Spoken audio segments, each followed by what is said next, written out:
Welcome to the first hearing of the Committee's inquiry into Budget Estimates 2023-2024. I acknowledge the Gadigal people of the Eora Nation, the traditional custodians of the lands on which we are meeting today, and I pay respects to Elders past, present and celebrate the diversity of Aboriginal peoples and their ongoing cultures and connections to the lands and waters of New South Wales. I also acknowledge and pay respects to any Aboriginal and Torres Strait Islander people joining us today. My name is Mark Benaziak and I'm the Chair of the Committee. I welcome Minister Stephen Kamper and accompanying officials to this hearing. Today the Committee will examine the proposed expenditure for the portfolios of small business, lands and property, multiculturalism and sport. I ask everyone in the room to please turn their mobile phones to silent. Parliamentary privilege applies to witnesses in relation to the evidence they give today. However, it does not apply to what witnesses say outside of the hearing. So I do urge witnesses to be careful about making comments to the media or to others after completing their evidence. In addition, the Legislative Council has adopted rules to provide procedural fairness for inquiry participants, and I encourage committee members and witnesses to be mindful of these procedures. To our witnesses, welcome and thank you for making the time to give evidence. All witnesses will be sworn prior to giving evidence. Minister Kamper, I remind you that you do not need to be sworn, as you've already sworn an oath to your office and as a Member of Parliament. For all other witnesses, could you please state your name and position title and swear either an oath or affirmation? And we will begin with the first witness to the left, and then once we get to you, Mr. Wardrow, we'll start bringing up the others. Mr. Stuart McLaughlin, Chief Executive Officer, Valuation New South Wales. Oath. I swear that the evidence now about to be given by me shall be the truth, the whole truth, and nothing but the truth. So help me God.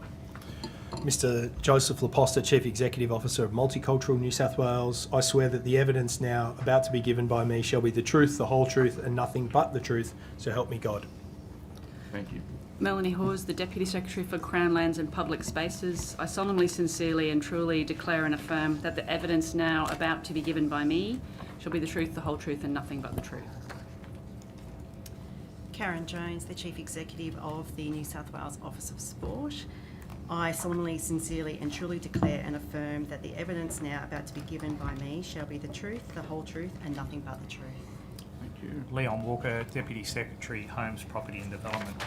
I solemnly, sincerely and truly declare and affirm that the evidence now about to be given by me shall be the truth, the whole truth and nothing but the truth. Thank you. And just going off my list in the order that I've got it, Ms. Fishburn, did you want to come up and...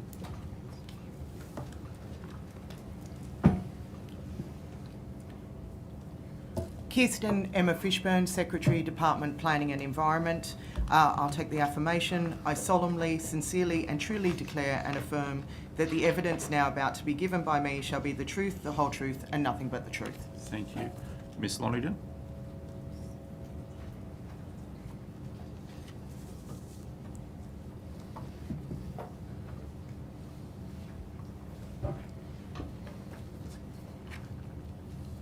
Janine Lonigan, Executive Director, Corporate Services at Infrastructure New South Wales. I solemnly, sincerely and truly declare and affirm that the evidence now about to be given by me shall be the truth, the whole truth and nothing but the truth. Thank you. Ms. Mather?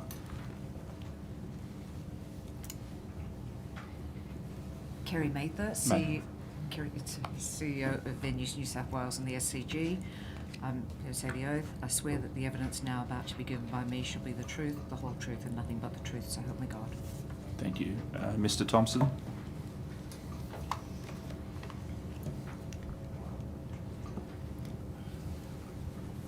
Kevin Thompson, CEO, New South Wales Institute of Sport. I solemnly, sincerely and truly declare and affirm that the evidence now about to be given by me shall be the truth, the whole truth and nothing but the truth. Thank you. Mr. Wells?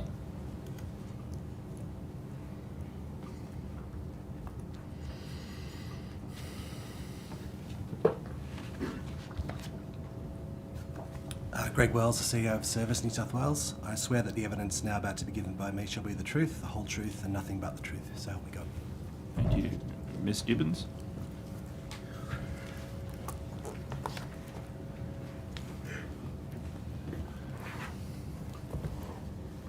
Cassandra Gibbons, Executive Director, Service for Business, Service New South Wales. I solemnly, sincerely and truly declare and affirm that the evidence now about to be given by me shall be the truth, the whole truth and nothing but the truth. Thank you. Mr. Lamont?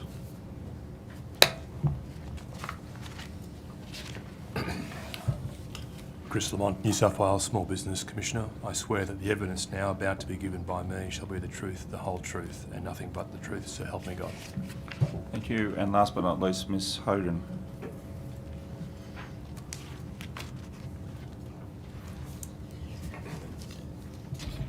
Emma Hogan, Secretary for the Department of Customer Service. I'll take the oath. I swear that the evidence now about to be given by me shall be the truth, the whole truth, and nothing but the truth.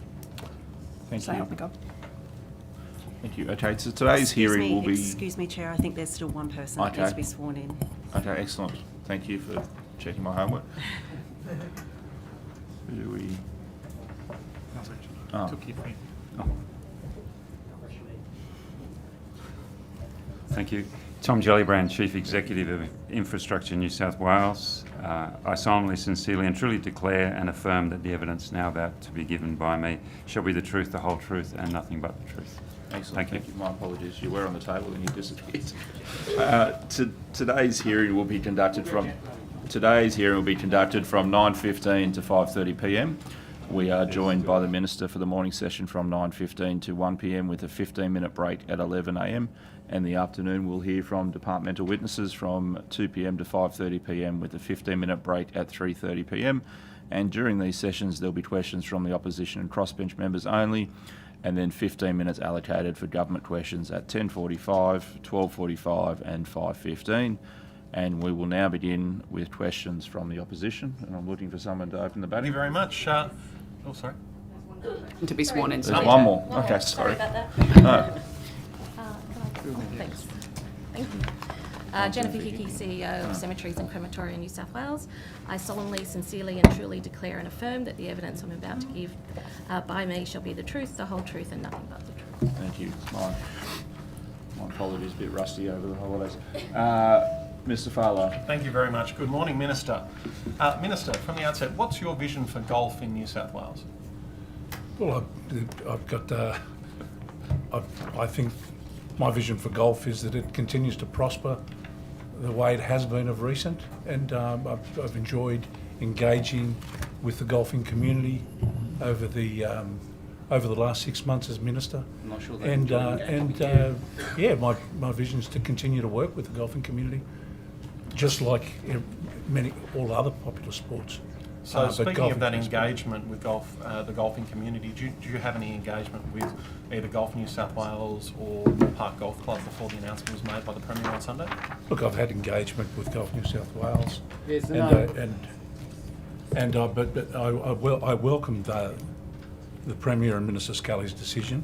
Moore Park Golf Course currently sits on 45 hectares of public land, and the land's been operated as a golf course under successive service agreements with the New South Wales Government, but will now be returned to the public.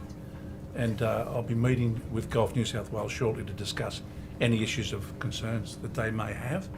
But this land's owned by Greater City Parklands and falls under Minister Scully. I mean, essentially, Minister Scully's the responsible landlord. So, just in terms of that question before, so you didn't have any meetings with either Golf New South Wales or Moore Park before the decision was announced? As I said earlier, this situation is the responsibility of Minister Scully. Okay, but in terms of your responsibility, you are the Minister for Sport. You didn't have any meetings with either Golf New South Wales or the Moore Park Golf Club before that decision was announced on Sunday? I have had meetings with Golf New South Wales. Okay, prior to that meeting? I refer to my diary. My diary's got everything there, and if there's any further detail you want. Okay. So, with respect to the article that was dropped to the Daily Telegraph on Sunday, announcing the decision, it mentioned the land audit that you're responsible for. Was the initiative in terms of the Moore Park Golf Course a result of that land audit that you've been conducting? No, that's not my understanding. There's been ongoing conversations in relation to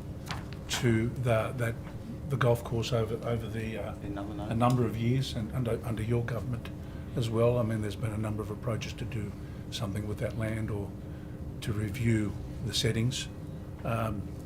So with respect to your land audit, has it identified any golf courses in Sydney or in New South Wales for housing development? On the 1st of May 23, all New South Wales ministers were asked to direct their agencies to immediately pause the sale of government-owned land and property.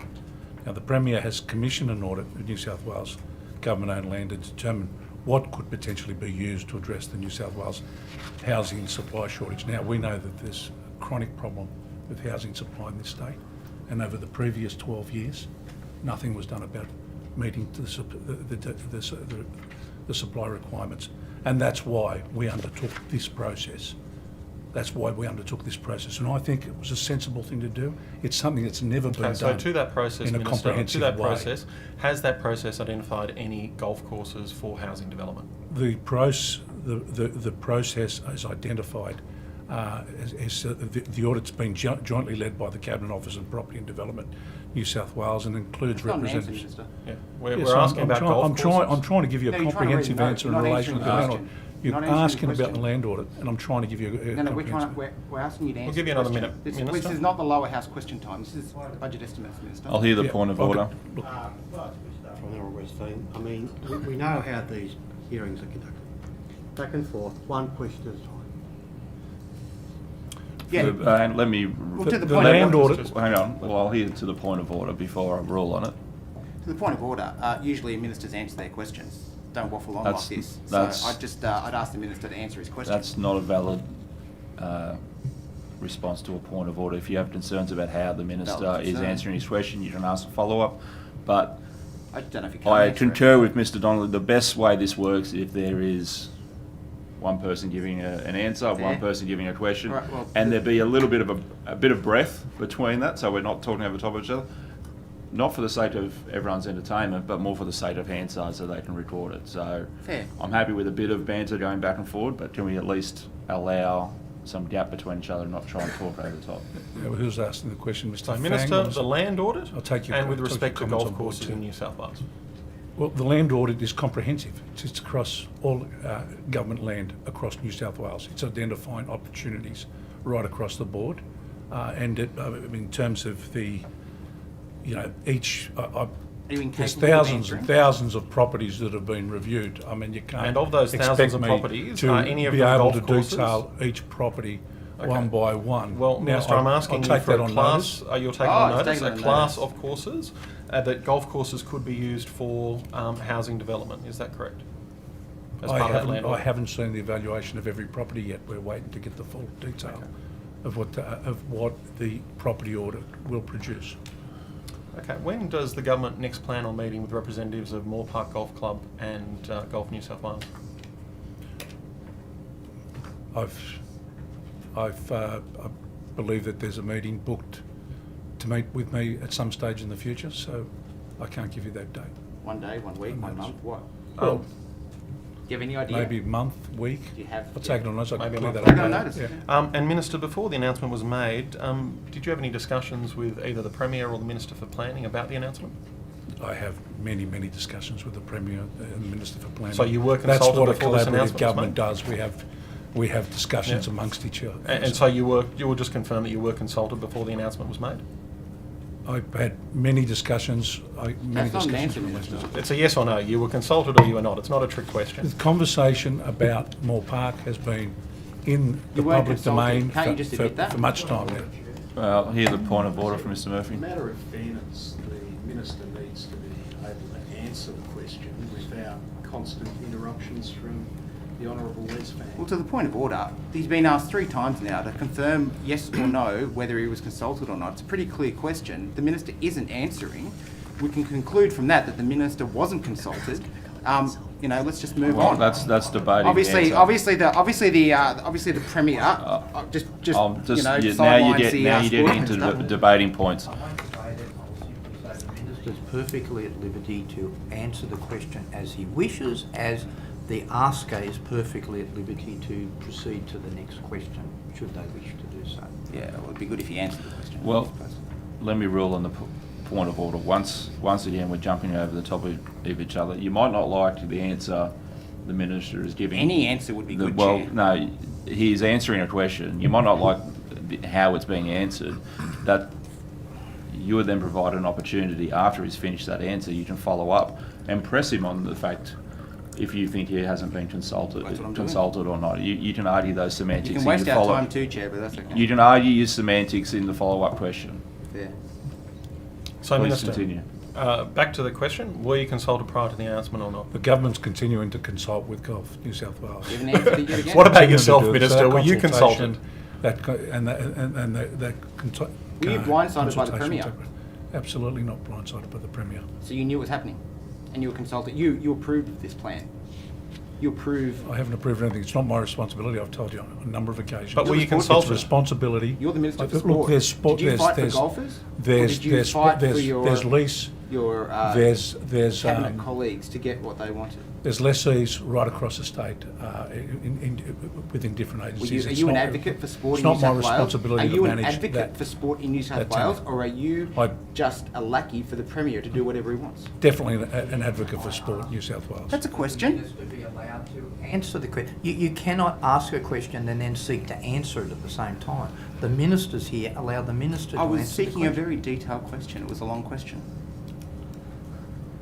I think he's a lackey for the Okay. Premier. Once We'll again, move on. it's very Blindsided. simple. Once It's again, all it's very simple. Question, then answer. Question, and then answer. Okay. You should be able to tell when a minister is finished his answer. With this by one, the I'm not so pause. sure. Well, you'll soon work it out. Yeah, fair enough. Chair, I won't let Mr. Fang continue to try and stand over me. He can try all day. He won't get anywhere. Oh, I think I've done pretty well so far. No worries. Mr. Farlow, do you have any further Thank you. questions? Yeah, I do indeed. Minister, are there any other golf courses that you're looking at reducing from 18 holes to 9 holes in New South Wales? I have not actively worked on removing any golf just said you're courses or doing the land reducing audit. golf. So there's a land audit that's in place to evaluate the potential to provide housing supply in our state. For 12 years, And your is any of that former land, government and is any that of that you land represented order, is for any of 12 that years, land order, you did is any of that nothing. land order, Minister, contemplating We'll- the we'll reduction have- of any golf courses from 18 to 9 holes? Not that I'm aware of. Not that you're aware of. Okay, thank you, Minister. Is your department contemplating it? Ms Jones. Through the chair, so I can say that no, we are not aware of it, but what I can say as part of the announcement that was made by the government around Moore Park Golf Course, that there will be extensive consultation done with that. That will include Golf New South Wales as well as many other sporting organisations that might benefit from the provision of public open space, and the Office of Sport looks forward to being part of that consultation process. Was the Office of Sport consulted before the Premier made the announcement and dropped the paper? So the Office of Sport, like I mentioned before, we were consulted around various amounts of sporting initiatives from the government, and in this instance we look forward to ongoing consultation around the provision of sporting facilities for a variety of sports in Moore Park. Were you consulted around Moore Park and the announcement the government was the announcement the government made specifically? I was advised that there might be an announcement, but from my end there was no advice sought. Did you advise the Minister when you were advised of that possible announcement, and did the Minister provide any advocacy for golf and Golf New South Wales in response? So what I can say is that the Minister is a solid supporter of sport in New South Wales, including golf. Including golf. I think it's important to recognise that through the Office of Sport we have 96 sporting organisations that are recognised, and that there is always a balance, particularly in a highly urbanised area, providing sufficient facilities for all sport across the state. So where you do have that balance, do you seek to engage with the peak bodies before an announcement is leaked to the paper and there's a substantial change to one of the most premier and accessible golf courses in the Sydney CBD area? We will engage with peak bodies. So you haven't done it beforehand? We will engage with peak bodies. No, excuse me, let me finish my answer. We will engage with peak bodies as appropriate. So, Minister, Moore Park Golf Club has said that it will likely not survive after the decision from the government. And it was said about Marrickville Golf Course that if you chop it to 9 holes, you may as well be honest and say get rid of it altogether, because it simply won't be viable. Do you agree? I can't comment on that. I don't know whether I have got no information in front of me to say that it won't survive. Have you done any assessment in terms of the viability of a 9-hole golf course? Well, the announcement was, what, yesterday? But wouldn't you have been consulted before the There's announcement? been conversations, there's been Sport. many conversations around that tenancy, and that's what it is. It's a tenancy that's under the Minister for Planning. But decisions been made to sit there and have further conversations in relation Sounds like the to the decision's future. So of the have you golf done any course. assessment into the So- viability of 9-hole golf courses? Have you done any assessment into the viability of 9-hole golf courses? No, I haven't done the assessment. That's not. Have you done anything? Have you looked at the history of 9-hole golf courses and their viability at all? Oh, I'm sure Parramatta? there's a number of success. There's lots of successful 9-hole golf courses. So, for instance, I've with respect to... I've played on 9-hole golf courses myself, and I've truly appreciated 9-hole golf Bit courses. of a whack, I reckon. And with respect to Marrickville Golf Course, that comment was actually made by Prime Minister Albanese with respect to that golf course, where he was opposing the reduction of it to 9 holes. What's the difference between Marrickville and Moore Park? The situation at Moore Park, as I've said on a number of occasions, is a decision that is to be made in consultation with Moore Park, with the golf course, with the golf club, and Minister Scully, and the Premier. So I don't know where you're trying to lead to with further So, questions. Minister, it has been said with respect to the redevelopment at Moore Park of additional sporting facilities in that area. What would you like to see in that area?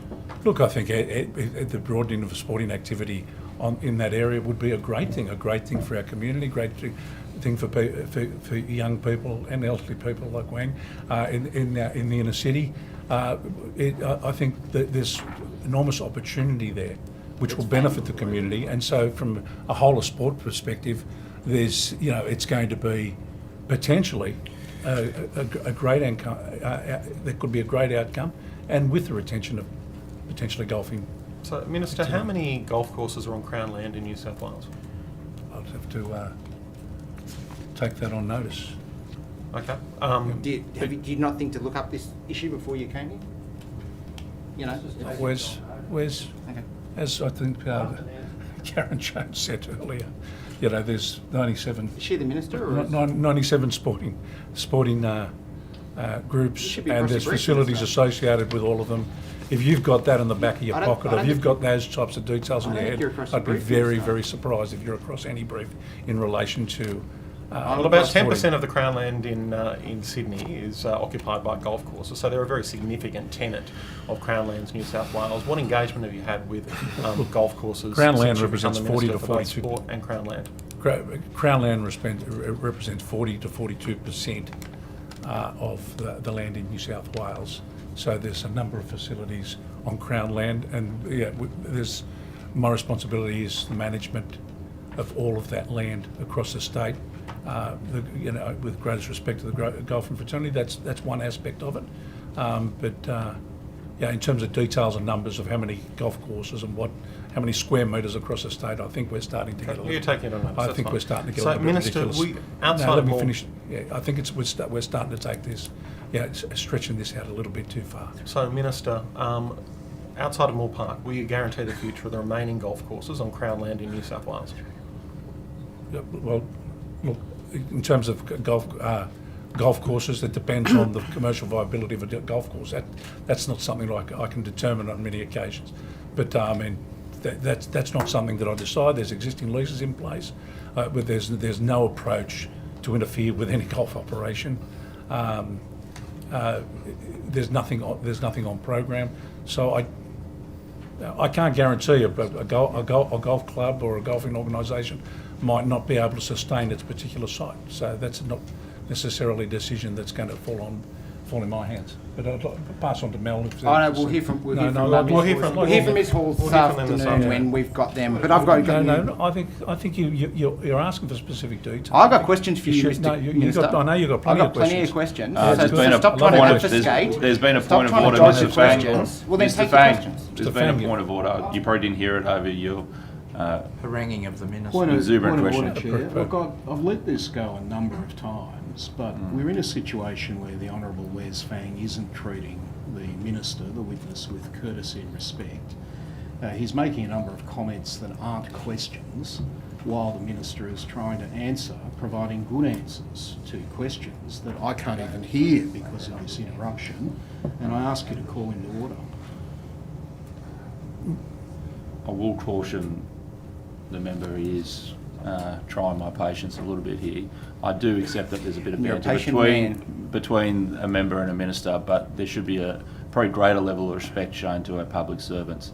Chair, could I just make a comment, please? Well, can I just He's rule on continuously passing comments right throughout the whole. Yeah. Can I just rule on the point of It's- order, Minister? So I'm conscious of the time. You obviously have a right to defer to your public servants for assistance in answering questions, but also the members on the committee also have a right to say that they'll take up those questions later on with those public servants. So I will allow, in this case, Mr. Farlow or Mr. Fang to continue their questions, hopefully in a polite manner. Thank you.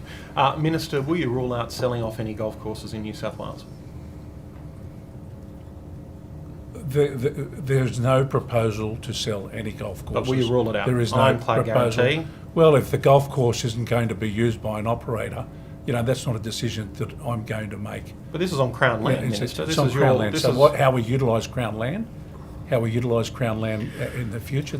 So will you rule out selling off any golf courses? Factors. Will you rule out selling off any golf courses? There is on no Crown land? proposal to sell any golf course. But you're not going to rule it out. There's Okay, no Minister, proposal we'll to move on to sell the off next any question. golf. What compensation will there be for the Moore Park Golf Club? Look, currently there's negotiations underway. I think. You think? Miss Jones commented on the negotiations and the conversations You're not in across your relation brief, are you, to. Minister? The Chair, I'd appreciate if Mr. Fang controlled his commentary. It's really trying. It's not. Minister, I've got you're not questions. winning anyone over. The last one was a question, although a bit sarcastic. Well, it wasn't a bit. Have it you was quite finished your answer there, Minister? Yes. Yeah. Okay. Do you have a final question in 30 seconds? I do. Minister, on the 19th of May, you put out a media release advising that an independent expression of interest was underway to fill the vacancies at Venues New South Wales' board. You remember that? Yes. Okay.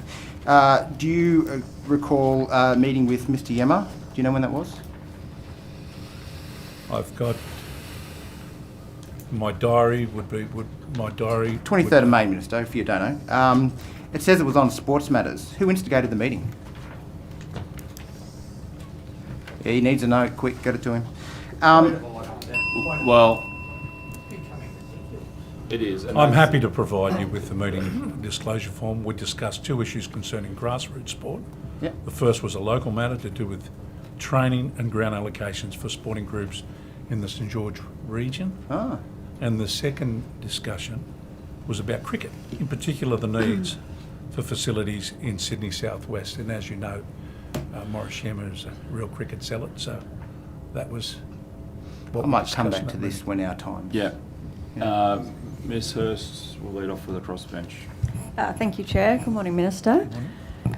We've had some obviously incredibly difficult events overseas in Israel and Palestine in the past few weeks, which are particularly impacting certain communities in New South Wales. I understand you can't talk about any of the details with your federal meetings, but I'm wondering if you can tell us what Multicultural New South Wales is doing in response to these events, and also what services might be available for people right now in New South Wales. Thank you. It's a great question, and I just do want to acknowledge that it's been a very, very difficult period for our community, especially our multicultural community. The New South Wales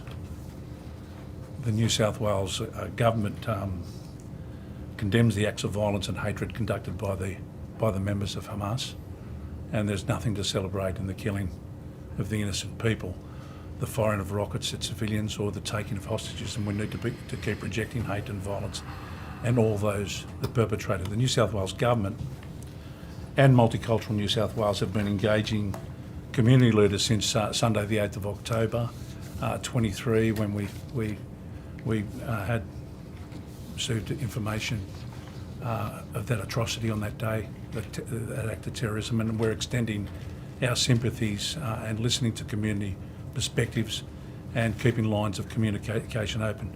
Multicultural New South Wales has activated the New South Wales Community Resilience and Response Plan, which is CompPlan. Now, CompPlan draws together New South Wales agencies in a coordinated, whole-of-government approach to managing risks to community harmony. The Complan response includes representatives of the Premier's Department, Education, Communities and Justice, local government, Multicultural New South Wales Health and the New South Wales Police Force. On Monday, the 9th of October 23, Multicultural New South Wales issued a Complan notification calling on member agencies to monitor the situation and to share relevant information. And on October the 13th, 2023, the representatives of the members of Complan met. The Complan members are reviewing measures available to them to counter divisive influences, limit harmful consequences, and to provide support and relief to affected persons and communities. So it's been an extremely difficult period. And myself as Multicultural Minister has been communicating with all of the relevant groups, and it's incumbent upon us to try and maintain harmony in New South Wales. We celebrate the wonderful multicultural community we have. I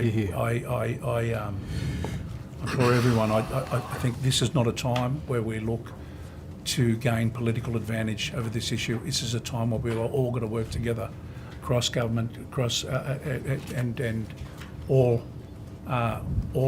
parliamentary representatives need to be working with the community, because it's going to be extremely difficult. One thing I know, our multicultural communities don't like division, don't want division. We've seen in the past, they know in the past what it's done to them. They don't want to go back there. This issue and what's happening in the Gaza and in Israel is something that it's going to be tough for an unknown period of time. But we've got to make sure that we keep harmony within our community, and that's our job. And sorry, Minister, was there any support services being made available through Multicultural New South Wales, which was the main part of my question? I might ask Joe to give us some greater information in terms of the support services. Thanks, Minister. Ms Hurst, firstly, thanks for your question, and I think reinforcing the Minister's answer, it's an incredibly difficult time, and I thank a number of the people sitting around this table for your work in reassuring the community. I think the most important thing right now is that we ensure that the moderate voices that are out there are supported in such a extremely volatile time. Two key things, Ms Hurst, if I can. The first thing is that we have been engaging over 100 community leaders, and that's not just members of our Israeli or Jewish or Muslim Sorry communities. to interrupt, and I know this is an important question, but I do just want the answer around what support services and there I can, might be and I can tell you available, what they've asked for, and then I rather can than tell you how repeat. we're responding if you like. I might come back to it this afternoon, Sure. if it's going to be a lengthy answer. Not a problem. Because we are short on time. So I might, Minister, move on to gender issues regarding sport. You would be aware that there have been calls from advocacy groups such as Equal Pay for Equal Play from the New South Wales Government to make equal prize money between genders to be a precondition for sports clubs, organisations, peak bodies to receive any kind of government grants or funding. Is this something that you're willing to commit to as the Sports Minister around equal pay? Yeah, that's something that I have had numerous meetings with many organisations in relation to equal pay, and look, it's a tough issue in terms of there's obviously a transition requirement there, but the New South Wales Government has made a significant funding commitment in the 23-24 budget to increase participation of women and girls in sport, both on and off the field. And we recognise that this is a unique opportunity to turbocharge the growth of women and girls in sport in New South Wales, capitalising on the success of the record-breaking FIFA Women's World Cup, which is a momentous time.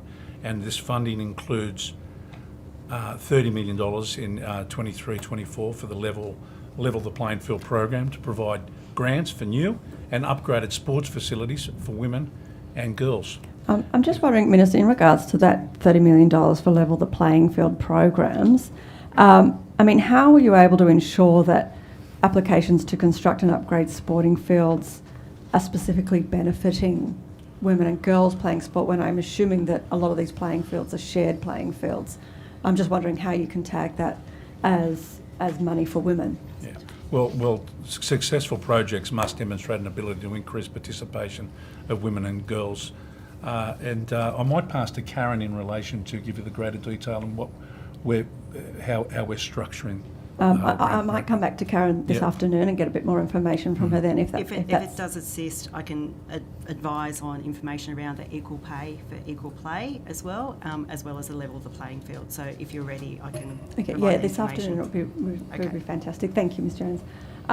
Minister, I mean, one part of this program says that the money can be used for the construction for lighting on fields and playing areas. Again, I'm just a bit confused as to how we can say that construction for lighting is gendered, that is some benefit specifically for women, when obviously these sporting fields are shared. Yeah, well, yeah, that's true. I mean, we're talking about even we do need greater lighting. There's issues around, women's participation and what times they get on the pitch and on the facilities. So it's about extending hours of play so we can get. So do you have any evidence that women aren't playing in certain hours? Was there evidence to suggest that women weren't playing sports at particular hours because of lighting difficulties? Well, there's the problem that I've experienced just through consultation with a lot of women's groups and sporting clubs is that they tend to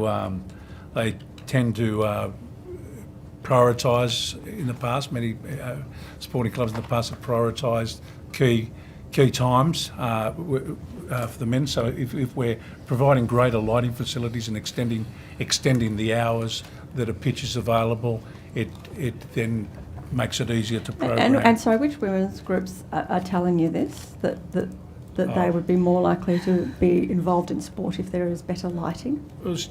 It was general information that was also coming from the Office of Sport, and there's I've had a number of meetings. You could check my diary to see when I've met with. If you could take it on notice which organisations are giving this information. Have you met with Equal Pay for Equal Play? Absolutely, yes. You have met with them. And have they asked you to commit as the Sports Minister for equal prize money between genders as a precondition? And you've made that commitment? Absolutely, we're supporting. I embraced their goal, which is to get to very much like tennis is, where we've got the equal prize money for tennis players. Minister, since the March 2023 election, have there been any grants provided by the New South Wales Government to sports organisations that do not provide equal prize money between genders? If you need to take that on notice, that'd be fine. Yeah, look, I'll take that on. It's not your time for questions. I'll just, if you've agreed to take that on notice, I might just see whether Ms Fairman is on WebEx and she's ready to ask questions. Yep. Yes, I was thinking I was going to go to the next round, but I can jump in. Morning, Minister. Morning. I just wanted to get an update on cemeteries, if I can. Could you just update me about where the government's proposed two-operator model for the management of Crown cemeteries is up to, and what that two-operator model looks like? Right. Look, the model's currently under development, so I might throw that to Melanie Hawes to give you a full rundown of that. Thank you. So this government came in with a fairly clear mandate to develop a two-operator model. The model for the Catholic Cemeteries Trust is under development, and that development process is integrating design considerations around probity, governance, the treatment of the assets, and it is under development at the moment with a view to being brought forward to government for decision in the near future. Right, okay, so when you're saying like management of assets, could we just be clear what are the assets in terms of the current cemeteries in terms of the Crown assets. Can you just go through those? Yeah, correct. The Crown assets, and we are working very closely with Treasury in the design of the final end state operating model for the CMCT. As I say, it's under design. I won't comment further here, but those matters are being dealt with as part of the process and with the close involvement of the Treasury. Okay, so just confirming, so the cemeteries and land that are currently under the control of the CMCT are Rookwood, Barraville, Wallachia and Liverpool. Is that correct? And just confirming that's Crown land? Yeah, the CMCT manages Crown land assets on behalf of the state, so it's everything within its remit. And on the flip side of that model, we are making a lot of progress in moving forward with the amalgamation of metropolitan memorial parks and are at the sort of closing end of completing a recruitment of a skills-based board to run the MMP into the future. So quite a significant amount of progress has been made over the last 6 months. So just confirming, Minister, it's your understanding, just in terms of Rookwood, Barraville, Wallachia and Liverpool are all Crown land? That's correct. Has the CMCT transferred the name of the ownership of the land at Barraville to the Crown? Has that happened? I'll take that. Yeah. We've gazetted the Barraville Reserve for the purpose of the development of that cemetery. Is that your question? The question is, I understand that the Minister's direction at the time of approval of the purchase of the land was that the ownership of the land would would go to the Crown very specifically. I'm just wanting to check, has that happened yet? Yeah, we have gazetted it. I think it happened in December last year from memory, but I can take that on notice, Ms. Fairman, if you want some specifics, but it is a Crown cemetery, gazetted as such. Okay, thank you. I'm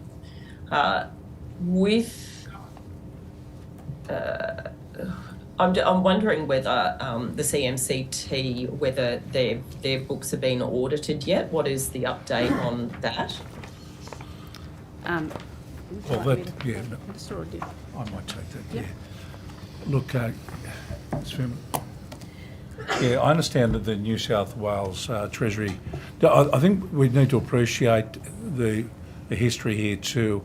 There's been, for the last, I think, 3 or 4 years, there's just been there was a lack of decision making by the previous government, and we had the cemetery space. Everyone was at war with each other. So we've acted as soon as we've gotten in to try and put a rest that. We've got to appreciate that there's been a shortfall in terms of burial space across the state for a long, long period of time. People have been talking about it. We thought the only way to get on top of that is put an order to the place, establish operating models moving forward. And one of them was the CMCT and what its future looked like. And I understand that the New South Wales Treasury considers that for the purpose of a financial audit, CMCT is considered a controlled entity and the audit office is able to audit the accounts. I also understand that the audit office has contacted CMCT multiple times seeking access to documents for the purpose of conducting financial and performance audits. And I'm considering the issues that the Auditor General has raised in a special report on this matter and the options available to the government to address these issues. Now, a new model will be transparent and provide a legal pathway for the Auditor General to audit the entity that will manage the lands and the funds. So just that sounds like when you're saying that a new model will create a legal pathway to audit the entity, that you don't seem to be placing pressure, Minister, on the CMCT to open their books, which is what Treasury and the Audit Office have been requesting for years now. No, well, I might pass back to Mel to give you the detail on what's occurred in relation to the books. Minister, I also am very interested to know whether you personally and your influence within the Catholic Church, which I understand is reasonably strong, whether you are influencing and requesting the CMC to open their books. I am part of the whole process moving forward. is open and transparent audit of the books. That goes without saying. There was, I think it was back in 2018, a position that was held by the Auditor General and was deemed to be a controlled entity, and there's been, to and from over that period. Now that was under a previous administration.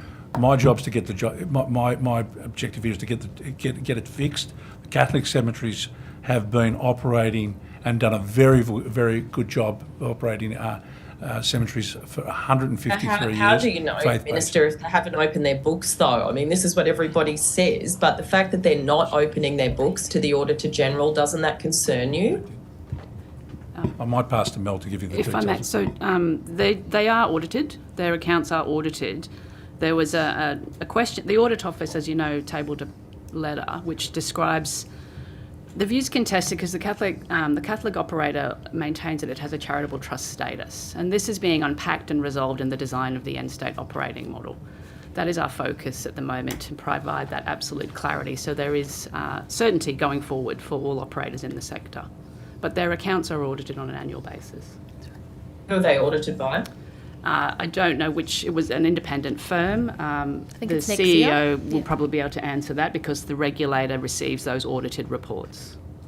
Jen, did you want to add to that? That's right. It was next year, I think, because they're audited. Yeah, so it's Minister, it's a private company. I mean, in the last financial year's audits, I think up until the last audits of the state's account, the fact that CMCT didn't open their books impacted the qualification to the state accounts. You understand what that means? So it's absolutely. I mean, saying that they get their accounts audited is avoiding the seriousness of the matter. We're not talking about private auditors. We're talking about the New South Wales Audit Office for the state's accounts, which the Auditor General has remained extremely concerned about, as has the New South Wales Treasurer. I'm just asking once again what you're doing about it as Minister for Lands and someone that has taken a strong interest in this issue over a number of years. Yeah, I'm considering the issues that the Auditor General has raised and the options available to government. I mean, there's moving forward. There's obviously the intention of having the fact that it's a controlled entity, that the accounts will be audited and will be available in the future. Yeah, but that's in this new entity, which there may be a situation where some of the assets currently or some of the funds go into a separate entity within the Catholic Church and can no longer be audited. That obviously depends on what your two-operator model looks like and what where the perpetual funds go in terms of assets. What is the department doing in that regard? Are they ensuring that what I understand is potentially $1 billion of assets and income over the next decade, for example, or more than that, but what I understand is a significant amount of money. Are you guaranteeing that that stays with the government, or is that going to go into some perpetual fund for the Catholic Church? No, the model moving forward will have a situation where it stays within the government. So all of the funds and assets and income stays within the government? Absolutely. Okay. Sorry, Ms Fairman, you mightn't have heard that bell go off. Thank you, I didn't, yeah. Okay. I'll throw to opposition. Minister, we're just going to come back to where I was previously. I didn't quite get a clear answer. Who instigated the meeting between yourself and Morris Yemmer?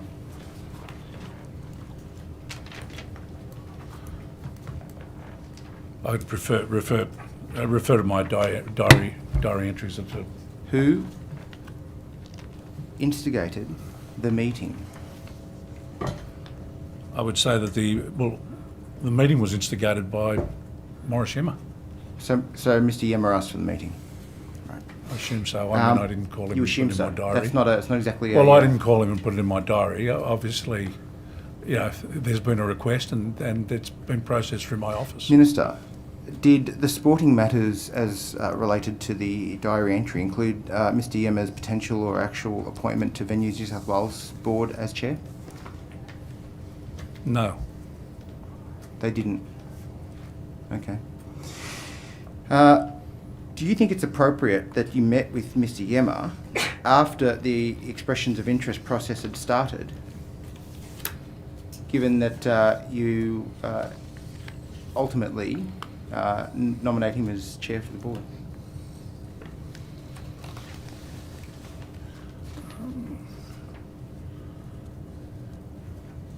Read your note.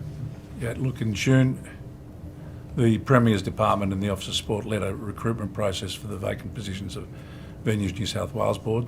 These positions included the role of chair. The former Premier Maurice Yemmer was shortlisted by the independent panel and his selection approved by Cabinet. Maurice Yemmer believed he was unable to fulfil the chairman's role as he battled some personal health issues, and while the timing was unfortunate, I accepted Maurice Yemmer's resignation, and we wish him well in his recovery. So 4 days after you put out a media release saying that you're going to open the expressions of interest for the vacancies, you meet with Mr. Yemmer on sport matters. You then subsequently award him the position as chair of the board. You can see how that's a little bit. The process. There was a process involved, Mr. Fang. Yeah. And that process produced Mr. Yemmer as the best candidate for the job. Okay. I wasn't involved in any part of that process. You weren't involved at all? No, okay. So here's, I guess, the crux of it, Minister. Given that Joe Halen's office directed the public service on who to interview for the Transport Secretary role, do you think it was prudent for you to meet with Mr. Yemmer while there was an active expression of interest process underway for the board of Venue New South Wales? I don't think I wasn't aware at that stage that Maurice Yemmer was making an application for the board of New South Wales. Was it your idea that he make the application? Did you suggest it to him? Absolutely not. You didn't. Mr. Fang, there was a proper process put in place. Yeah. That we process know was how followed. that proper process goes with you that Labor process was ministers. that process We've was seen followed. that roll out with Mr. Taylor. And I had I was. You pick your at mates, the end of the you tell them day, to interview at the them. end of the day, that process was followed. We know how you operate. No one questions. I'll hear the point of order. Yeah, Chair, I'm really reluctant to keep having to do this, but we're in a situation where Mr. Fang asks a question, and then before the Minister can even answer the question, he then interrupts with some invective about Labor processes or something else. I just ask that you call him to order and you allow the witness, the Minister, to just answer the question that's being asked before there's new commentary or another question. I would once again ask the member to allow the Minister to finish his answer. Be a bit patient. I know where you're going with this. I think we all know where you're going with this. Allow him to finish the answer before you actually ask the next one. Thank you.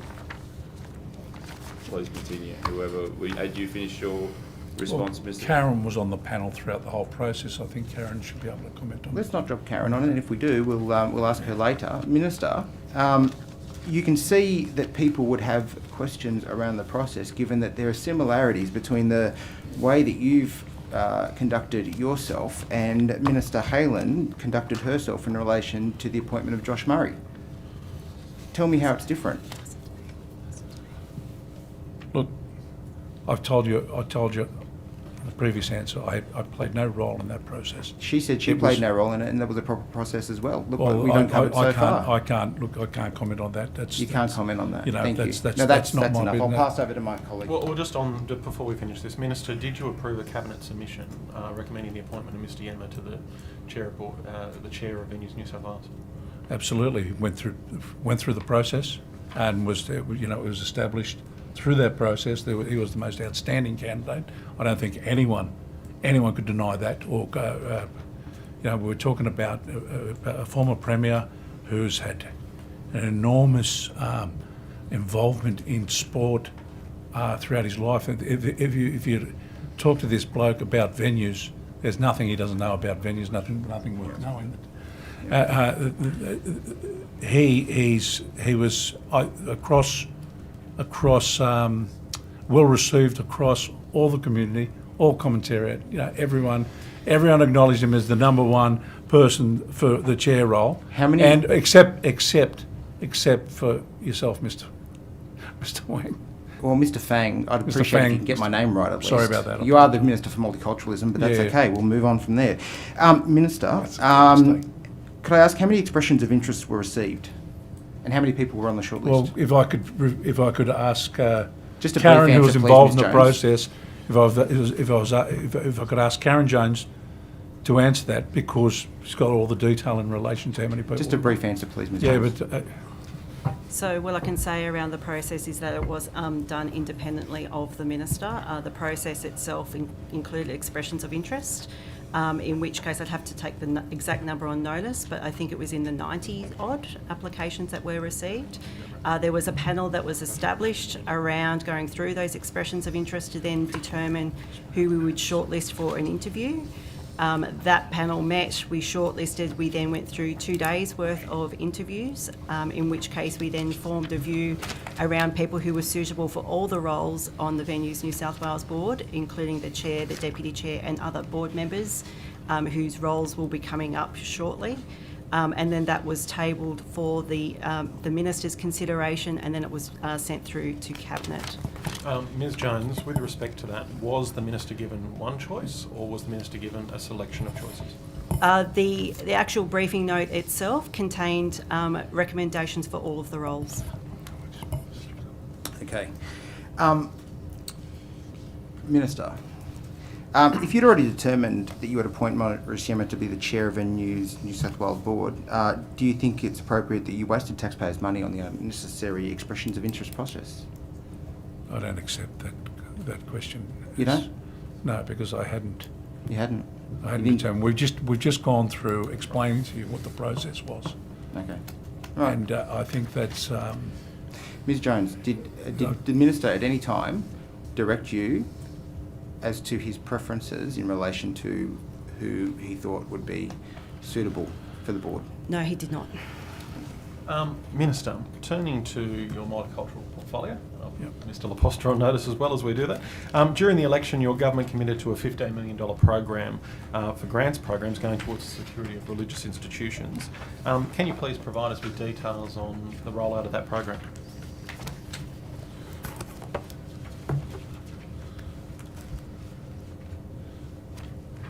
I just want to acknowledge that, yes, we did commit $15 million as an election promise leading into the election, and that's and we've embraced that. I think I might pass on to Joseph to give you details in relation to the rollout of the program. Thanks, Minister. Through you, Minister and the Chair. Mr. Farlow, we were supported with a number of election commitments, which my hard-working team at Multicultural New South Wales is working through. The safety and security commitment needs a level of policy crafted around it that is very well considered and measured, because we need to make sure that the funding that is available is nuanced and different from what the Commonwealth is looking to provide in this space, which was announced just before our funding. And then the second part is, obviously, the situation in Israel and Gaza at the moment and the broader Middle East has certainly heightened the scenario, so my team is working around the clock to fast-track the announcement of the opening of that sort of transparent process that will run, and we're hoping to do that in the next few weeks. So at this stage, despite the election commitment, there is no process for an organisation, a religious institution, to be able to apply for funding through that program. So the Commonwealth Government has just closed their process, Mr. Farlow. We were keen to see, in terms of the best use of taxpayer funding, exactly how their process was received, and also the limitations and sort of parameters around their grant process. My team's already engaging with the New South Wales Police and others across the New South Wales Government to make sure that our grant program for that $15 million, which is $15 million over 4 years, it's not per year, when we can release the program, the specifics around the program, and also the quantum that we can release for year one. And Mr. Farlow, you're quite right in saying that there is an imminent need within the community for safety and security funding in terms of our religious institutions, and the team are working around the clock to be able to deliver that. So, of course, while acknowledging the federal program that's available, there's many organisations, of course, that have missed out on that federal funding and are looking at the state. What are the minimum and maximum amounts that organisations will be able to apply for under the New South Wales scheme? That's still being determined. So, in fairness to the Minister, we haven't even briefed the Minister yet in around the parameters of the grants. Once we do that and the Minister makes an announcement, I'm happy to be able to communicate to this group, but it's still being worked through at the moment. Okay. And with respect to the Securing Faith-Based Places grant program, the federal program, yes, it covers religious school, preschools, place of worship or faith-based community centres facing threats of violence and or security risks associated with religious or racial intolerance. Will the New South Wales program cover the same scope? We're still working through the scope of the program. I think the Commonwealth Government announcement, I think, caught us a little bit by surprise in terms of the fact that this was something that the New South Wales, the then opposition, were looking to make as part of their election platform. You're quite right in terms of the ancillary structures and associated structures that sit around our religious institutions. That will be a key consideration for us because we want people to feel safe and secure, regardless of whether they're going to their place of worship or they're going to the associated educational institution that's next to them and those things at the moment. And I think right now, particularly within our Jewish community and our Islamic community right now, there are heightened tensions and that it's critical that we provide a timely response to those communities. And the other thing I would just say is we're working with the police every single day. Operation Shelter is currently live in terms of supporting our community organisations and making sure that there's increased levels of patrols around all of those associated buildings and structures that you spoke to before. And we are working with the police extensively to make sure that whatever the program that is drafted and crafted is responsive to the needs of the community and adapts appropriately. And you're quite right, Mr. Fallow. Yes, there is an element where we don't just want to duplicate or give the same organisations funding from the Commonwealth, but there's obviously also a heightened sensitivity at the moment because of the conflict overseas to make sure that our response is commensurate to what the needs of the community are. Thank you, Mr. Laposta. Minister Kamper, this of course was a key commitment of your government in coming to government. What have you done to be able to make sure that this program comes to fruition as soon as possible?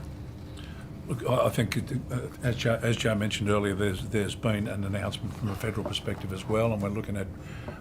And that's the feds, that's not the state government. No, I appreciate that, but we want to make sure that we're not duplicating and we're getting the best outcome for our faith communities. So, Minister Kamper, was there any funding in the 23-24 budget for this program?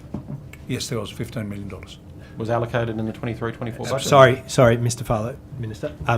Mr. Farlow, there's $3 million allocated in this year and $4 million in the subsequent 3 years, which is the $15 million commitment over 4 years. But there are live conversations happening at the moment, given the crisis overseas and escalating community tensions here in New South Wales, to increase the amount of funding that's available in the first year. And I think it'd be fair to say, and fair to the Minister, that no one could foresee the extenuating circumstances of what's happened globally and overseas.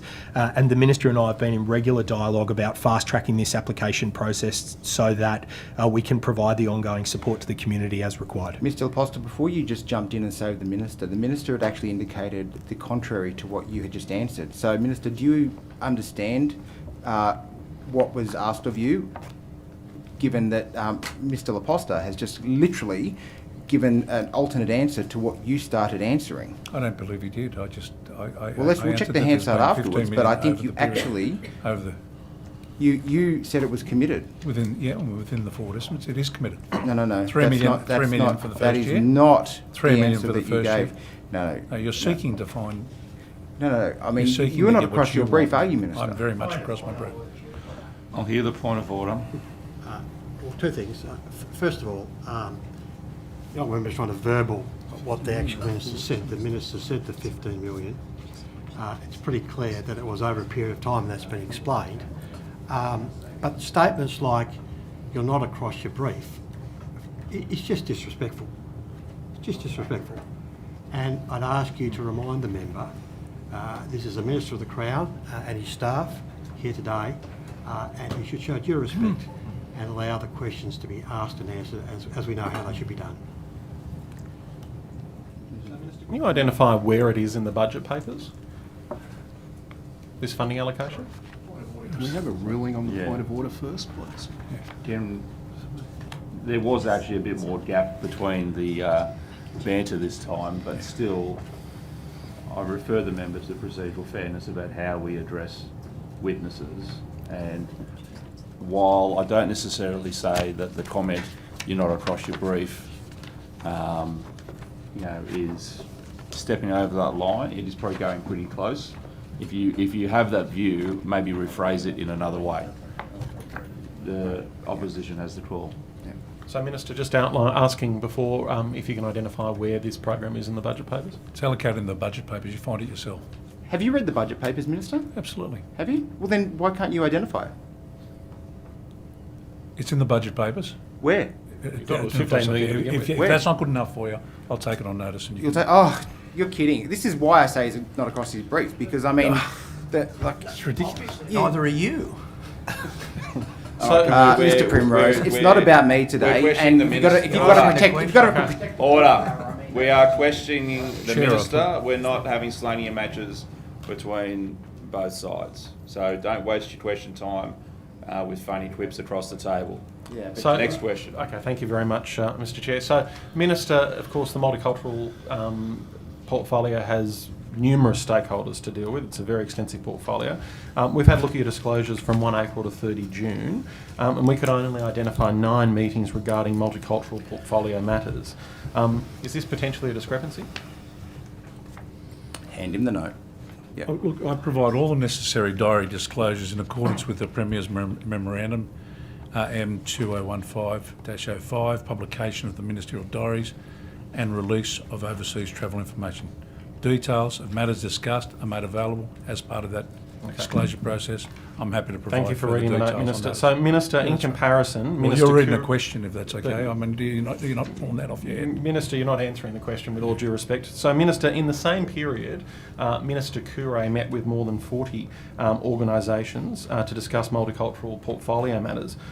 Is it a case, and we see from the amount of bureaucrats you've got behind us, that you've just got too much pressure and too many jobs to be able to look after the multicultural portfolio? I don't accept that. I think we're doing a great job in multiculturalism. We're doing a great even job get my across name the right. board. I'm sorry, Mr. Fang. I apologise for that. So, Minister, you'd be aware, of course, of the ongoing tensions between the Sikh and the Hindu communities here, interstate and internationally?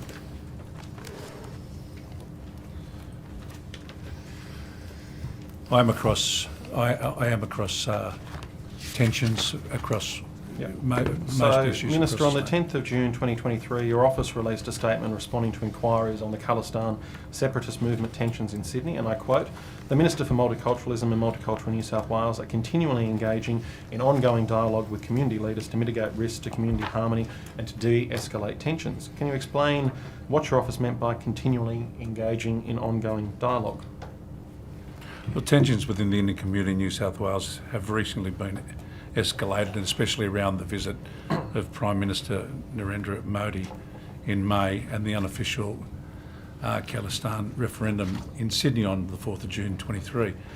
The New South Wales Police Force, Multicultural New South Wales and other agencies have been working with Hindu and Sikh communities and religious leaders to de-escalate tensions. My agency, Multicultural New South Wales, continues to implement arrangements. What about you and your under office? the New South Wales Community Resilience and Response Plan to mitigate risks to community harmony. So, Minister, following that statement, it took you over 3 weeks from that statement to actually sit down with Sikh and Hindu organisations. Do you think that was an acceptable timeframe, considering the tensions? Look, I might pass over to Joe. Thanks through you, Minister, to the Chair. Mr Farlow, thank you for your question. It's been an incredibly challenging and difficult time for our Hindu and Sikh communities, particularly over the past few months. Well, to be frank, over the past 18 months since the farming legislation reform back in India, which I know that you are well aware of. With respect to the support to the Indian and Sikh communities in New South Wales, we saw the violence that broke out in Melbourne around Federation Square with the proposed referendum and the violent attacks on those two different religious organisations. We then saw largely the successful execution of the referendum up in Queensland, and we worked incredibly closely with colleagues across Home Affairs, New South Wales Police, Queensland Police, Victorian Police and others to make sure, because of the size of our Indian diaspora here in New South Wales, one of our fastest growing communities now with Hindi in the top 5 languages, we realised that the magnitude of the size of the community could be quite destabilising if we didn't manage the referendum in the most appropriate manner possible. So using that interjurisdictional support from the other states and then working very closely with Home Affairs, ASIO, AFP and others, we tried to set up the best framework that we possibly could. To the specifics around the community members that we worked with, we worked incredibly closely with the Hindu Council of Australia, the Hindu clergy, the Australian Sikh Association, any of the different groups that were out there, the Gurdwaras and the temples. This is no disrespect to Multicultural New South Wales or the work that you do, but I note our time has expired on this one. So. Perhaps you can provide the further details Not a problem. on notice if the member's happy with that. Yeah. Certainly. I'll pass to Dr. Conn first. Thank you. How much funding is apportioned in the 2023-24 budget to continue the Emergency Relief Support Grants program, which was previously administered through Multicultural New South Wales? What's that he says?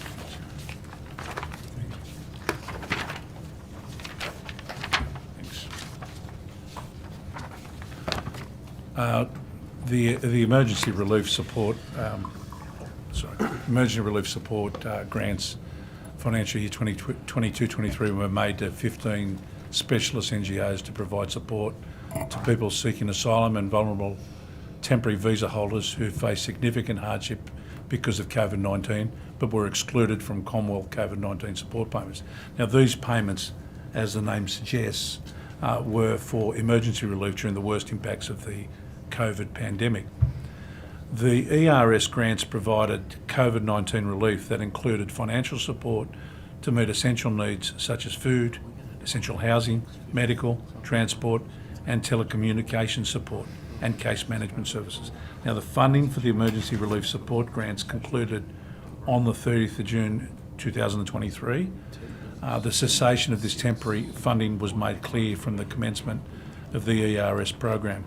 Funding to support people seeking asylum is a Commonwealth responsibility, and so the funding has pretty much dried up in relation to that. Thank you. Will the New South Wales Government be working in partnership with the Federal Government to redirect unspent federal funding from the Status Resolution Support Services program towards extending the Multicultural New South Wales Emergency Relief Support Grants program, or have any discussions to this effect been entered into between the New South Wales and Federal Governments? Yeah, there's been a number of discussions to try and reinstate funding from the Federal Government. I've had a number of meetings and actively involved in trying to do that, but unfortunately it wasn't forthcoming, and I might pass over to Joe to give you the greater detail in relation. Thanks, how we're Minister. managing. Dr. Cohen, excellent question. As the Minister, I think, very comprehensively answered, the funding became available during the exigencies of government during COVID.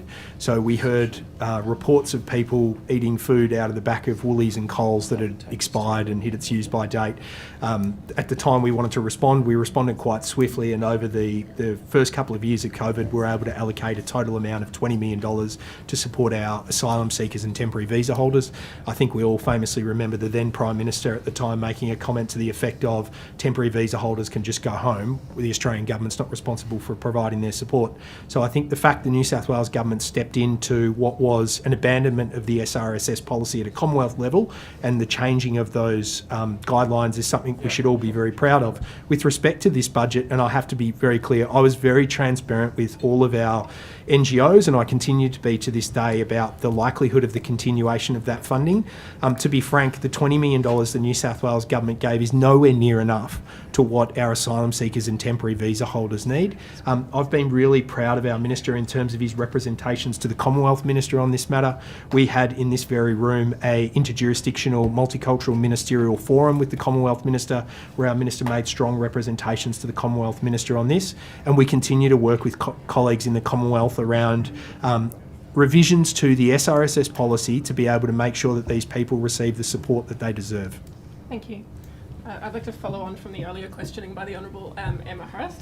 On the 23rd of August this year, the Legislative Council passed a Greens motion calling on the government to commit to initiatives to improve access and remove barriers to participation in sport, including equal prize money, equal pay and equal conditions for women in any programs or events that receive New South Wales government support. What action has the Office of Sport taken to implement this? And if I can be quite specific, looking at equal prize money, equal pay and equal conditions for women rather than infrastructure. Right.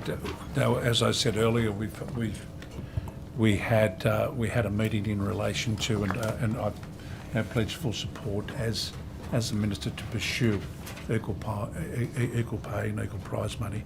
In relation to where I've spoken to, had engaged with Karen Jones in relation to what we need to do moving forward to promote equal pay and equal prize money for women.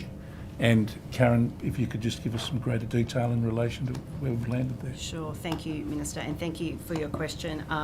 I do have to commend the ongoing advocacy of the two women who are behind equal pay for equal play, and that includes Lucy Small and Kate Borman. From the Office of Sport's perspective, look, equal pay for equal prize money or equal pay and equal prize money, I should say, is a really complex issue in sport. However, I am pleased that we have moved and the government has moved forward on this initiative, and in particular through our organisation support program.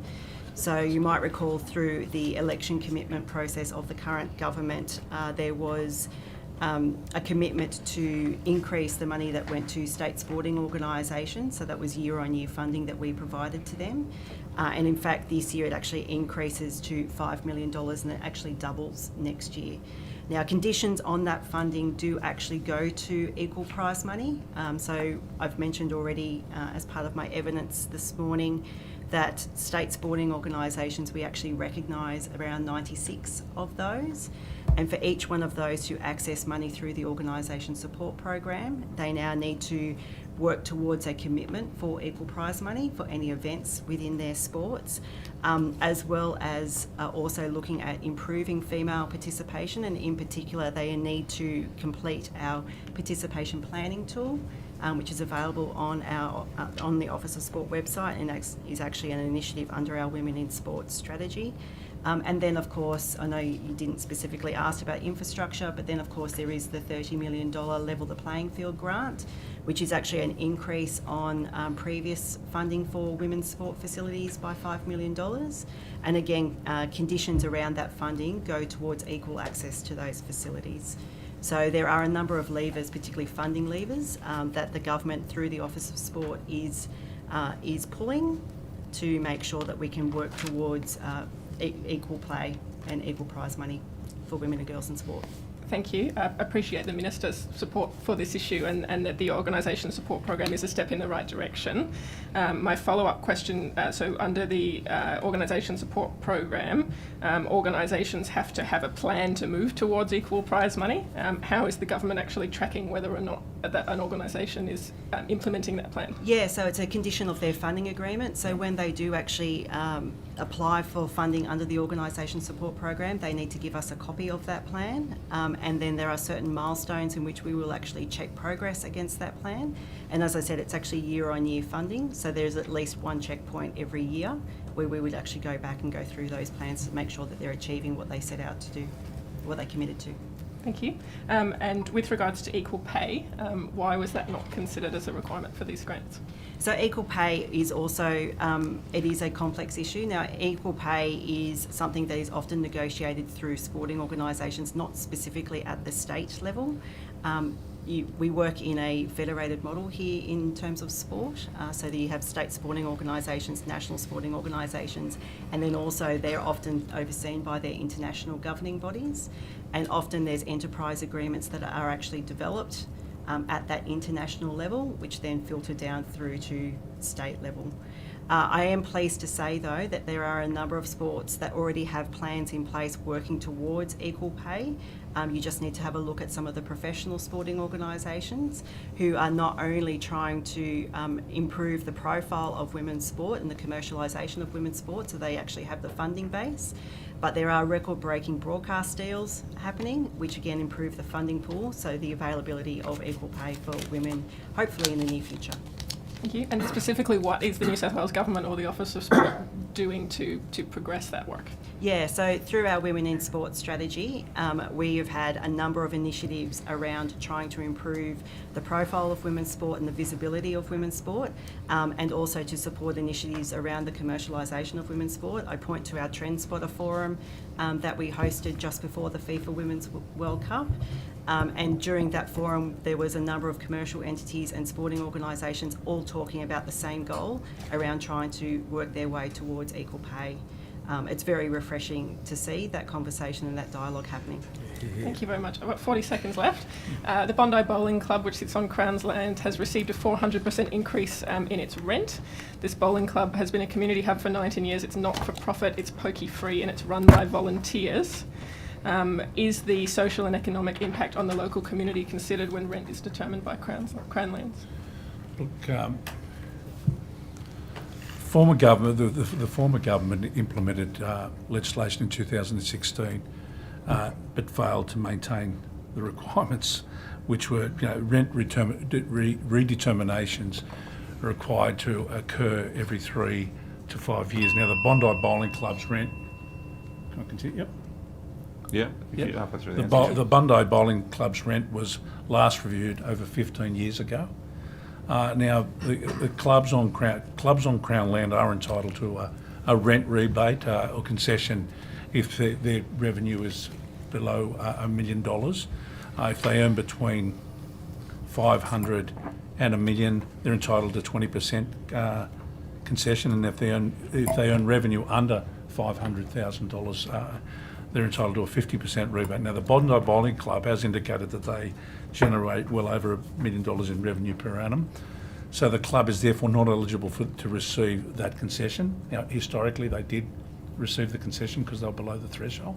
So that's what's further created that escalation in.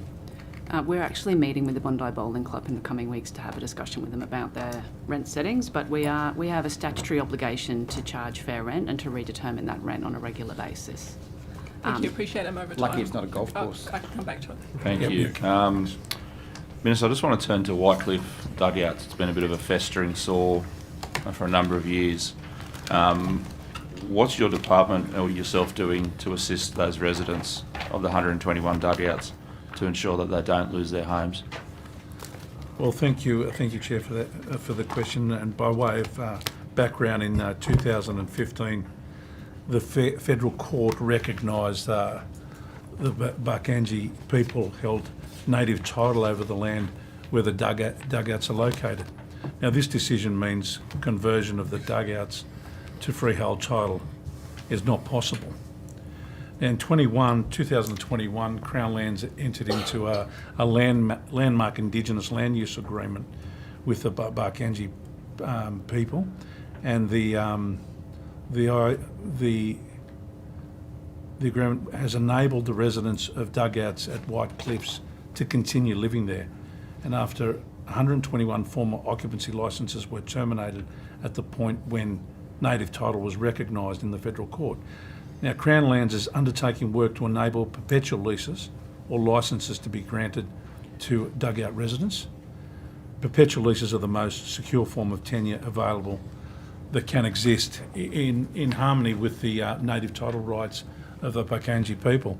Now, a perpetual lease can only be offered where an appropriate survey of the property has been undertaken. Crown Lands has provided free surveys to dugout residents, and a licence will be offered where the appropriate survey has not been undertaken. Will just on those perpetual leases, will the dugout residents, will they be able to sell any interest in those perpetual leases to someone else? I might throw it over to Melanie to cover. Thanks, Minister. We've actually been working intensively with the community to facilitate this change. We've offered no-cost surveys of the properties and have completed 116 surveys out of the 121 residences to date. Those remaining residents opted not to have a survey and have preferred to opt for a perpetual licence rather than a lease. If in terms of sale, so the leases can be passed on to family and as part of the resident's estate.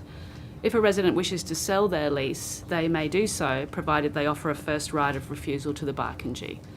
That is the arrangement that we have and will be formalised in the leases, and I believe the leases are being shared with residents this week. They may already have been. We're at that point. Okay, and just on that, can you just explain the difference between the lease and what was the other five? They went for a perpetual licence. Perpetual licence. So what happens with that perpetual licence in terms of it being different to the lease? Is there a time period on those licences, and what happens if that licence expires? Well, they are perpetual. They're perpetual, yeah. okay. It's the lease is the more secure form of tenure.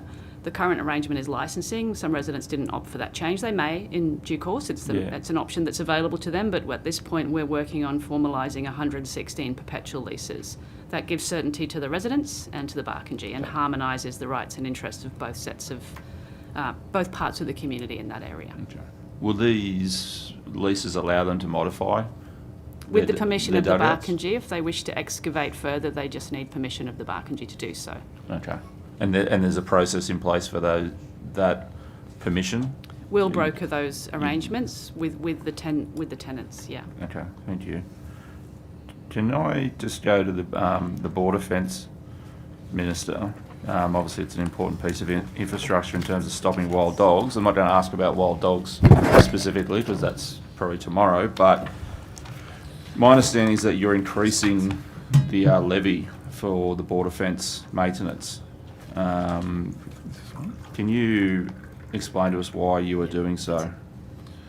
Well, thank you very much, Chair, for that for this important question. For anybody not aware, the border fence is a 600-kilometre dog-proof fence constructed along the New South Wales, Queensland and South Australian borders that is significant in mitigating the impact of wild dogs on the viability of farming in Western New South Wales through the loss of stock.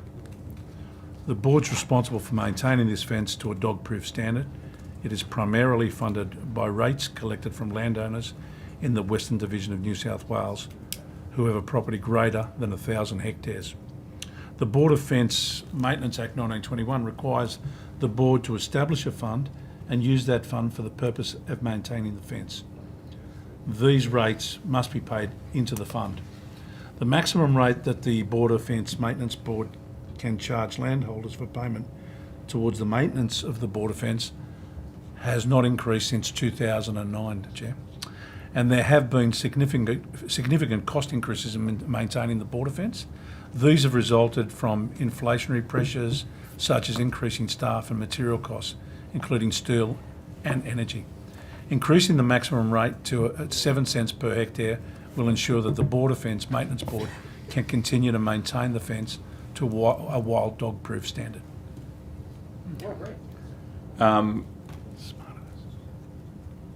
What guarantee, you're increasing it by nearly 30%, what guarantee will be for the residents that this won't increase further?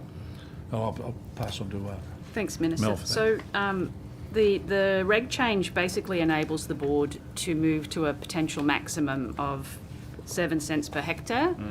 It's at the board's discretion whether they do that, but those funds are used to maintain and keep the fence at a wild dog-proof standard. That is the purpose of the reg. The board can make that choice, and we consulted with the Farmers Association Western Division Council, Pastoralist Association of West Darling and the Western Board of the Local Land Services, who all provided support to increase the potential maximum, knowing that it will be used to sustain the fence into the future. Okay. And am I right to assume that the other states are making similar contributions? I can't comment on what the other states are doing. This is about our contribution in New South Wales to that part of the fence. Yeah, I would imagine they have similar I'm arrangements. just curious as to how our rates compare to what they're charging. I can take that on notice and get you some more information, possibly this afternoon. Yeah, that'd be great. And just lastly, to close that, there's obviously a significant hole, I think it was reported, 32 kilometres in length along the South Australian border, which is obviously a big hole for wild dogs to wander freely through. So I'm just wondering where we're at in terms of plugging that hole. Yeah, look, I understand that while maintenance of the fence sits under my responsibilities, the border fence extension project sits with my colleague, Minister Moriarty. So okay, I'll hit her up. You might put that in your pocket and ask her tomorrow. No worries. Questions about the extension of the border fence would be best directed, however, to Mel. Yeah. Can I just ask, in the 2 minutes I've got, a question on multiculturalism, and feel free to direct it to Mr. Laposta if you need to. But obviously, post-pandemic, there's been a rise in multicultural events. More communities are seeking money to run these events. Some of those cultural groups are probably more sophisticated in their operations or larger than their operations, and still recognising a lot of these groups are run by volunteers and English might not be their first language, or they might not be very proficient at it. But some of these bigger groups we're hearing are paying consultants to write their application processes for them. I'm just wondering what the department is doing, or what you are doing, Minister, to make sure there is a level playing field, so some of those smaller multicultural groups get their fair bite of the cherry, and they're not disadvantaged because they're smaller or are not as proficient in English. Yeah, no, that's a great question, Chair. And of recent, we distributed funds to a number of groups, smaller type grant funding over recently. But I'll pass you on to Joe to give you the greater detail on what we're doing in that space. Thanks, Minister. Thanks, Chair. It really is an operational matter, so it's probably best directed to me. We're aware of it, and I appreciate you flagging it, because it's a constant challenge where you don't want to give money just because the grant's really well written. You want to give money because the grant delivers on what it says it is, which is either supporting new and emerging communities or engaging a large audience or whatever. The long and the short is we do probably two key things. We have capacity building programs where our staff will run grant writing sessions, and particularly targeting new and emerging communities. We ran one the other day for the women of Afghanistan because of the size of the increase of that population, and we wanted to make sure that that community was getting its just deserves in terms of grants. And we ran one with a network of women in and around that Blacktown area. Likewise, we're also looking at a community that I know Mr. Farlow is close to, the Korean community, where we're actually thinking, because of some members of that community having low levels of English proficiency, running the grant programs in Korean to help them break down some of the barriers to being able to understand how to access the grants and so forth. The last part, Chair, is that we have members of our community engagement team as a part of the grant decision-making process to help run the ruler on, not just because it's well written, but that community has a significant impact. It's not perfect. We've got to keep getting better at it, but it is front of mind. Okay, thank you. I'm looking to the government for their 15 rounds of questions. Very satisfied with the Minister's answers, and we don't have any questions. All right, well, we'll break early for our little morning tea. I don't think the tea and coffee have arrived yet, but if it arrives when we've restarted, feel free to jump up and grab some in your own time. So we'll break now for 15 minutes and we'll come back at 11.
break.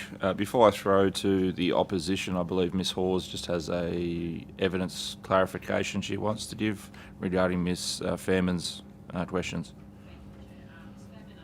The land at Barraville was reserved as Crown land.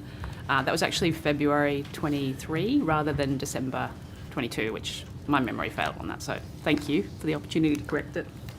No problems at all. All right, we'll throw back to the opposition for questions. Actually, Minister, to save us all the time, do you think you might be able to table all those answers you've been reading off? Might just save everyone a bit more, bit of effort. What is the point of order, other than bad jokes? Chair, I'm not needs compelled to do that, am I? treat the witness with courtesy and respect. No. And that's Yeah, and just he, I mean, he keeps Hang reading on, off. hang on. He keeps reading off notes. I'm hearing the point of order, and then I've also got the Minister joining in the background. Hang on, we'll hear the point of order. So, Chair, I mean, all witnesses before these committees must be treated with courtesy and respect. And what he should be doing is asking the Minister a genuine question and allowing the Minister to answer that genuine question. Actually table the notes that he's reading from, because he's reading so poorly that I would actually prefer to read it myself. I'm not going to get into the debate about whether it was a genuine question or not. If that's really your first question, I think the Minister was pretty much answering when he said, "I'm not compelled to do so." That's right. So let's move on to the next. Let's move on to the next question. Okay, thank you. Let's go to the Speedway. Minister, what's the state of play with the Speedway? The Speedway... Quick, give me a note. Well, the Speedway falls under the responsibility of Minister Scully. It's within the Greater Sydney Parklands. Yeah. So you've got no interaction with the Speedway whatsoever? I can probably take that because this is for a different session with Minister Scully, but Greater Sydney Parklands is part of the portfolio that I'm responsible for. So I've made the Minister aware of progress with negotiating a new operator for the Speedway, but those questions are probably better directed to Minister Scully. But within the sport portfolio, you don't have dealings with motorsport in New South Wales? I do have dealings with motorsport. It was great to get out to Bathurst. It was a wonderful experience, and I got true appreciation. You enjoyed the corporate hospitality? True appreciation of motorsports there, and I've been out to the Top Fuel as well and experienced that. And I do suggest that if you go out there, get some real solid earplugs. It can tremble your body. But as I said earlier, that issue is under the responsibility of Minister Scully. Minister, how long did you spend at the Bathurst 1000? Like, cumulative time-wise? How long were you there for? I didn't kind of run a stopwatch. It was minutes, so it was I didn't minutes, have wasn't I didn't have a hours, stopwatch, was it? but I believe I was there for 3 or 4 hours. Cut and run? Oh, does that offend you, the 3 or 4 hours, Mr. Wynne? So, Mr. Fang, seriously, do you think you can get my name right? Like, you're the Minister for Multiculturalism. Mr. Fang. Like, I think it's a little bit insensitive that you can't even get my name right. I've got a nameplate here with my own name. Let's move on. So, Minister, in terms of your responsibilities in motorsport, has the government developed a motorsport strategy? We're working with motorsport on a number of issues. We've got issues around the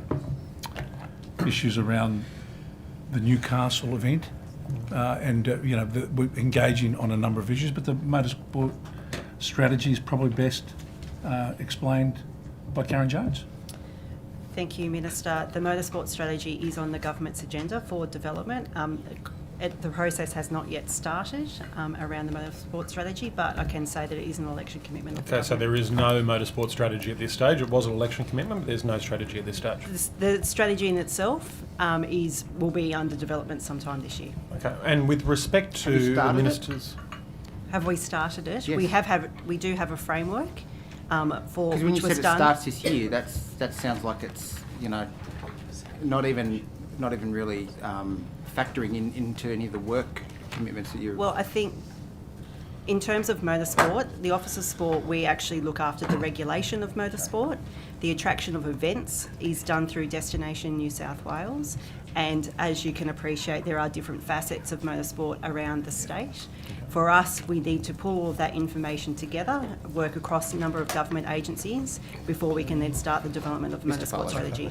Thank you very much, Ms Jones. And so, Minister, with respect to motorsport, we know that there's not a motorsport strategy on foot at the moment, but in terms of the redevelopment of the Speedway, is it correct that that will cost $70 million for the redevelopment of the Speedway? As I said earlier, that's maybe put that question in your pocket and ask Minister Scully when you if I get can an ask opportunity Ms to do that. Hayes in terms of that, is that correct? I think it's more appropriate that it's directed to Minister Scully's estimate session, but the But you know the cost. The construction of the speedway is being done by Metro rather than Greater Sydney Parkland. We are the landholder, but the details of that work would be Minister Halen from the Metro portfolio. So it's better placed in different ministers' estimate sessions, I believe. Okay, so, well, for the benefit of the committee, I can say that it costs $70 million, at least in terms of what the government has outlined, for 7,000 spectators at the Speedway. But now I'll turn to something which hopefully is in your portfolio, Minister, which is with respect to Penrith Stadium. Minister, does that fall in your portfolio? Yes, it does fall in my portfolio. Okay, now that Projects. stadium was to seat between 25 to 30,000 people, and it was estimated to cost around $300 million, and of course be built on the site of the Penrith Paceway. On the 25th of August, of course, the New South Wales Labor government spent $309 million on refurbishing Penrith Stadium on the existing site, citing estimates that the cost of the project would be at over $900 million, so a huge increase. Do you stand by that projected cost of $900 million for that stadium site? Well, no, we've committed an amount of $309 million for the refurbishment of the Penrith Stadium. The Penrith Stadium is located on Crown land. It's an ageing suburban ground used mainly for professional and amateur rugby league matches. Now, the New South Wales Government will deliver a $309 million refurbishment of the existing Penrith Stadium to support the growing population of Western Sydney and improve the event experience for venue users. The New South Wales Government is working with key project stakeholders to confirm the project's scope, capacity and delivery timeline within the committed budget. You could have just tabled this. Now, the community and stakeholder values any feedback gathered during the 2022 Have Your Say campaign and will inform the refurbished stadium's final design. Infrastructure New South Wales will deliver the project on behalf of New South Wales, on behalf of the government, and Venues New South Wales will manage the stadium. Are you just reading the New South Wales government? Do you want the information or not, Mr. Well, I mean, look, I can Mr. get the Fang? press. I can get the press release. And Yeah, get the the New same South amount of Wales government's detail. decision to proceed with the refurbishment of the existing Penrith Stadium provides certainty for the project and ends the government's proposed acquisition of the adjacent Penrith Paceway site. Could I ask that Ms Mather come forward, please? Yeah, sure. Answer some questions. Ms Marley.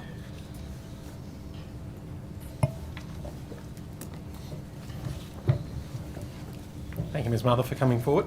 Just wanting to ask, as part of the Hunter Park Master Plan, there is the relocation of the Newcastle harness track, which is currently located to Newcastle Stadium. Is that correct? That's correct. And how much have you provisioned for the planning of the Newcastle harness track? How much have we? Provision for the planning of the Newcastle harness track. So what has been done so far is the development of a master plan, a high-level master plan for the site, including a strategic business case, which would see the development of Hunter Park actually over a series of stages. As part of the work that we've done on that master plan, we've also developed business cases for the development of a new entertainment centre, and also looked at a business case for the relocation of the harness racing track. That is estimated to cost in the order of $50 million. So $50 million in terms of the construction cost? But nothing has been provisioned for that at this stage. Okay, with nothing provisioned. Okay, and do you have any indication around potential sites of where the harness racing track could go? And do you know what the respective land values are for those locations? No work has actually been done on that other than to, in consultation with the Harness Racing New South Wales as well as interested stakeholders, they've identified that an area in the Hunter region would be appropriate and close to where their key stakeholders are. Ms Mather, can you bring your microphone a little bit closer, please? It's just struggling to hear you. Beg your pardon? Could you bring the microphone a bit closer to you? They're just automatic. They pick up your voice. Is that better? Thank you. Thank you. And now, in terms of the Speedway, we understand that, of course, for a 7,000-seat Speedway it will cost $70 million. Is it reasonable to assume that you could locate the Newcastle Harness Racing Track for less than $70 million? I can't comment on that. That work has actually been done by experts. Okay. But you'd already indicated the $50 million before, so in terms of, are you doing any budgeting as to what that cost would be at this stage? That cost would be for the development of a replacement harness racing track in another location, but no provisions have been made for where that location may be or the cost of the associated land. Thank you very much. So, Minister Kamper, you've publicly stated that to relocate the Penrith Stadium site to the Penrith Paceway site would cost 3 times what you're going to spend. Is that correct? Essentially, when you look at the cost of doing a total rebuild, the accommodating the paceway requirements and relocating the paceway, and the estimates that were coming. Have you still got the napkin? You've done $900 million. Yeah. So how much value did you attribute? We actually focus on getting things right. Okay. So Minister, how much? We were focused on getting things right. We saw a number of blowouts on every project that your previous government embraced. So we're going to get it right. We're not going to blow the taxpayers' dollar. That's where we're focused on what the commitment is. You can't even dollar focus value, on meeting and with New South Wales. We focused on So let's just be serious about what we're doing here. Getting that right. You can't even focus on meeting with the constituents that you impact. I'll hear the point of order, although I was already calling you to order. Please call Enough me to with order. the talking over the top and yelling across the table between. He you two. started it. No, I'm not going to get into this childish game of who started what. Like, I gave up doing that when I got into this position. Can we keep it civil, please? Ask a question, receive an answer. Well, pretty basic. I think Mr. Farlow had the call anyway in terms of questions. Yeah, he did, we don't that's need fair. the constant interjections from the other member over the top of his own colleague. Fair. Thank you, Mr. Thank Farlow. you, Mr. Chair. So, Minister Kamper, how much value did you attribute to the Penrith Paceway land in the total cost of that estimated $900 million? Look, I might pass you on to Tom Gellibrand, who has been managing it, managing the issue. So, Tom, would you Thank you, Minister, and thank you for the question. I think a really important word that we reflect on in responding to this is the word estimate, because we were asked to commence commercial negotiations with the Paceway for the acquisition, and a commercial negotiation is a discussion between the parties to see if you can come to terms on acquisition. And we undertook a land valuation for the site. The Paceway also got their own advice.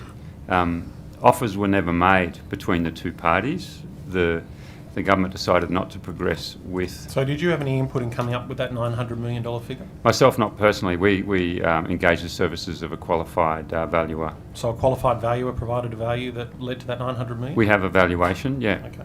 So, of course, under the New South Wales Valuer General's website, it demonstrates that the site is worth $2.39 million. Are you aware of this?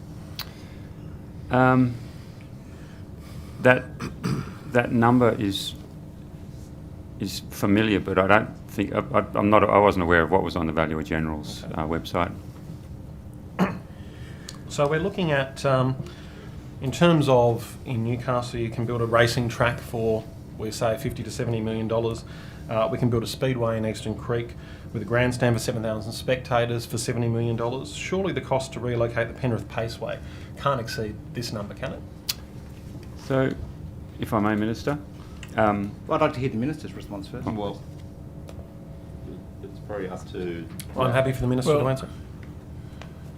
Well, what we need to consider is the $900,000 includes a total rebuild. 900 million, Minister. The 900 million includes a total difference. rebuild of a brand new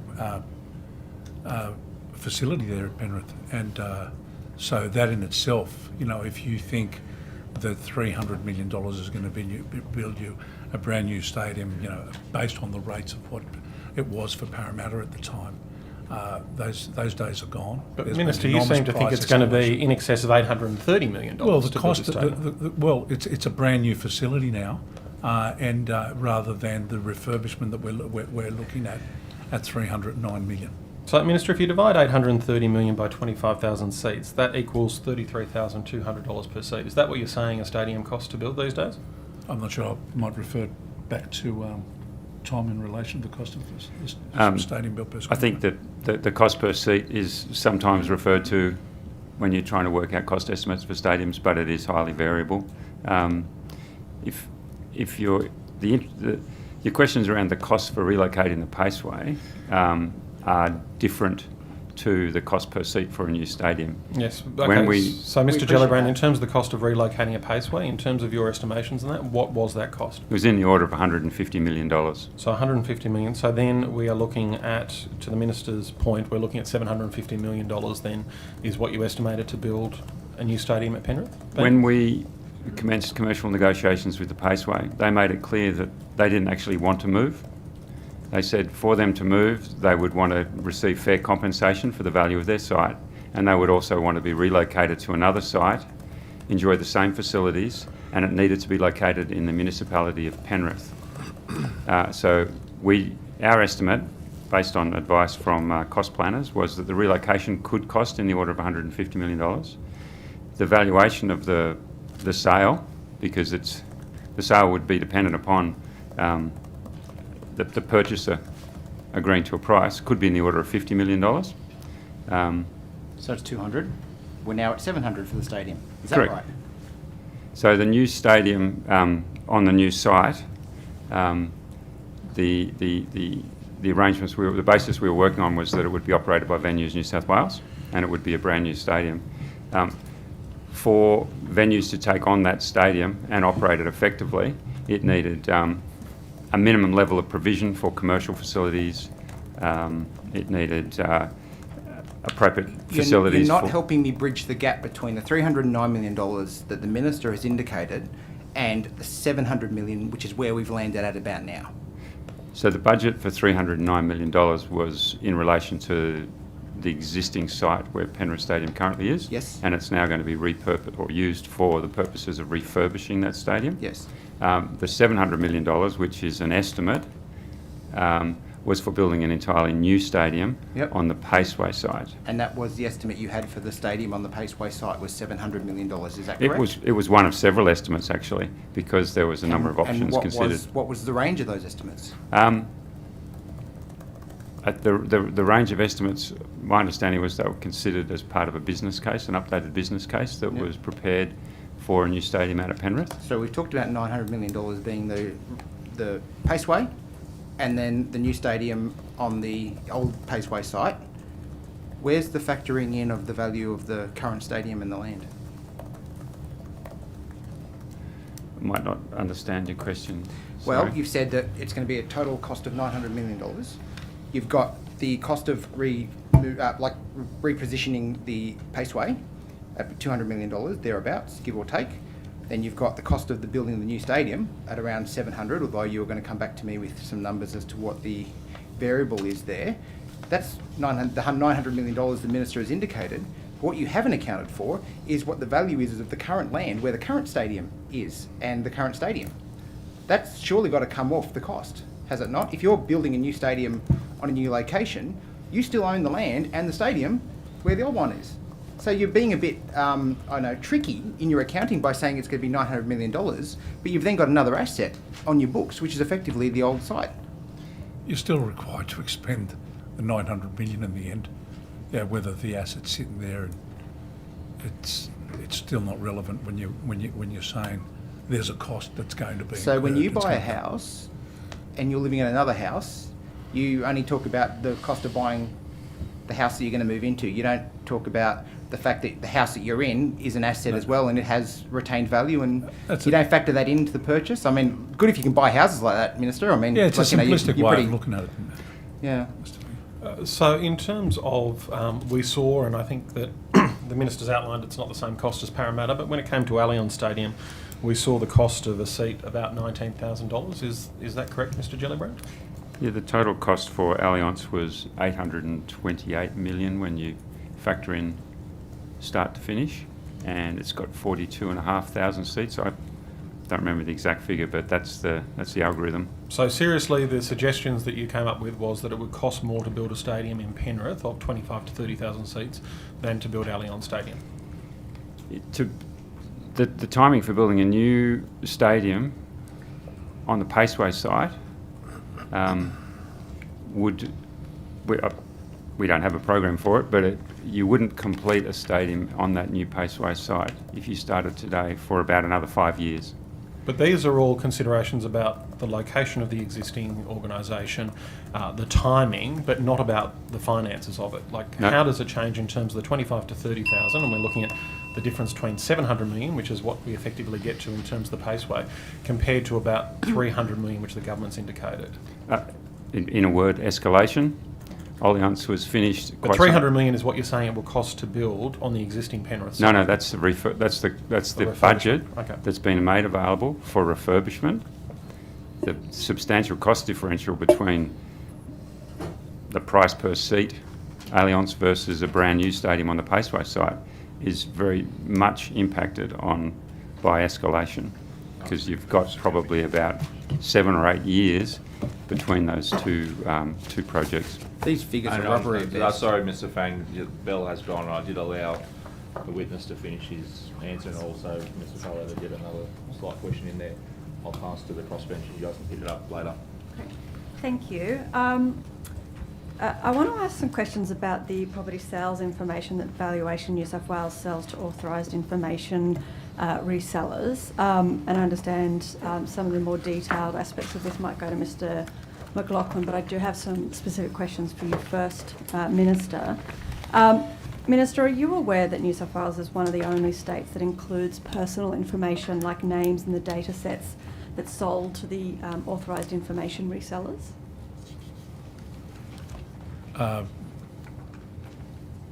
Yes. You are aware of that? And are you aware of some of the concerns associated with that? So something that's come to our office is that personal data that's being provided by the commercial information resellers is actually being matched up against court lists to target vulnerable homeowners. In fact, there was a former lawyer that was even running courses teaching other people how to use these lists to target people and their homes while they're going through the court process. Does it concern you that New South Wales is selling this personal data? Well, I might pass on to Stu to... I might ask that question to you first, and then I'll get some more detail from Mr. McLaughlin. I'm just wondering if that's a concern or a concern that's been brought to you. It's a concern that's just been brought to me. I might pass on to Stuart if... Thank Certainly. you. So, under the Valuation Land Act, the Valuer General is authorised to provide that information. Mm-hmm. I think it's certainly concerning and certainly concerns the Valuer General as well as the Privacy Commissioner. We have met with the New South Wales Privacy Commissioner, and as a result of that meeting and further reviews undertaken internally, we've introduced new licence agreements. Until recently, New South Wales does not charge for the supply of property sales information, and New South Wales was the only state in Australia to do so. As a result of that review and implementing new privacy protections throughout a new licence agreement, which will come into effect on 5 January, we've undertaken and taken further steps to stand up an associated, or are standing up an associated probity, compliance and privacy team that will monitor the new contracts that we are putting in place to ensure that data resellers are compliant with those. Yeah. And these steps that we've taken in consultation with both the Minister and the Valuer General have been accepted by the Privacy Commissioner. My understanding, though, is obviously that the issue isn't so much the resellers, but rather the people that are buying from the resellers. Even with the new licence agreement, my understanding is that personal data like names will still be included. Is that correct? Yes, that's correct, and that's in line with other states and jurisdictions, and I'm happy to take on which ones provide that. But I think the important thing to recognise here is that information is entirely critical to underpin a variety of things in New South Wales, specifically the mortgage industry.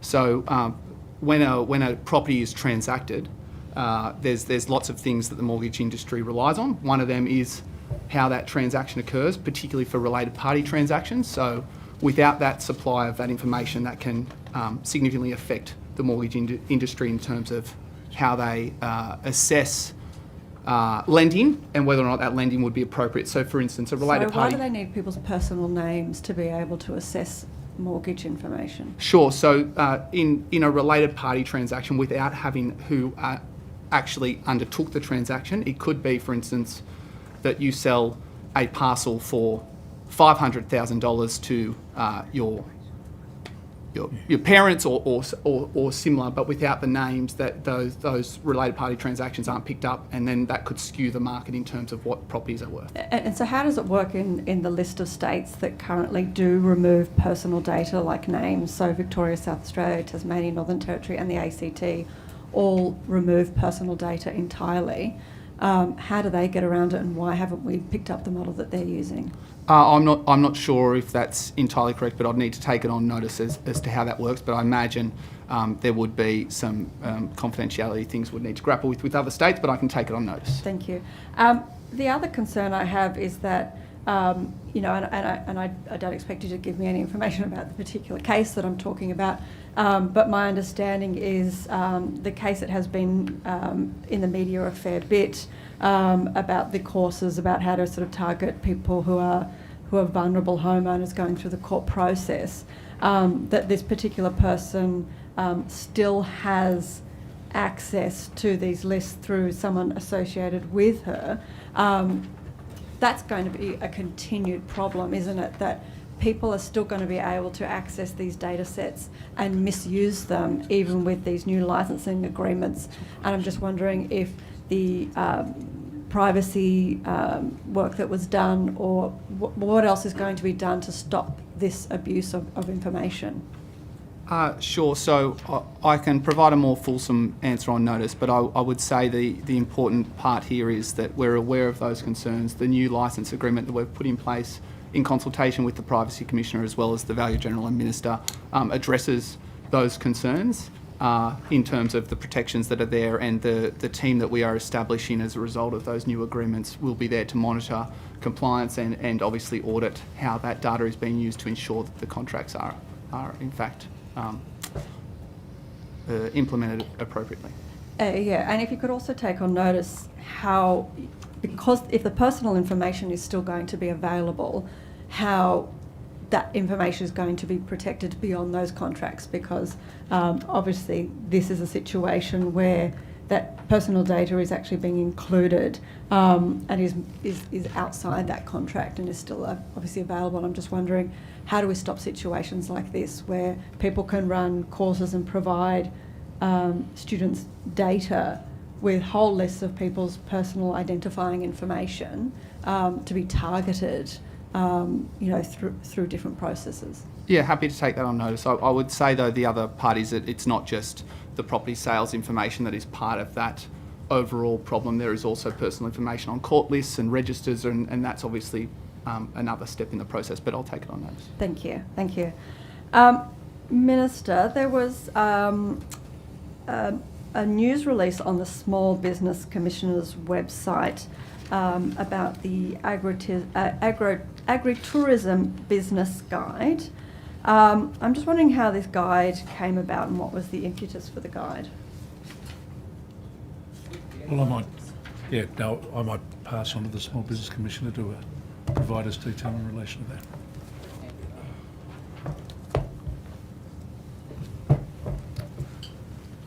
Thank you for the question. The guide was developed many years ago in response to concerns, particularly from small businesses in the agricultural sector, that were facing not only drought but peaks and troughs in terms of seasonal issues in response to their businesses. And it was a way of actually promoting particularly cellar doors and other agritourism activities for essentially businesses who, to that point in time, had been agricultural in their focus only. So it was essentially an assistance tool to provide them potentially a augmented source of income and revenue for those businesses, particularly those businesses that were particularly vulnerable, as mentioned, to seasonal and related issues. Do you know how much was spent on the development of the guide? No, I couldn't. It was actually developed prior to my time as Commissioner, but we could certainly try and take that on notice for you. Yeah, if you could take that one on notice. And again, and this is probably something on notice, is how many staff actually worked on the guide and how long it took to actually develop the guide as well. Do you know if there are any ongoing costs associated with administering that guide? Not for the Commission. Not for the Commission. Minister, has the government allocated any additional funding towards this project in the budget, or are you planning on any further funding going forward? Not that I'm aware of. I know that animal welfare is not referenced in the guide, and there is no guidance about the need to take animal welfare into account when opening agritourism businesses. Can you explain why there appears to have been that oversight when it comes to actually putting this guide together? Well, there's other regimes that provide for animal welfare and animal cruelty, so I'll take that on notice if that's okay. Sure. And I might go back about, are you aware if any animal welfare stakeholders or experts were actually consulted in the making of this guide? Look, not to my knowledge. As mentioned, it was a guide that was developed prior to my time as Commissioner. Could you take that one on notice to confirm? Sure. And also, if there was no stakeholders consulted, could I ask, and perhaps this is one on notice if you weren't in the position at the time, as to why there wouldn't be somebody included or consulted in regards to animal welfare? Sure. Thank you. Dr. Con? Who signed off on the 2022-23 Multi-Sport Community Facility Fund grants? The 2022-23, it was the former former Minister for Sport. Former Minister? Just to clarify. Yes. Thank you. In that program, $3.64 million was granted to the Northern Suburbs Football Association for the North Tarramurra Recreation Area. Which criteria informed the approval of that grant? Sorry, through the Minister. If you can. Yep. So the actual guidelines around the Multisport Community Fund were published on the Office of Sport website, and that detailed all of the criteria and the weightings around each assessment phase for the grant. Is the loss of use of facilities for the general public or for casual players considered when looking at upgrades to community sporting facilities? What was that, sorry? Is the loss of the use of those facilities for the general public or for casual players considered? So the overall loss of public open space, is that what you're referring to? And for then the use of community sport facilities. So that's actually an issue for the local council, particularly if they're a council-owned facility, to manage the uses of those sites. I understand that there's an independent review of the grant and this project. Is this particular project going to go ahead? Look, I've been advised that there is actually a review undertaken for that grant at the moment. In terms of whether or not it's going to go ahead, I can't provide comment on that at this stage. I understand that this particular upgrade includes building office spaces for up to 15 people. How does the provision of office spaces benefit the community? So generally, if you are talking about office spaces in conjunction with sporting facilities, typically they would be used by the sporting organisations as their office or for administration purposes, perhaps for the marshalling of volunteers and also coaches and officials. Residents in the Ku-ring-gai area paid for the initial upgrades of the North Tarramurra Recreation Area over several years of special rate payments. Is that taken into consideration when professionalising the community facility that takes it away from recreational public use? That's a matter for the council. The demographics of Ku-ring-gai include that it's got a higher rate of over 60s than the average for Greater Sydney, including a dozen aged care facilities within a kilometre of the North Tarramurra Recreation Area site.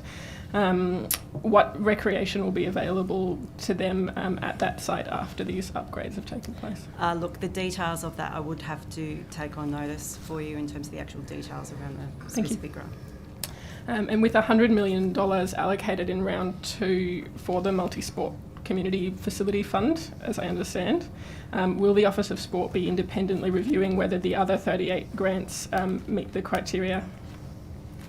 The Office of Sport is comfortable with the assessment process that was in place for those grants. And what's the expected timeline for the review that's currently taking place? I'll have to take that on notice. It's done independently, so I'll have to take that on notice. And will any works progress at the NTRA site while that grant's being reviewed? Again, I'll take that on notice. Thank you very much. Does the Office of Sport have any data about how many synthetic turf fields exist in New South Wales and how many have been proposed pending approval? In terms of synthetic surfaces, in terms of if there's ever been an audit done around how many synthetic surfaces are available in New South Wales, the answer is no, not from the Office of Sport perspective anyway. However, the provision of synthetic surfaces for community sport does continue through proposals that are considered by government through grant processes.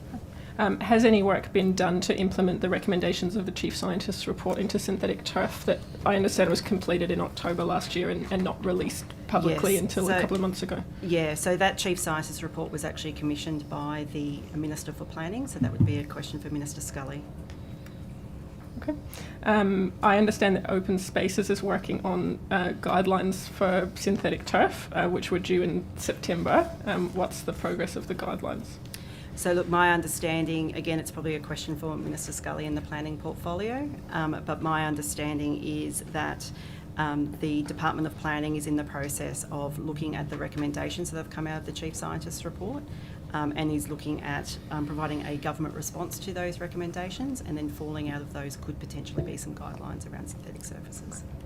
I understand that one of the recommendations of the Chief Scientist's report was improved implementation of best practice for natural turf management.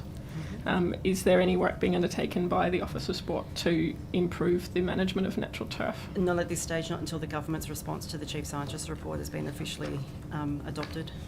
Okay. And do you know if the government would consider a moratorium on new installation of synthetic turf to protect communities while this work is being undertaken? We are still receiving applications and proposals for synthetic surfaces. And are they being approved while this work is being undertaken? At the moment, we have grant applications that are currently open, and we're receiving applications. I can't determine whether or not they're being approved. They haven't gone through an assessment process yet. Okay. But there's been no pause or delay to any proposals for synthetic turf? Correct. While the health risks are unknown? Well, in terms of not necessarily the health risks are unknown, but obviously the Chief Scientist's report is out there and the government's response has not yet been formalised.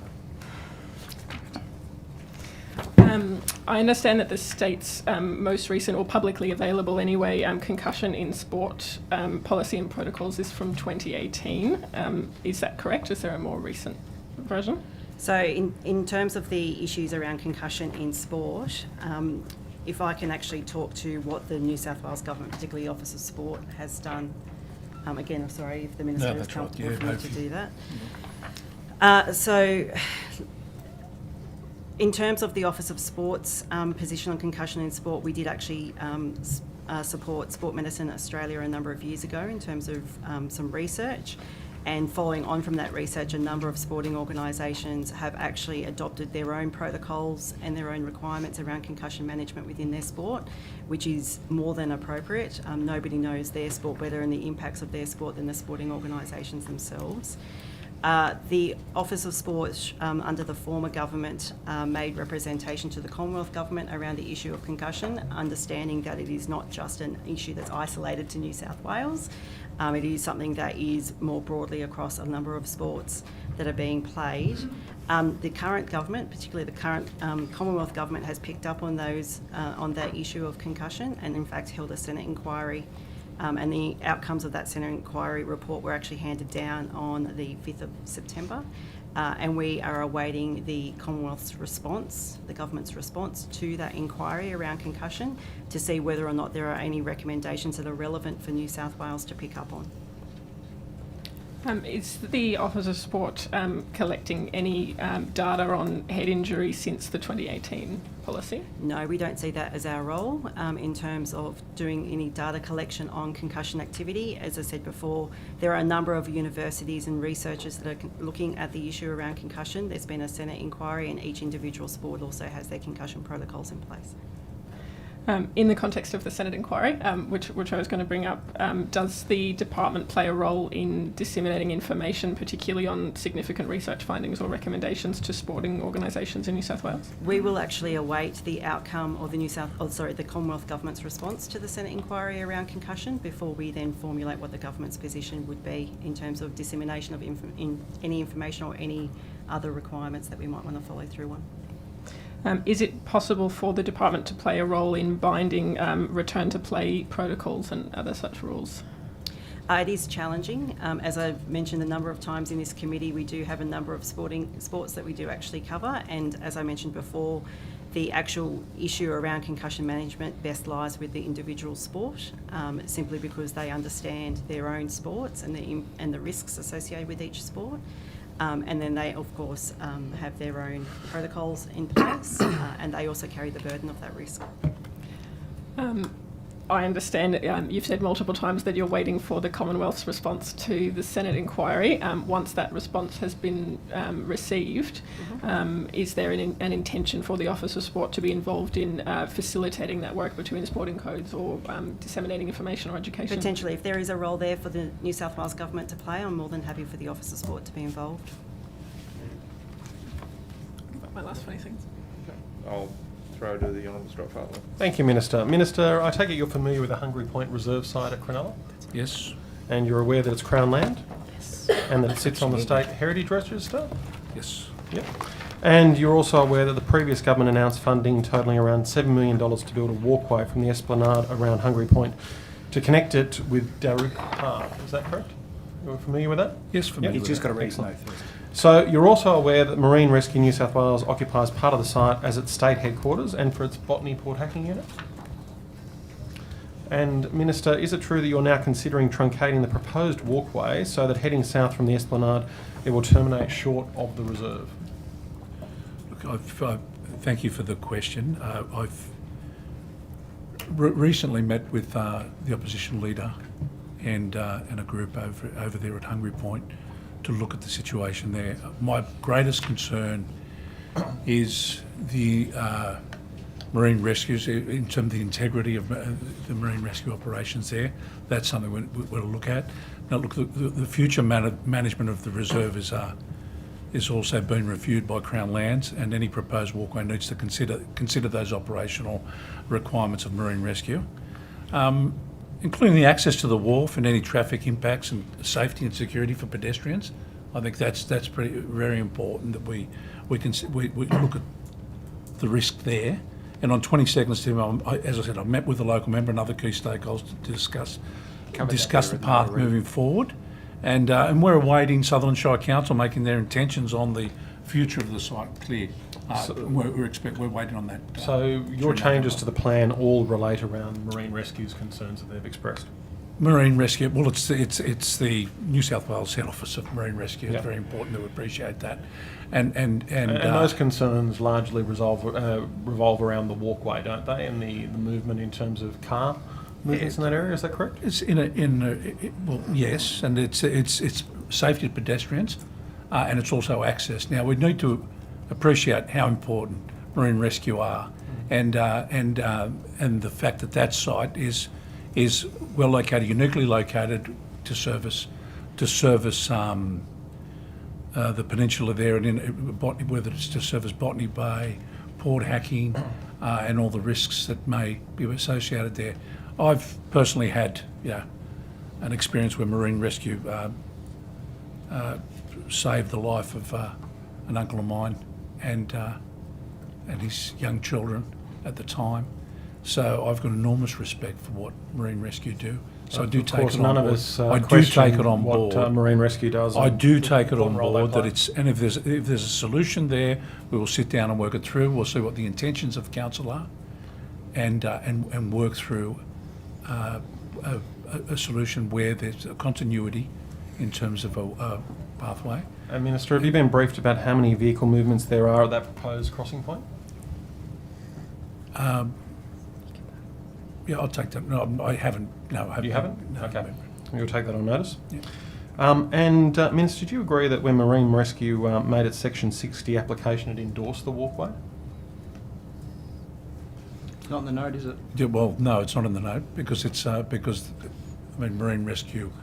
I made that decision when back in the historically, but my understanding is that the proposed walkway is going to interfere with their operations, and how we can get a final outcome there where the integrity of marine rescue operations aren't put at risk, then we're comfortable to move forward. And Minister, are you with the aware of anything submission that's changed since that Section 60 application was put in by Marine Rescue? Sorry, could you ask that again? Are you aware of anything that's changed since that Section 60 application was put in by Marine Rescue?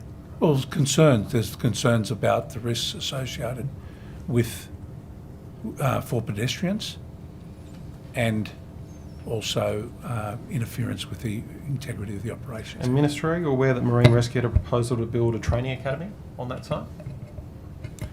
Yeah, I was familiar with that proposal. There was a proposal, yes, historical proposal. Okay, and did they put an application under Section 60 of the Heritage Act I'll for look, that purpose? I might pass to Mel to Could I, greater detail there. through the chair, can I elaborate on the response? It's a design question, really. So Marine Rescue have a very operational site there, as you'd appreciate, with boats, traffic, emergency vehicles moving, toing and froing. Marine Rescue have always been supportive of public access and a walkway. The contested issue is where does it go and what is the actual final design of that walkway. And that is still under deliberation and consultation, particularly between Council and Marine Rescue now.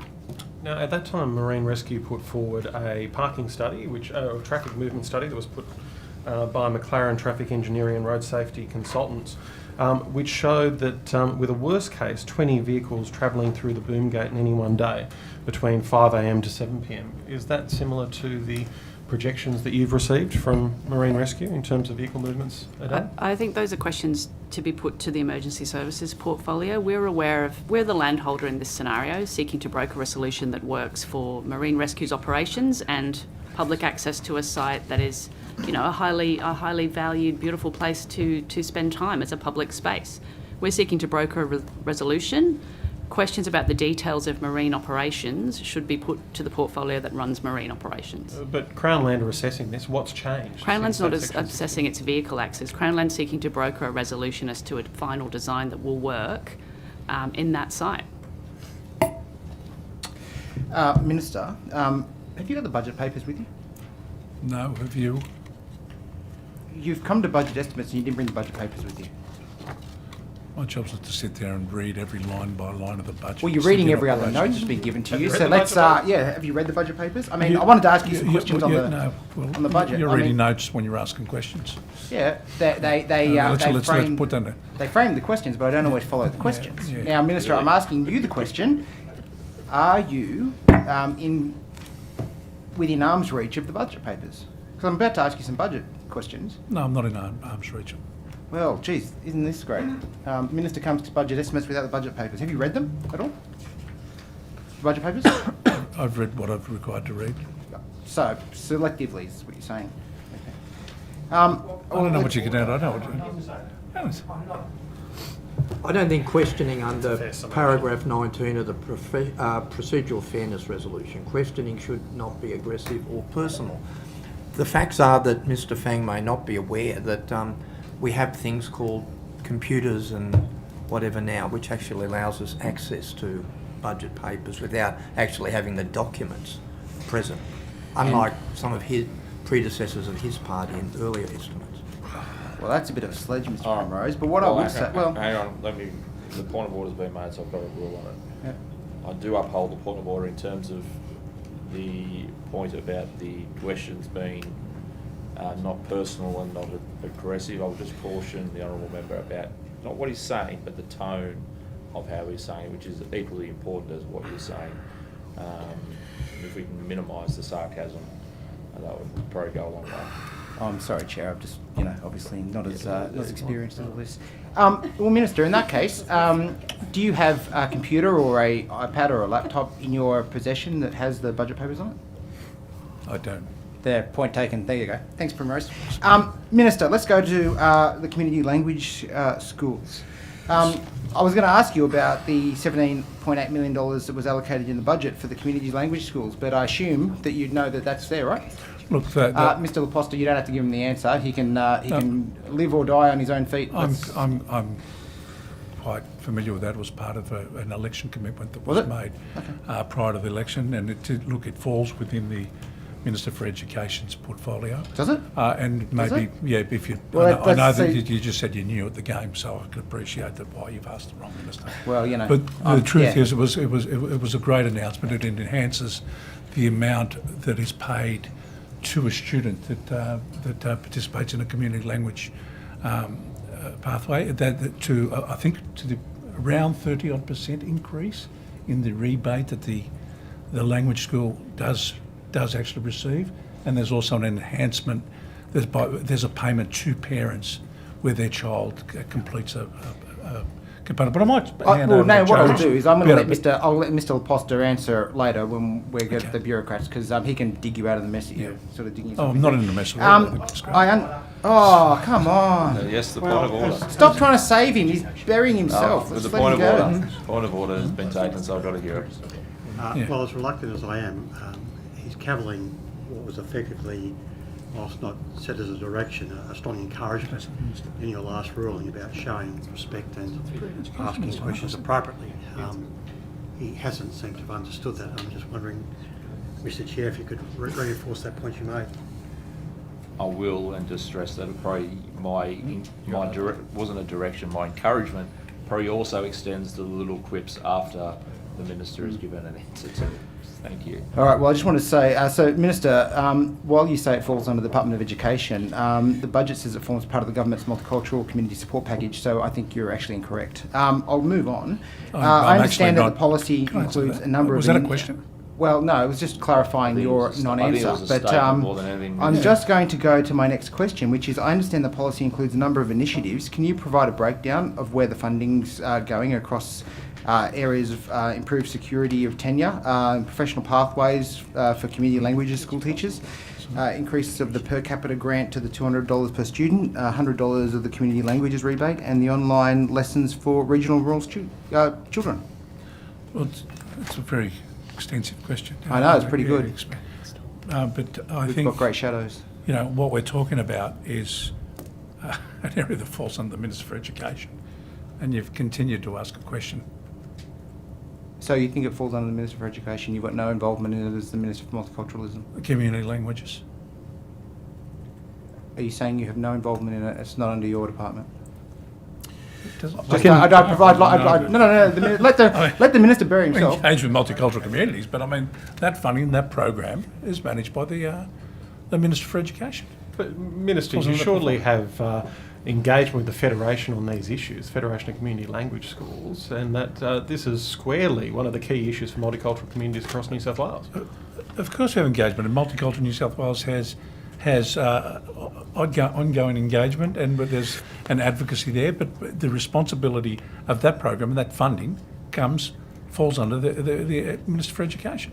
But Minister, I would say squarely, in my experience, that the Minister for Multiculturalism has been front and centre when it comes to funding community language schools and working with community language schools on their implementation of programs throughout New South Wales. Are you taking a different approach to that? This was an announcement that was delivered through education. So I don't understand why. So this is a hands-off approach from you when it comes to a key issue for I know it's multicultural difficult for you to appreciate. It is difficult for me to appreciate, Minister. But look, I'll pass on to Joe if Thanks. some further He should be the clarity. minister. I think you've. I think we let's see. Well, Minister, with all due respect, we have Mr. Laposte this afternoon. We'll ask you more questions on community language schools this afternoon. Mr. Feng, do you have anything else you want to ask the Minister? Okay, Minister, I'll turn now to some questions around JobSaver and micro-business grants audits. Are you concerned that potentially thousands of small businesses have been asked to repay funding that was provided to support small businesses through the COVID-19 pandemic? Yeah, thank you for that question. And I was heavily involved during the period during the COVID lockdowns and the crisis for the small business community that was asked to shut down their businesses during a very, very difficult times. And I personally managed many of the applications, and I assisted business throughout the whole period in opposition. I come across a number of situations and settings where the government at the time was inconsistent in the way it was funding grants to a lot of the businesses, and there was during that whole period, I think me personally, I managed around 300 odd. I assisted 300 odd businesses through the process where there's been misunderstanding in terms of. So, Minister, now you're in government. Are you concerned about businesses having this clawed back from them? I am concerned about business having clawed back, and there's a number of them that have gone through the process. It does fall in the hands of the Minister for Finance, Courtney Hersos. So, as Minister for Small Business, you haven't. But as the Minister for Small Business, I am advocating on every business that challenges the debt that's been raised, and there's certain circumstances there where we have been able to get results. But the Small Business Commissioner has been quite vocal about those debts. So we're proactive in trying in managing each and every one of those debts. But I think what you'll find is that what you've got now is the tail end of the debts, the ones that haven't been cleared up, where it's probably not it's not a real challenge as to whether they should have repaid the So Minister, are you aware how many businesses have been forced to repay funds through the JobSaver or the micro business grant?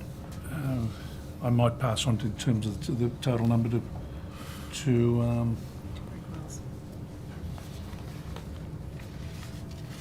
finance. Thanks, Minister. Thanks. We'll come back on notice if that's okay, Mr. Farlow, either this afternoon with the exact number. If you could this afternoon, that'd be good. If I could add, in addition to what the Minister just said, though, we administer those grants and the audit process of those grants for the policy owner. In this case, the policy owner for those grants is Treasury. So there is an audit and compliance process that goes with them. We do make every effort, as the Minister has also said, to make sure we really take concern for customers' situation. There are processes to appeal those things. We have re-looked at the criteria to make sure we consider hardship, businesses that are no longer operating, and a range of criteria that go with them as well. So we're making every effort to make sure that that's done in a sensitive way. Yeah, and that includes a quality assurance process or an appeal process, does it? Or? It does, yeah, it does indeed. But I must add that I'm deeply concerned by any businesses that are suffering and been asked to repay, and on a case by case, my office is more than happy to review any case that you may want to refer to us, because I think it's gone through a long process where they've established the ones that were potentially being asked to repay when they shouldn't have, or there was a confusion in terms of the criteria at the time. I do reinforce, though, that during that period it was a moving feast. The government was changing the criteria daily, and I was personally involved in dealings with the then Treasurer and the Finance Minister, where there was changes to criteria on a daily basis, and at some stage it became a little bit muddy in terms of whether businesses were entitled to rebate. It was a very challenging time. So there is a legacy. There is a legacy there of some that really probably shouldn't have received the funding, but the problem is they're left with that debt now, and managing that process, that's in the hands of the So, Minister, now looking forward, what policies is your department bringing forward to support small businesses who may be forced to close their doors on account of decisions this government is making to recover this COVID-19 assistance? Well, I must say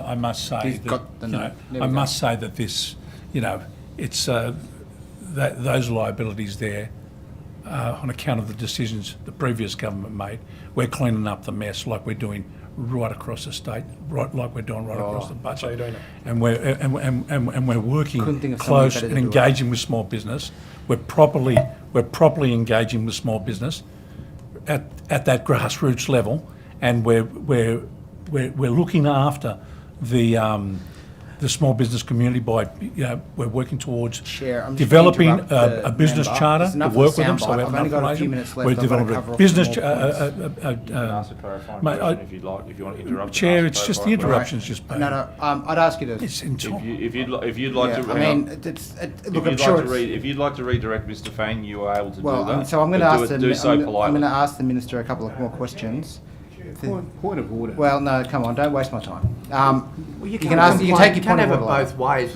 Hang on, Minister? I'll give the point of order quickly. My point of order, Chair, is that Mr. Fang Don't waste my time. or Mr. Farlow ask a question, Yeah, the Minister all right. answers, and then without asking a Stop further wasting my question, time, Mofi. Come on. like he is right now, Come on, Mr. champion. Fang just keeps talking. You can only over defend him witness so and far. interrupting, I and I ask you to uphold the call point in of order. All right. Mr. Fang, you've All got right, thank 50 you. seconds. Please just redirect. Minister, in politely. February of this year, the first sod was turned in the Sports Hub Indoor Stadium at the Charles State Uni in Dubbo. Where's the project up to? Oh, take that on notice. Okay. While you're taking things on notice, the project was on track for the first sod turn. What do you say to the PCYC user groups, including local gymnasts and the Dubbo Basketball Association, that there's been no progress in 8 months? Well, I think, as I said, I'll take that on notice. How much are you investing in the project? I said I'll take that on notice. Okay. You don't know how much you're investing? Has someone got a note? Has someone got a note for the minister? Can someone save him? Point of order. Just take it. Asked and answered by Can the someone minister. save him? I don't know. So, if it's okay, I'd Yeah, like to you've got respond. I'll Thank allow you. the answer to be. That Dubbo project is a project that was approved under the Regional Sport Infrastructure Fund. The initial investment from the New South Wales Government was $9.3 million. And because of complexities around the negotiations, particularly the involvement of Dubbo Regional Council and Charles Sturt University and PCYC, the project now has progressed to a point where there has been additional funds from Regional New South Wales contributed to the project, and the project is currently underway. What are those? What's the sum of those funds? I'd take that on notice. Thank you. Okay. Minister, I might just ask a quick question about the Wakefield Park Raceway. Obviously, it closed in 2022 due to some poor decisions by council. Your government committed $1 million to assisting in the reopening, and I note that the Office of Sport and Office of Planning have been out there to talk to the owners. Are you able to update update this committee as to where we're up to with getting that park raceway reopened and sourcing another revenue stream for regional New South Wales? Thank you, Chair. The Department of Planning and Environment is continuing to work with Goulburn, Mulberry Council and the Office of Sport to reopen. I'm actually quite interested in this answer. To reopen Wakefield Park Raceway, given the complex planning system issues that have been brought to the fore in this matter. The aim is to strike a balance between the noise impacts of motor racing on the community immediately surrounding the Wakefield Park and the economic benefit the facility brings to the wider region through the visitor economy.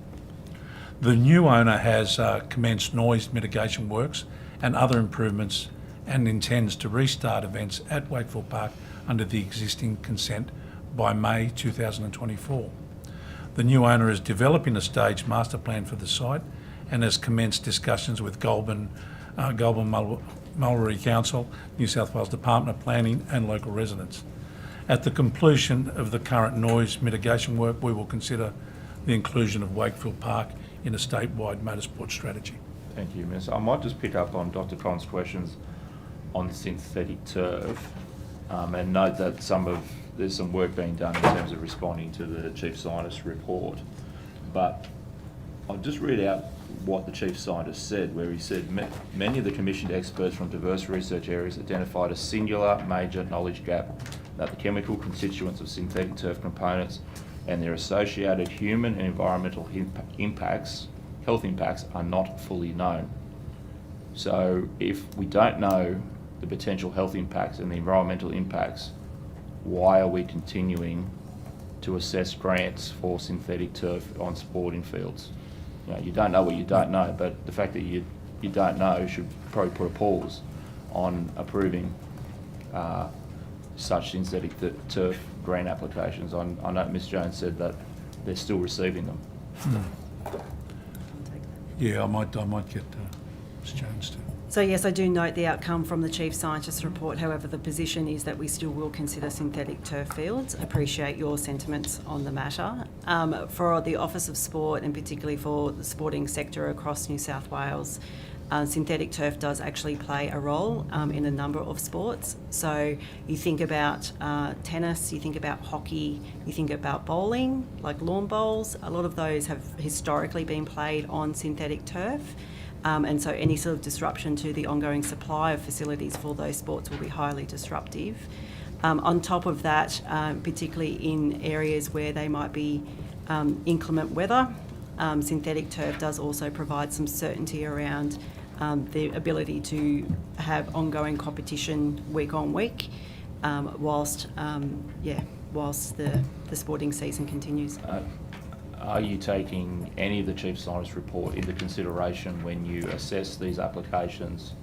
Noting that obviously there are some sports that are traditionally done on synthetic turf, like tennis and lawn bowls, but there are others like soccer fields and football fields that aren't, and there is a credible alternative, which is natural grass, and we can get into the environmental impacts later, but are you considering, when assessing these applications, what the Chief Scientist has said about the unknown health impacts? So we are awaiting the government response in relation to the Chief Scientist before we make that decision.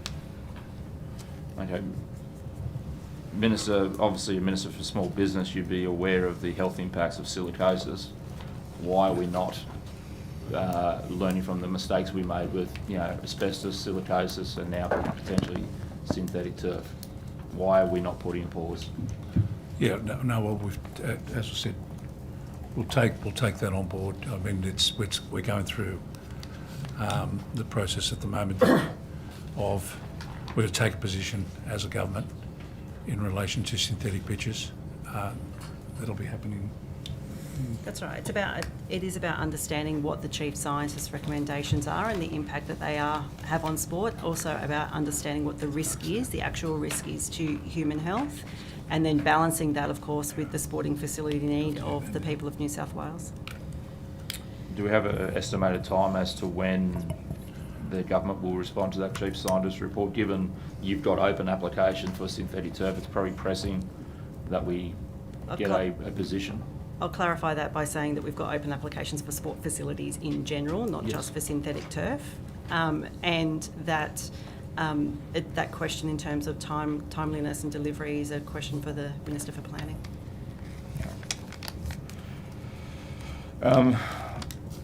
Just looking at some of those, or some of the impacts we do know, the New South Wales Treasury costed urban heat island effect in terms of lost revenue and productivity in the upwards of $12 billion annually, given that these synthetic turfs do create an urban heat island effect. Is that factored into your applications, Ms Jones, when you're looking at how much money you give to these applications? I think we need to be very careful around the heat island effect. The heat island effect doesn't impact all synthetic surfaces. It may impact some. It does depend on the design of the facility and the actual option of having shading opportunities around the synthetic, also natural water courses, natural cooling methods throughout the environment. So, I don't agree with the characterisation that the heat island effect applies to all synthetic turf or all synthetic surfaces. It does actually go to the design. Well, I guess that's to my point that we don't have an actual standard on synthetic turf, do we, in this country or in this state? We don't actually have a standard. There is no Australian standard, that's right. There is no Australian standard. Do you think, Minister, that should be part of the government's response to the Chief Scientist's report? That there actually be a standard set for how we install this stuff, how it's made, what it's made of, what it can be made of? Absolutely, and I think the Minister for Planning is has got work. We're, as we said, we haven't formed a government position yet, but it is something that it is an issue that we definitely need to get across in the near future. And given, I mean, it's a big issue. There's also synthetic pitches offer greater utilisation, and society communities have really relied on them, especially for football and a variety of other sports. And if the impact is where it's going to change, we'll look at how we address that in the future, how we address those concerns that come out of the Chief Scientist's report, what sort of construction or material difference we need to look at. But most likely, it's whatever the solution is going to be a cost impost on any new type of approach. Yeah, just through you, Minister, to Ms Jones, you mentioned about there's different models in terms of installation and water cooling, shading and stuff like that. Are preferences given to applications that are asking for money for synthetic turf if they provide adequate shading and they can demonstrate that they're not having that urban heat island effect? So or they're doing stuff to mitigate that yeah, heat so island. the actual design and the deliverability of the facility is actually a consideration under the assessment guidelines, primarily because of utilisation more so than environmental impacts, but I do take your sentiments on board. And it is something that I'm prepared to take back to the office and perhaps have input through the Chief Scientist's response in relation to that. Have you have you approved any synthetic turf grant applications that don't provide an offset in terms of shading and cooling in most recent times? I'd have to take that on notice for you. Thank you. I've only got about 40 seconds, so I will pass. I've got a question. Oh, yeah, we'll I'd love take to it. follow up one of your questions. Yeah.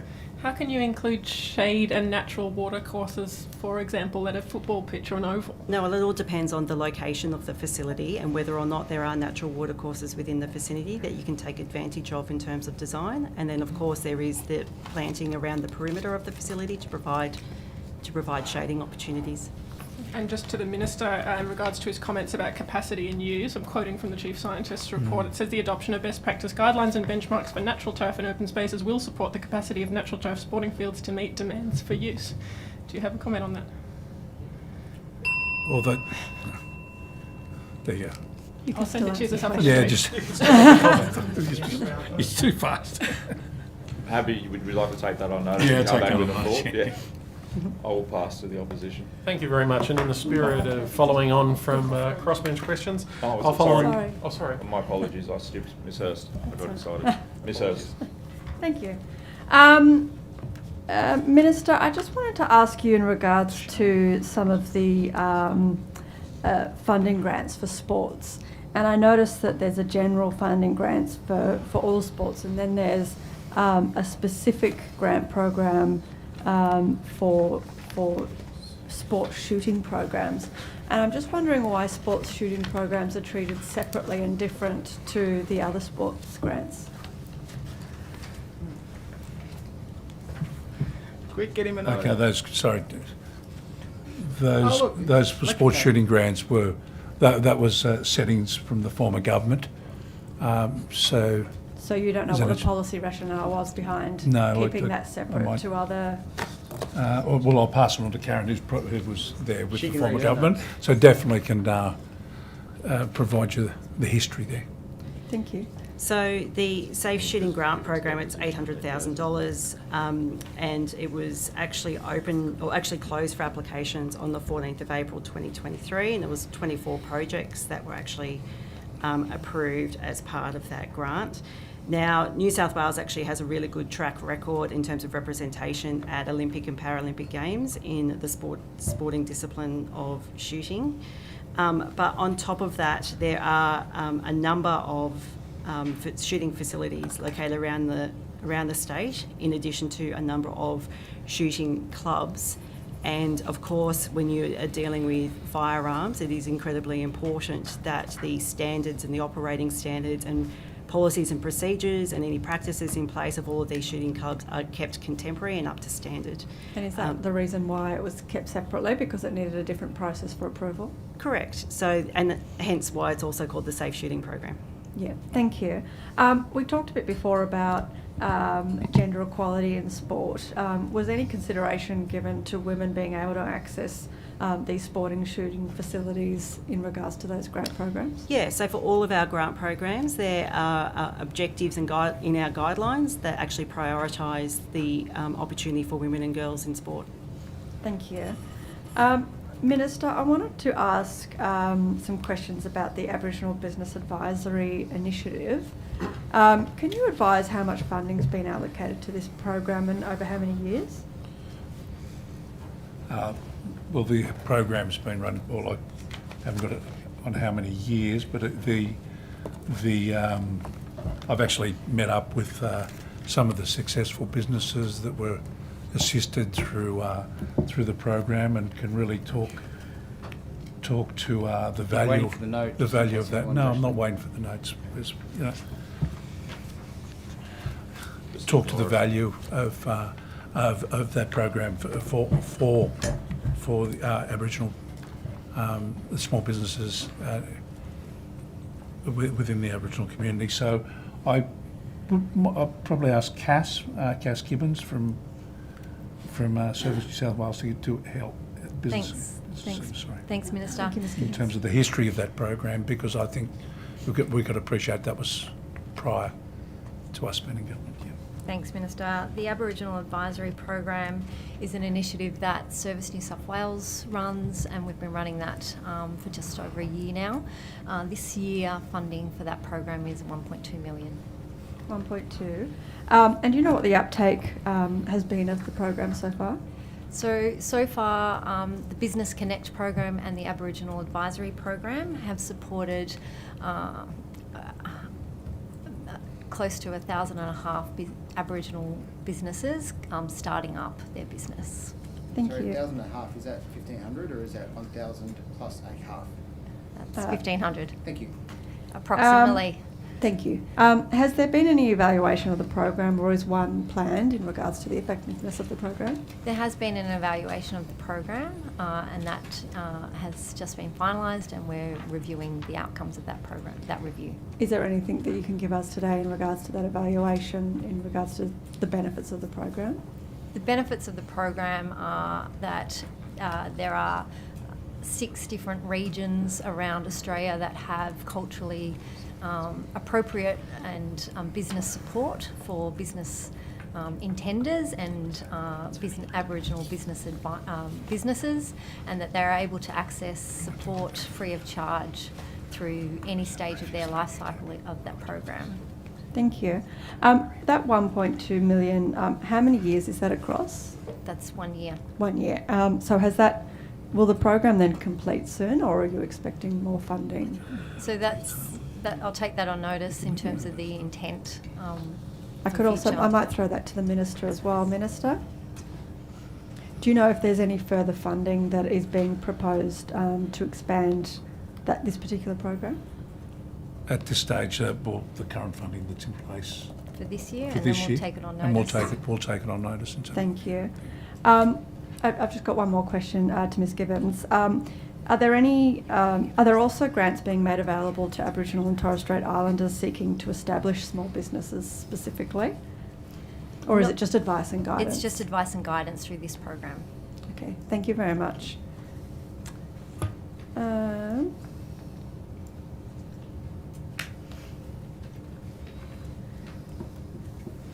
Minister, I've got some questions.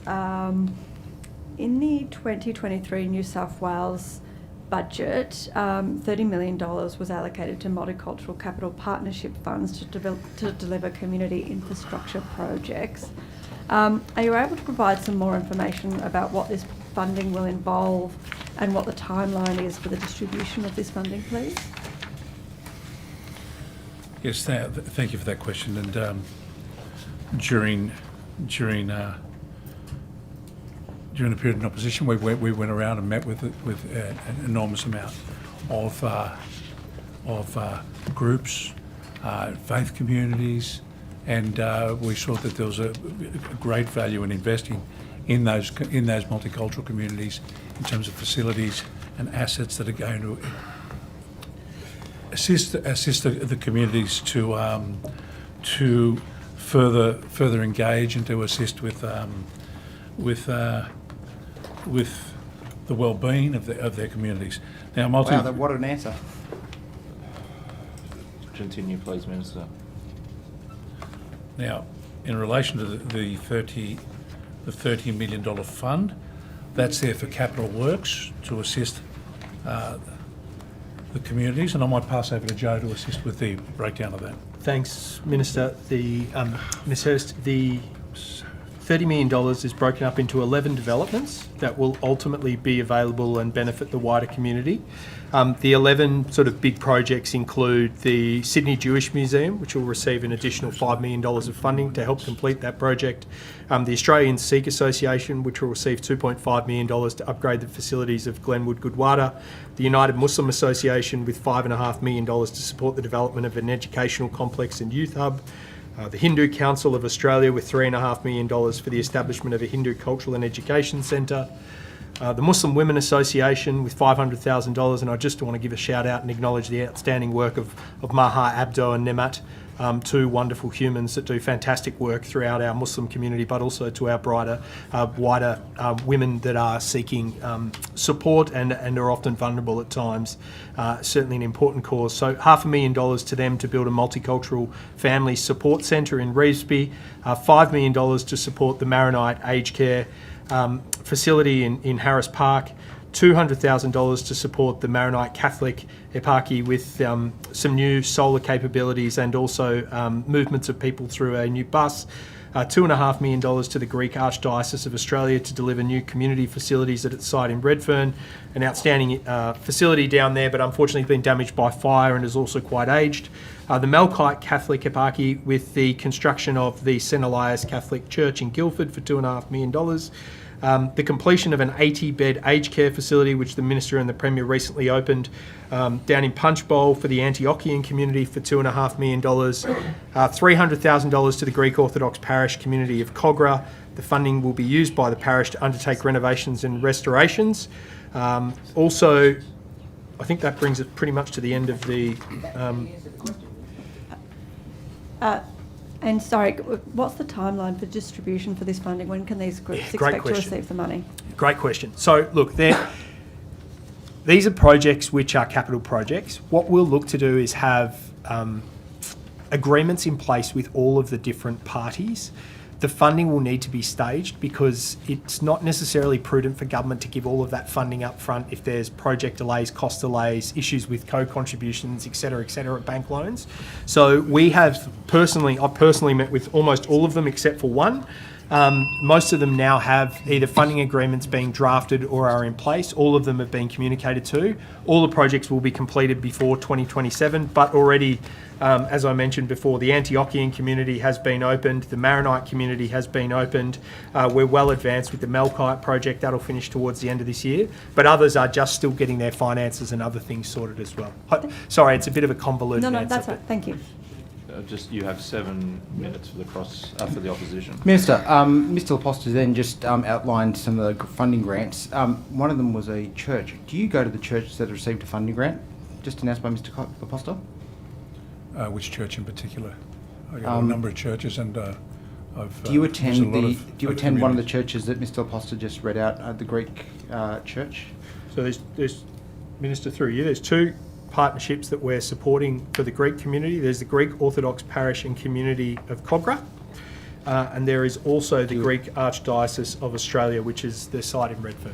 Do you attend any of those sites, Minister? I would attend them at go to a funeral. Did you fill out a disclosure form and absolve yourself of that issue when it was determined? Look, I manage all Minister, I'm conflicts of interest. asking you, did you file a disclosure before that grant was given to the church that you attend? I don't. I mean, what's the definition of attend? Minister, I think it's not up to me. It's not up to me to make the determination. Which church I attend? Did you fill out a disclosure before your ministerial office and your department issued a grant to that church. Can I just, Mr. Fang, if I can just clarify? No. I'm asking the minister first, Mr. Laposta. What's the point of order? Other than your ministers now being caught out. I'm the chair, so I'll actually ask Mr. Donnelly, what is your point of order, please? Well, the minister, first of all, can answer the question as he sees fit. The other point is that it's completely ambiguous, the question in terms of do you attend? Because how do you define attend? So the honourable member didn't even allow the minister to answer that part of it, to provide some clarification. So I think the question should be asked and answered in that order. I would let you let the minister answer the question, because I think he's a little deep hole right now and he needs to get himself out. I'll rule on the point of order, I haven't Mr. been Fang, so you can actually get to asking more of this. I'm not permitted to answer a question. Can you... I'll just say that the minister was actually answering the question. I don't think Mr. Laposta needed to jump in and answer that, because I think the question was directly to the minister. Obviously, the minister's free to defer back to the public servants, but I don't think this is a question that the public servants could possibly answer. Yeah. So I'll let you finish your answer, Minister. Look, I don't see a conflict there. I don't regularly go to those churches. Have you attended? I have attended for a funeral recently. Have you attended as a parishioner? No. Ever?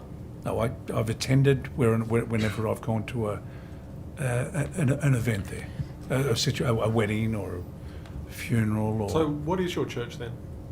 the Guy Mere Greek Orthodox Church is closer to my place.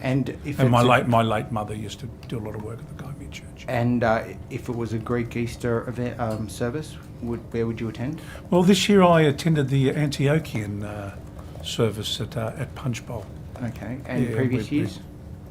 Have you attended there? Attended. I did attend. So then you I actually attended this Easter as well. You just attempted to mislead us. No, I did not attend to.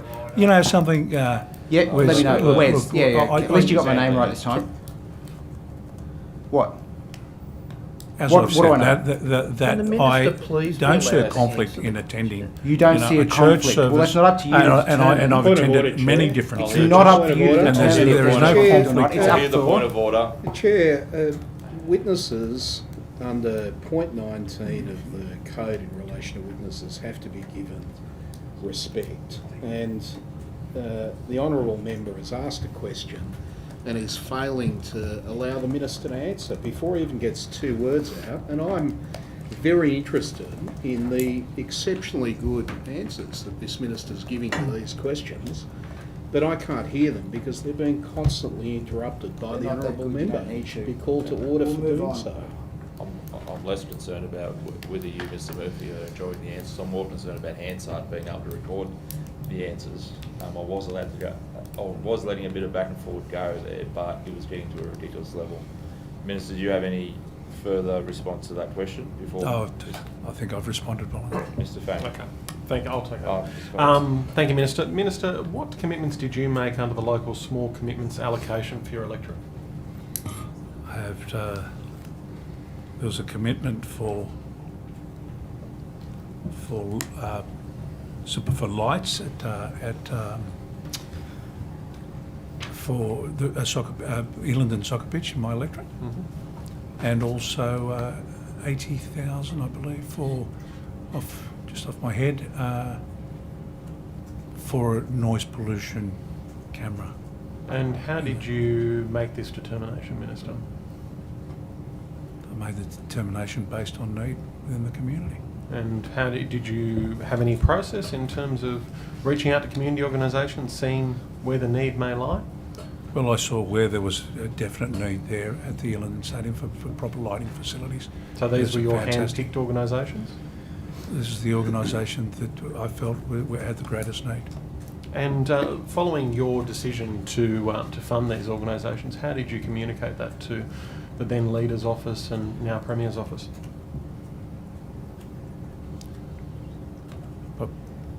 Provided the information in terms of provided the details of that commitment. To who? Who in those offices? Well, it was part of order, it. Chair. No, there's no point of order. Stop wasting time. I have to hear the point of order. What is it? Chair, I've let this run a little bit, but I'm struggling to see how questions about that are within this minister's Well, that's not a point of order. portfolio responsibility area. They're about That's not a the point of order. local small commitments allocation, which, as I understand it, isn't this minister's. Look, Murphy, they don't need the barrister to come in and save them. I mean, hang on. didn't- Let me rule. The questions have to be within the Bit of a remit shame you need a of barrister to the save you all the time, portfolio that we're examining here. We have wide latitude that it doesn't necessarily have to be about money, but if these grants don't fall into the minister's portfolio, Well, the Minister I made a question. determination. Yeah, well, I would expect that the minister would inform us of that, and we can move on. But he hasn't in done the, that. in the 12 seconds. Well, they don't fall within my within the portfolio, but Not much sense in relation to to myself, absolve me personally as the member for Rockdale, the commitment that I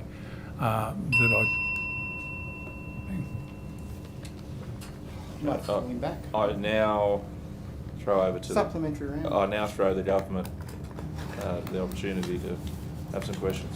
Thank you. I've just got two, Minister. There was a lot of confused questioning early on by the opposition in relation to golf. So I just want to clarify with you some of the things that you weren't allowed to clarify then. So the first question is, can you please clarify whether the New South Wales government is planning to sell any golf courses on Crown land?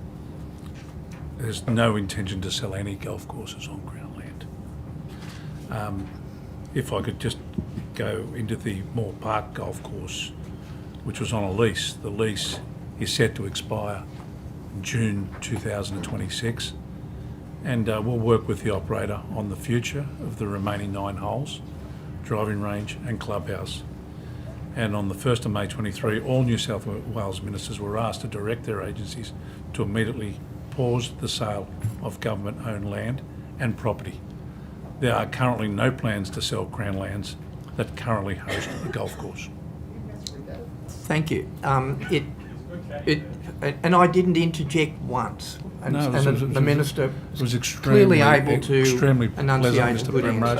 answers. The second question is, Minister, what briefings did you receive as part of the Moore Park golf course announcement? Well, the briefing, the land is owned by Paul Scully. It is a matter for Minister Scully. Yeah, well, This is the way that Labor think. They think it belongs to themselves. It doesn't. The questions belong to are in New the South hands Wales. of the government, not the opposition. At this I know. point. There is a meeting at Moore Park Golf Club on the 20th of November. I met with Golf Australia on the 13th of September. I met with Golf New South Wales on the 11th of August. I have regular discussion with the Premier and Minister Scully, including on this issue. Thank you for those clear answers, Minister. Thank you. Any other further questions from the government? Okay. No, I will just go to my normal segment in this place where I ask if there's any questions taken on notice. You want to get rid of some homework before we get to 1 o'clock. If there's any things that you've come back already with answers, you can tell us now. Save you some homework. Chair, can I just correct the record for Ms Hurst? Yes. So questions in respect to the guide. The Small Business Commission assisted in showcasing agritourism activities with the intention of providing a broader industry guidance. The guide that you referred to is not a Small Business Commission guide. That work commenced prior to my tenure as Commissioner. So thank you for that. So where was it from, sorry? Sorry? Where was it from then instead, sorry? The guide? Yeah. The guide is a Department of Planning guide. Planning, Yeah. okay, thank you. Thank you. Sorry about that. And it's just, Chair, Yes. Chair, I'm advised that the reference to the funding for safety and security for places of worship was on page 29 of the New South Wales budget 23-24, our plan for Western Sydney, and also on page 37 of the our plan for the New South Wales budget paper. Here. Excellent. We'll all rush back to our offices and read that page 29. Yeah. Any other On our iPads. any other questions on notice that you might have answers for? Otherwise, we'll do this again at the end of the day. No. All right. We will now break for lunch, and we will return at 2 o'clock. Any friends, please?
we on time? Or? Yeah, we're on time. We can start when you want. Yeah. All right. We are about to go live. So we're about to go live. So we just calm the frolic. We are live. Welcome back after our lunch break. We now just return to questioning of our public servants. I will throw to the opposition in a second, but I will just indicate that at some point during the afternoon we might make a decision to let some witnesses go, as we've done in previous times. Just I'll look to the guidance of other members in terms of how they're tracking with questions. So We got so many I will questions. throw to the Ooh. Honourable Scott Farlow. I think he's seeking the call. Thank you very much, Mr. Chair. And I'm not sure if this goes to Mr. Walker or Ms. Hayes in terms of the audit of government land with potential for housing. Is that with you, Mr. Walker? Yeah, thank you. Mr. Walker, so the Premier announced this program in May and said that it would be completed within months. When is the audit set to be completed? The audit won't be finished in months. The audit will be an ongoing process. I think the New South Wales government owns approximately 42% of New South Wales by land area and has about 280,000 lots. So this will be an ongoing process for a period of time, but we are well progressed. I think, if you don't hold me to a number, I think we're at about 2,600 lots assessed so far. 2,600 lots assessed so far. And how have you gone about assessing that lot? Has that been has that started using the government property index as a basis, or? No, the government property index is a different tool. We've developed a new tool a digital tool called Land IQ, which draws information from a range of database sources from across government, particularly or notably the government property register. So the government property register, I think, is what you're referring to in terms of that holds the information on all of the government's property land holdings. And so we basically need to identify an area to focus our efforts or our search on. We work through lots held in that area, run it against a set of criteria to determine what might be suitable for residential use, and from that shortlist opportunities for government consideration. And with respect to that short list of opportunities, you've said you've analysed 2,600 so far. Is that the short list, the 2,600? No, that's the long list. That's the long list. So how many have come out of that 2,600 for the short list then? I can't actually say. It's subject to cabinet in confidence. And when is it expected that? Just give me one moment. So when it was announced originally, it was said that ministers would bring forward land within their portfolios.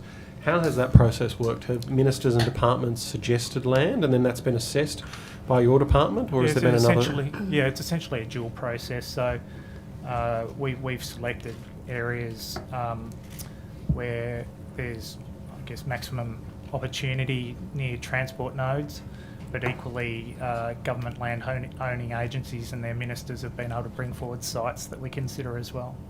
Has there been any number requirement on ministers in terms of sites to bring forward? No, because it depends totally on the land owning agency.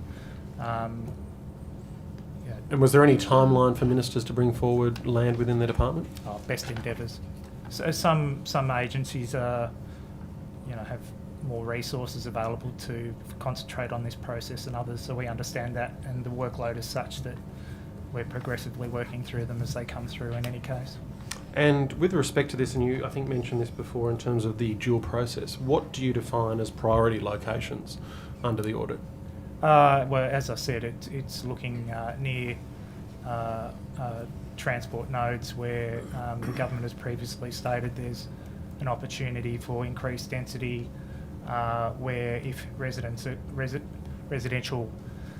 properties are created, that they have access to transport that can take them to places of work or places of employment. I mean, it's a fairly common sense filter.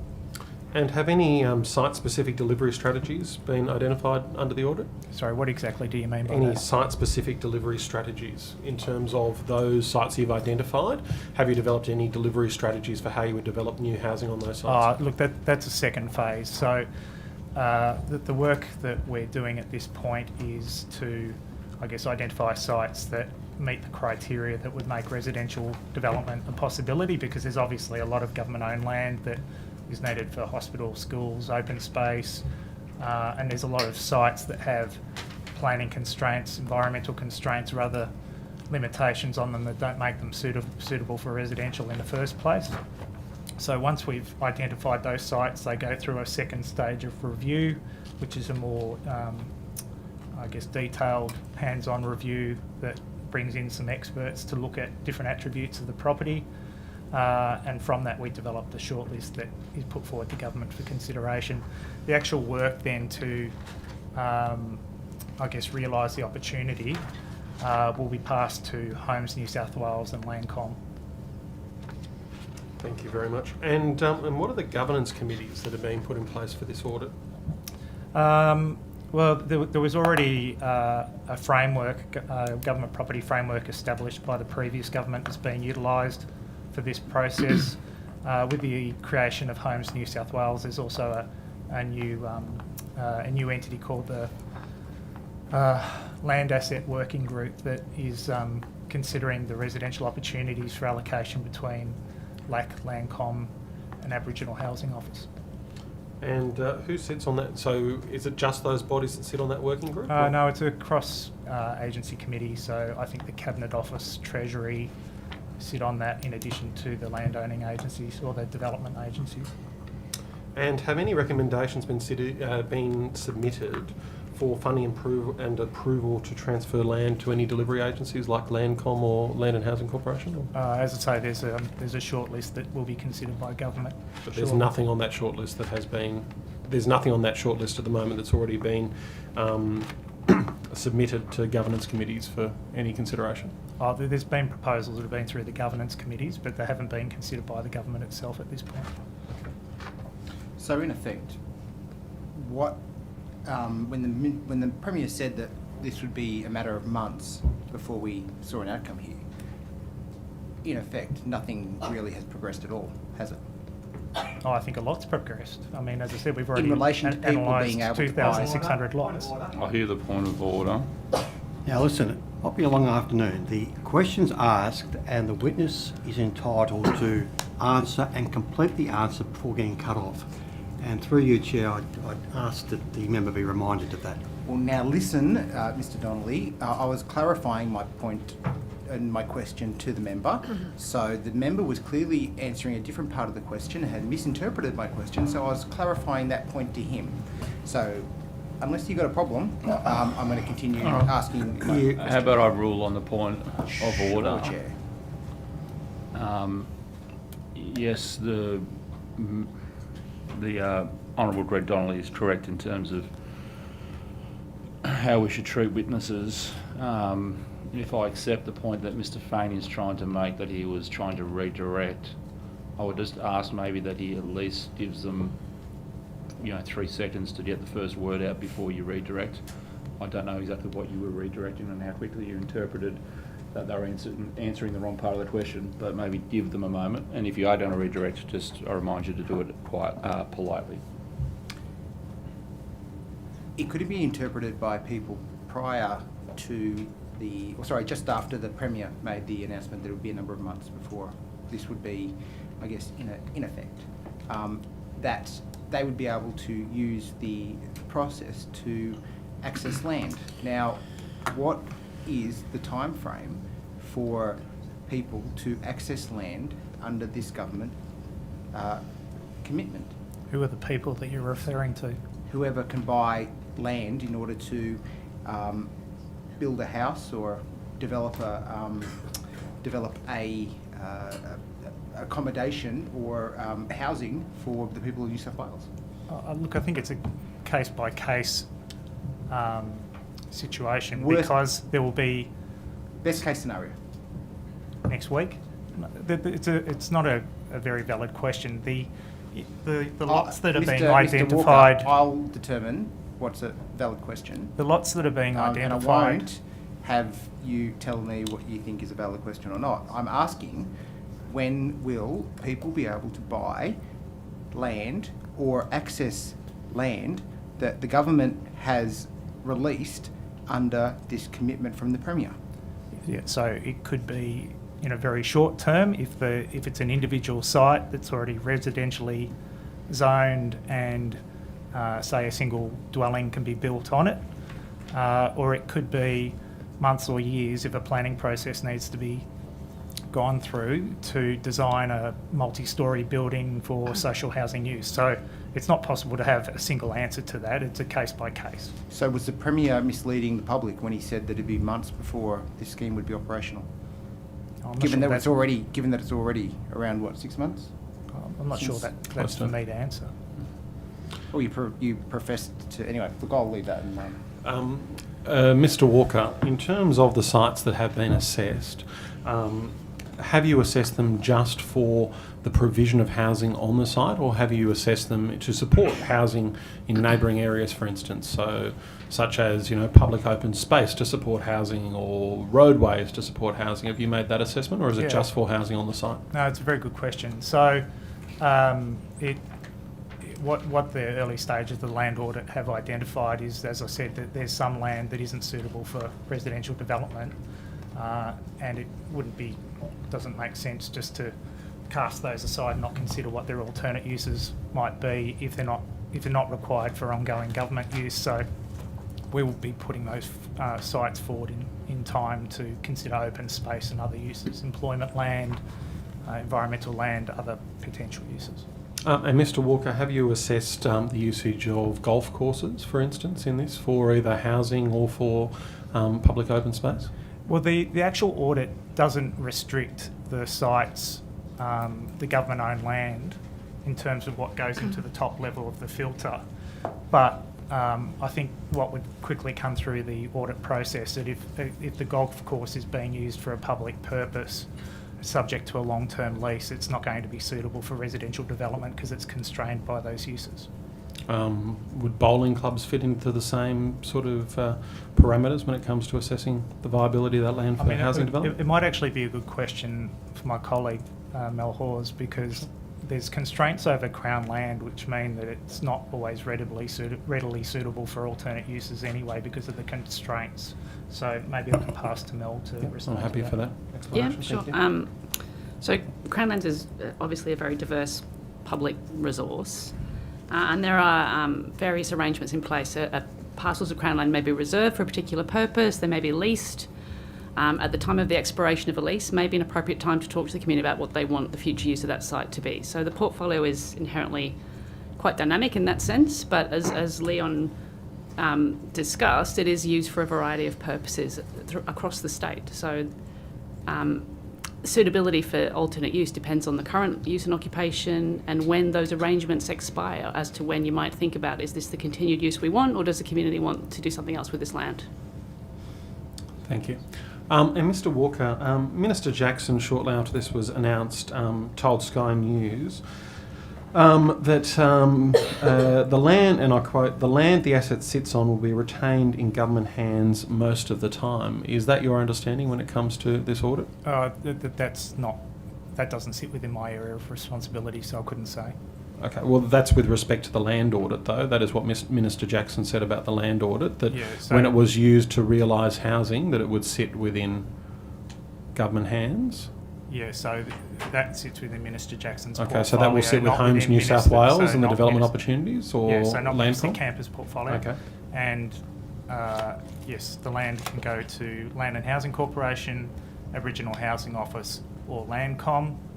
I think two of those entities, it's probably very unlikely that it would be transferred to public hands.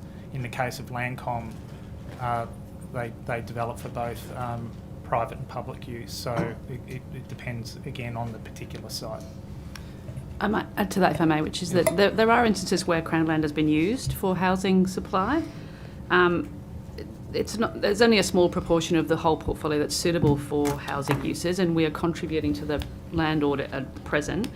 But we have done a couple of projects in the past. Most notably, there's a project at Cooma underway, which is a partnership between Crown Lands, Land and Housing Corp and the Aboriginal Land Council that has brought online new land for supply. And similarly, there's a project underway in Forbes under the same arrangement. So there are times when Crown land is appropriately used for housing, and we tend to do that in partnership with other agencies and land councils where they have an interest in that land. I might just turn back, while I've got you, Ms Hawes, back to Hungry Point in Cronulla as well. Just looking back at that and some of the challenges around Hungry Point Reserve, if the walkway is truncated, will the leftover money from the $7 million be allocated to improvements to the Hungry Point Reserve? That's not really a matter for me to answer. As I think I mentioned this morning, we're trying to broker a set of outcomes at that site, and at the moment we are in deliberation as to whether the council will become Crownland manager for some or all of that site, along with the future role of marine rescue. There is, as you know, there's been funding set aside for a walkway, but how much that will cost will depend on the final design and how it's implemented. Okay, and where does that $7 million funding sit at the moment? Some of that was, bear with me, I think some of it sits with council. Sorry, just bear with me.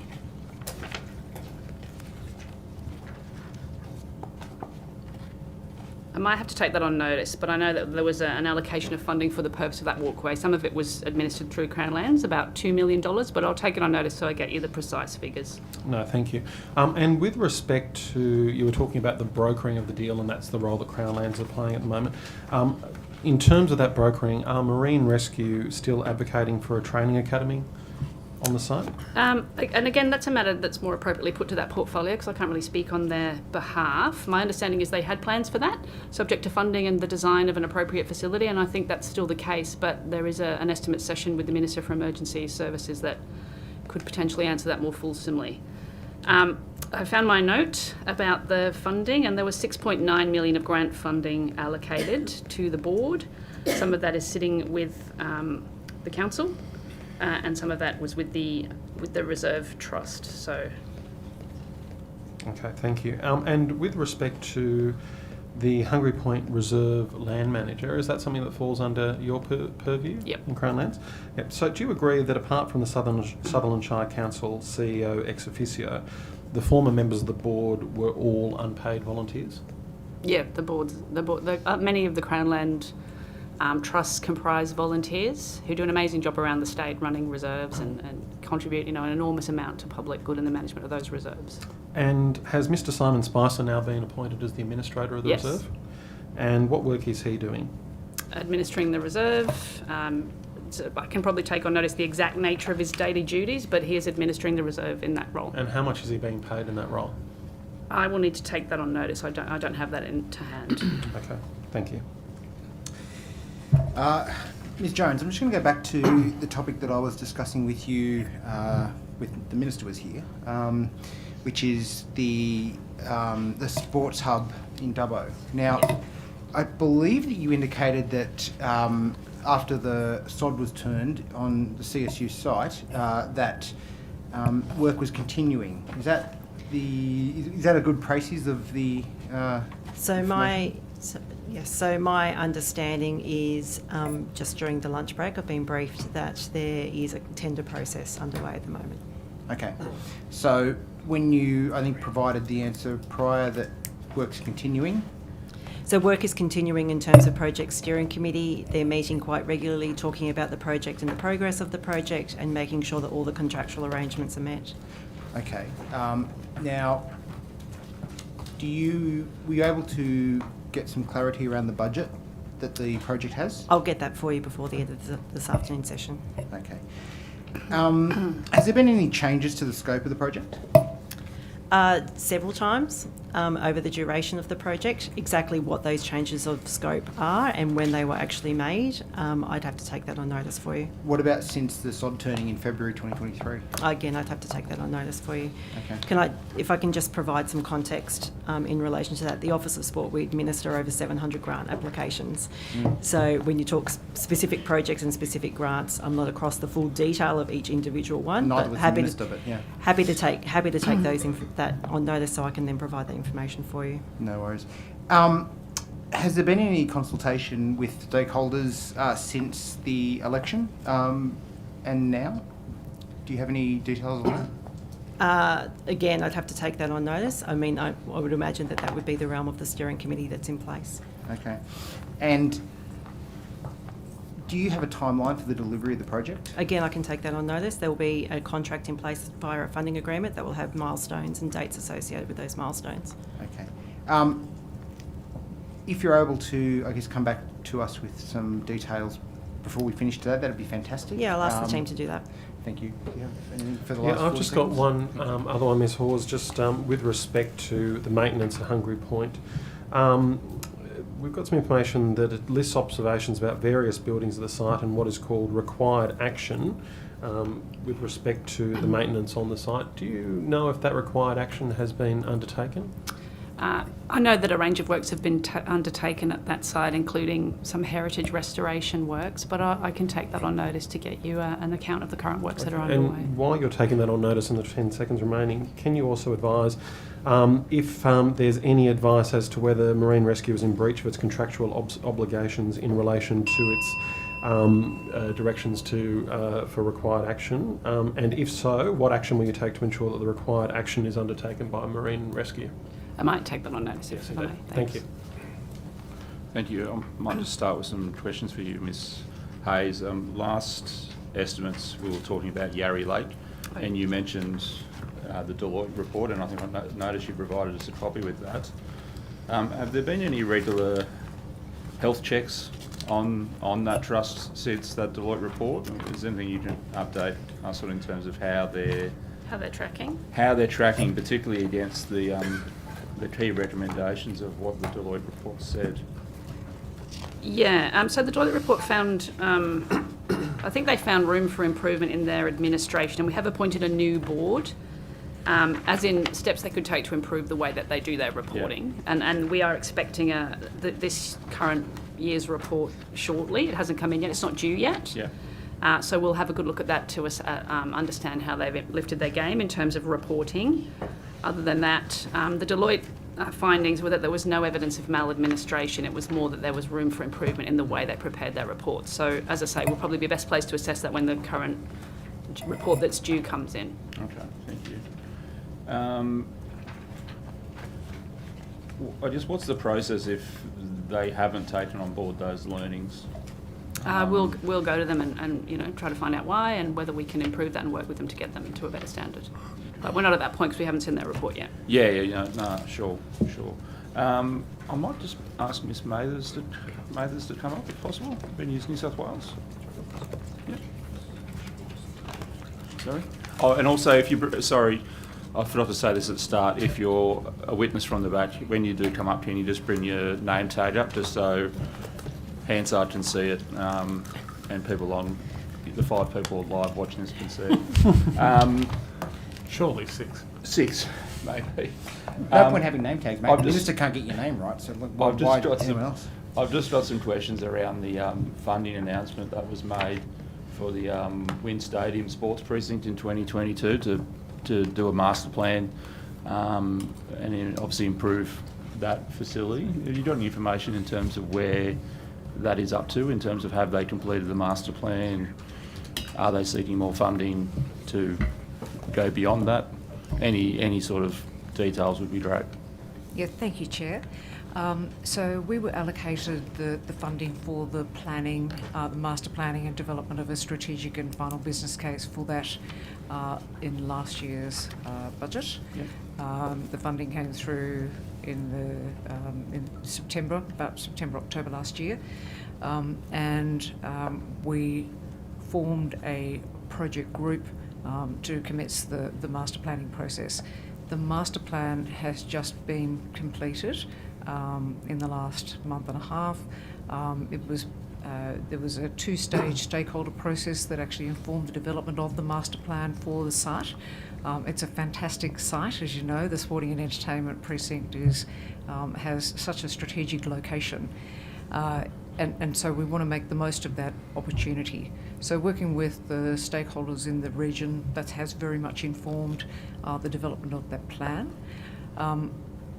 In addition to the planning for the stadium itself, the other key aspect that's informed the thinking around the entertainment centre has been the demand for concerts and a wide variety of entertainment that entertainment centre hosts.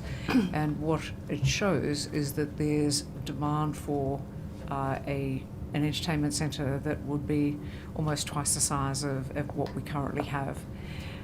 So we are now in the process of having adopted that master plan following that extensive stakeholder consultation, of now commencing the strategic business case. So that work is underway. That will continue. We will go through an Infrastructure New South Wales assurance process, and following that process there will be the development of a final business case. So what work was done as part of that master plan around parking and accessing that facility? Because if you talk to any stakeholder on the street in Wollongong, the first thing they whinge about is how they actually get there and park there, particularly with young families. Parking is a big bugbear of that facility. While it's a nice location, parking is non-existent pretty much. We've worked really closely and collaboratively with a number of other agencies in the region, and working closely with Transport for New South Wales and the Council. A very strong focus has been around what we can do to actually reduce the reliance on private vehicles and focus more on public and active transport. So this is actually part of a broader strategy, as I say, working closely with Transport for New South Wales and the Council to look at what can be done to improve public transport and access to public transport, and also active transport. So that means a more holistic strategy for the region in creating better boulevards, better wayfinding and so on. So that's not really a body of work you're doing, but probably a body of work that Transport for New South Wales is doing. So we're also part of there's another working group that's actually dedicated to looking at all the transport and access. So yes. Yeah, thank you. I might turn my attention to Mr. Laposta.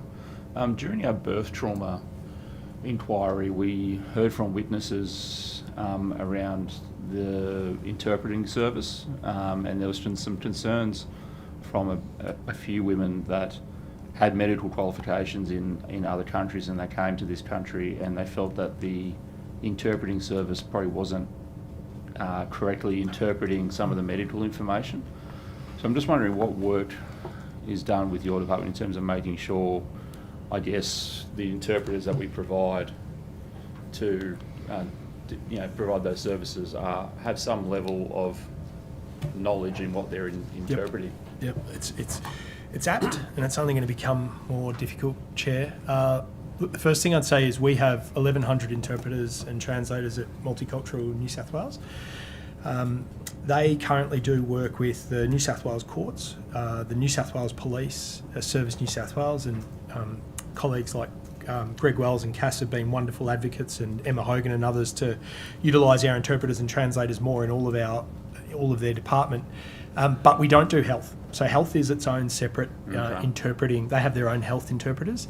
The premise of your question is excellent though, because the reality is to find and source interpreters outside of our main languages. So our main languages being Mandarin, Cantonese, Farsi, Arabic, Vietnamese, is becoming increasingly difficult because of the sheer breadth of the number of languages that we speak. We now speak over 280 different languages in New South Wales, and equally it's a challenging career profession for a lot of them because they're not full-time. They're sort of plug and play when you need them. So if you need someone to go to a police station to do Mandarin interpreting, you do. If you need someone to go into the hospital, you do. Look, I always am quite sensitive with medical and legal professions because sometimes there's really well-meaning family members that will offer their support or services, and they should never be used as interpreters or translators in any of those settings. You should always have a professional interpreter there. There are challenges, within the Arabic-speaking community, different dialects of Arabic, even in my own Italian community, different challenges between the north and south of the country. So you could have an Italian interpreter there that's from a different region of Italy, and there would be a breakdown or a miscommunication, and that's often compounded when you're talking about specific medical or legal language or police language because of the nuances that are involved. So, my undertaking to you is that we will continue to work with the profession holistically, but a lot of it is sort of advocacy, education, information, rather than the direct remit that there are interpreters and translators doing the work. Thank you. My wife's Italian, so I do appreciate the reference to the different dialects. You were talking about you doing work with different departments. Do you do interpreter work across all the departments? So if a department requires a document translated into another language, would you do that work for them as well? If it's whole of government messaging, yes. So each department should have its own budget for interpreting and translating work. Yep. If it's, say, a critical issue, like for example during COVID, we were funded specifically to do whole of government communication messaging. So if there was a whole of government campaign that the Department of Customer Service was leading around, say, voluntary assisted dying or single-use plastics or these sorts of things, then we would be able to do that on behalf of that sort of whole of government messaging. But specifically, departments should have that budgeted for translated material. And it's as you would know, you don't just translate a document and then it immerses itself within the community. It's also what is the awareness building campaign and other things that sits around that. Yeah, sure. Thank you. I might pass to Ms. Hurst. Great, thank you.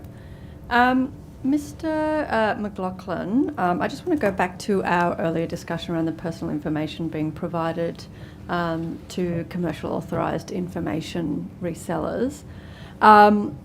Before you mentioned that you didn't believe that Victoria, South Australia, Tasmania, Northern Territory and the ACT do remove personal data, and you took that on notice. I'm just wondering if you had any updates or if you had any further information since Yeah, the sure. break. Happy to provide both. I think I took about 3 on notice, Oh, so great. I can go through them all. Yeah, thank you. So names are provided in Western Australia and Queensland, Mhm. and in Victoria they're also provided, but only to property valuers, and as well as a data download to real estate agents, but that's on a read-only access. Mhm. In Northern Territory, names are also provided to the valuation industry and real estate agents under strict terms and varying agreements, but again, that would be a matter for them. In South Australia, Tasmania and ACT, they do not, to our knowledge, provide names, but I'm not aware of how that is. How it runs. How it runs specifically, but we do align to Victoria, Queensland and WA broadly. In terms of the New South Wales model, following discussions with the Valuer General, the approach that we took was obviously weighed against considerations of both the industry and the privacy protections for New South Wales landholders. And we're of the view that this model is a marked improvement to what previously existed, and it complies with the privacy legislation in place in New South Wales, and it's fair to say that it was welcomed by the Privacy Commissioner, who raised the concerns that were referred by the Joint Standing Committee on the Office of the Valuer General. I think the other point I'd like to make is there's always improvements that we can make. Valuation New South Wales, on behalf of the Valuer General and in consultation with the Valuer General, will always look to make those improvements. We think this is a really big step forward, and it's something that we'll be looking to do a 3-year trial on, which has also been communicated, and following that, we'll look to what opportunities there may be. Thank you. In terms of, I think you raised about a person targeting various homeowners and going through court lists, etc.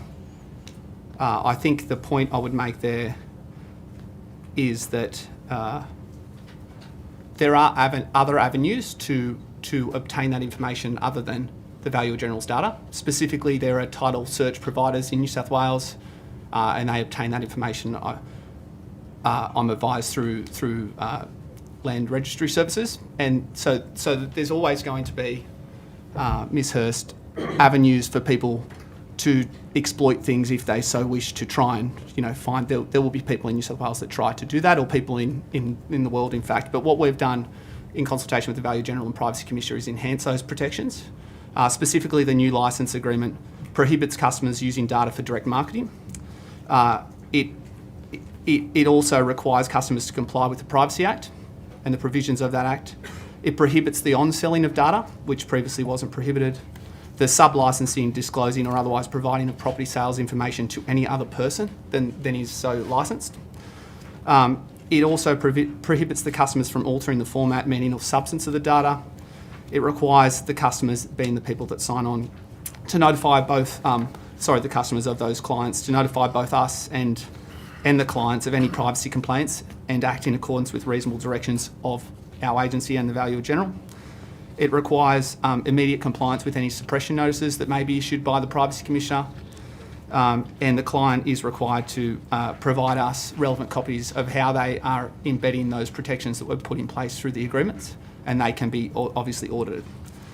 The last point I would make is that, and I've probably already touched on these, but these are steps that we've taken in consultation with the Privacy Commissioner, and they're steps that the Privacy Commissioner has confirmed meet the intention or the relevant provisions of the Privacy Act and are afforded to the Valuer General as an independent statutory officer. Thank you. You mentioned just now as well, and I think you mentioned before, the updating of those licensing agreements. Didn't the existing contracts prior to this already have prohibitions on the use of data for direct marketing purposes? I'd need to take that on notice, but my understanding is those were probably not as enhanced as they are in the current licence agreement, and they've been further enhanced, as I said. Thank you. And when you take that on notice, could you also indicate how that has been enhanced, if it was already, if there was already prohibitions on the use of it, how specifically that would be enhanced? Yep. That would be useful. I think the key feature there, Ms Hurst, is that not only is it enhanced in the licence agreements, which I've gone through, but it's also now, the Valuer General through Valuation New South Wales is afforded the ability to audit and monitor compliance with those licence agreements, which was not previously available to the Valuer General, which is a big step forward. Thank you. And I know you mentioned the Joint Standing Committee report from the Officer of the Valuer General that was done in 2021. In one of the supplementary questions, it was stated that a new agreement was due to be made with commercial clients distributing sales data to ensure that vendor names would no longer be included, and that commercial clients would also be asked to delete vendor and purchaser names from the historical data sets that they've received. Obviously, what's being put forward now is still, obviously, I agree with you that it's an improvement from where we were, but it's obviously hasn't gone as far as what was originally being proposed by the Office of the Valuer General. And I'm just wondering why that position changed, and what sort of happened in the background there for that to then become something quite different. Yeah, sure. So I can't speak on, I would imagine that answer was given by a former Valuer General, and I can't speak on behalf that was before your time. Yeah. of the thinking of the former Valuer General. What I can say is that both there's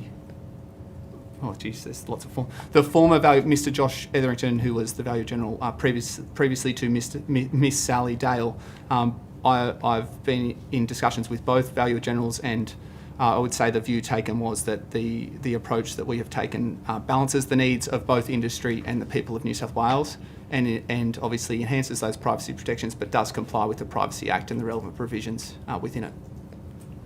Okay. And I think what you, in the previous answer, and correct me if I'm wrong, but it sounded like what you were saying was that the mortgage industry was concerned and wanted to have those names available.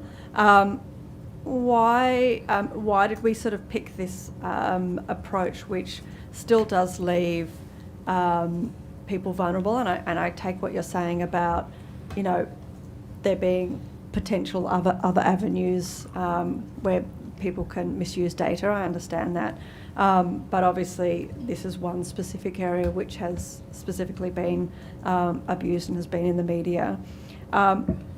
You mentioned that Victoria and some of these other states have still made sure that those private details are only available in very limited circumstances or to limited groups like property valuers. Why didn't we take that route in New South Wales to just provide that extra protection for people who are vulnerable? Yeah, sure. As I said earlier, it was a balancing act. The balancing position that we've arrived at in consultation with the Valuer General is that those provisions or property details will continue to be afforded to any reseller who signs on to the new provisions or licence which comes into effect on 5 January. And when you say balance, I guess what I'm trying to understand is the balance has sort of fallen towards these mortgage industries or property valuers to have less privacy of those details. But I'm wondering why was that position taken instead of what other states have done that would have provided more privacy for individual citizens? Yeah, so I don't think that's a fair statement. I would say the position that we've taken enhances privacy protection significantly. I'm not aware of how Queensland, WA or Victoria manage the provision of names specifically, because they would be confidential agreements with the relevant people that sign on to them. What I can say is the advice we received is that the privacy protections we've embedded meet the tests of the Privacy Act and comply with those provisions. Thank you. In regards to consultation, I'm just wondering what organisations were involved with any sort of consultation process to come to the position that was taken in New South Wales. I'm not aware of any consultation with industry. It's not something that I would probably advocate for when developing a provision or a licence agreement that has privacy protections. But as I said, we have consulted with the Privacy Commissioner at length, and those reports would be given to the Upper House Joint Standing Committee on the Office of the Valuer-General. Thank you. I might move to Ms Jones. I know that when I was asking questions to the Minister before, specifically in regards to the $30 million grant, you had some further information. Yes, I do. Specific about that grant? Yes, I do. So the $30 million grant is called the Level the Playing Field grant. It specifically targets sporting facilities for women and girls. And the overall objective of that is to actually provide access to safe, welcoming and inclusive sporting facilities, and also to remove the barriers of participation for women and girls. Now, in terms of the question that you had previously around how can we ensure that there will be equal access to those facilities, that's actually embedded into the guidelines and the requirements of the grant. And in particular, applicants will have to commit to a statement of intent that gender equality is considered and prioritised in all current and future planning, policy, service delivery and practice as they relate to community sports infrastructure. They also have to demonstrate what initiatives have been delivered already to increase the participation of women and girls, and how they plan to increase participation of women and girls in sport and recreation into the future. They also have to provide, as part of their application, an equitable access and usage policy, or existing relevant policies if they've already got one, and that those policies are to address the aims of equitable access and usage. Their policy must demonstrate how applicants will effectively drive gender equitable access and use of community sports infrastructure to improve the outcomes, of course, for women and girls who want to participate in sport. And finally, the policy must also address how it will be monitored and evaluated via a supporting action plan. Thank you. The opposition. Before I start asking some questions around cemeteries and crematoria, Ms Jones, I just wanted to come back to you on that issue about the Dubbo Sports Hub. When you said that the tenders are being, I guess, evaluated or called for now, was that just for civil work or civil and construction work? I'm getting all that information for you. So Okay. as I mentioned before, I've taken it on notice and I've instructed the team. Hopefully I can get it for you by close of the session today, but if not, I will have to take it on notice. No worries, I would appreciate that. Just in relation to cemeteries and crematoria, how much money was paid to the executive recruitment firm that saw Mr. Ken Morrison appointed to the administrator role? I'm not sure I have that to hand. I can take that on notice. There was a competitive market-based process run which culminated in the appointment of Mr. Morrison as the administrator, and it was Meritos who were commissioned to do that. I don't think I have those figures with me. Can I get them to you during the course of the session? I would appreciate that. Can I update my answer about Hungry Point, the Yes, you can. grant? So 4.9 of the 6.9 million is with the council, and 2 million is with Mr. Spicer in the role of administrator. So that money is there for the purpose of the walkway at the point in time in which the design is agreed. Thank you. Thanks. Ms. Lee Shearer found out that she was replaced in the role after she received a call from Ben Fordham on 2GB. Now, do you know if there was any support or mental health support provided to her, given that she learnt that she'd lost the role from a media inquiry from 2GB? Yeah, I understand. And at that time, the Minister apologised for the manner in which she learned of that. Probably should have done more than that, but anyway. Well, the term of her administrative arrangement, the tenure of her contract was due to expire, hence the process. She was a party to that process, but Mr Morrison was successful in that process. Now, that is an unfortunate way to find out that result, but the Minister apologised to her at the time. It's a bit more than unfortunate though, isn't it, really? It's not ideal. It's probably a gross error of judgment, and perhaps. Well, I would say it was an perhaps administrative error, and the Minister owned it and apologised at the time. Yeah, but I mean, it creates a raft of HR issues, doesn't it, as well? Well, I think at the executive level, when your contract's due to expire, you have to expect that it may not be renewed. I'll hear the point of order. I think I might know what this is, but... Well, it's sort of putting words in the mouth. I think, once again, the question gets put without sort of Greg, the I only words hear from letting you in, when and there's, just allow the like some answer. desperation to protect. I want to hear the full point of order. I And think- just do it quickly. I'm conscious of their time too. I think that's the way it's Well, that's what he's doing. He's proceeded, wasting our okay. time. And, Chair, You're better than further that, to Greg. the point of order, it was asked and answered, and then it was just asked again and again and again. No, well, Yeah, look, they weren't the points of order that I was expecting. There you go. I was suggesting... No, that- look, they need a third chance. I was suggesting get it that right. the member was probably sailing very close to the wind in terms of elucidating a personal opinion on what was essentially a government policy, and I don't think that's necessarily Well, fair. procedural fairness should have been given to Ms Shearer, shouldn't I think it? Instead of that's learning from regardless. 2GB. I'm not debating procedural fairness of Ms Shearer. I'm here to adjudicate procedural fairness for the witnesses here. Oh, I think good Ms call, Chair. Hayes handled the question okay, but I would just ask the member just be careful about seeking personal opinions in that way. It wasn't a personal opinion, but Continue. anyway. Could I ask, who is responsible for notifying Ms Shearer that she was, not continuing in the role? Whose job was it? She was a ministerial appointment.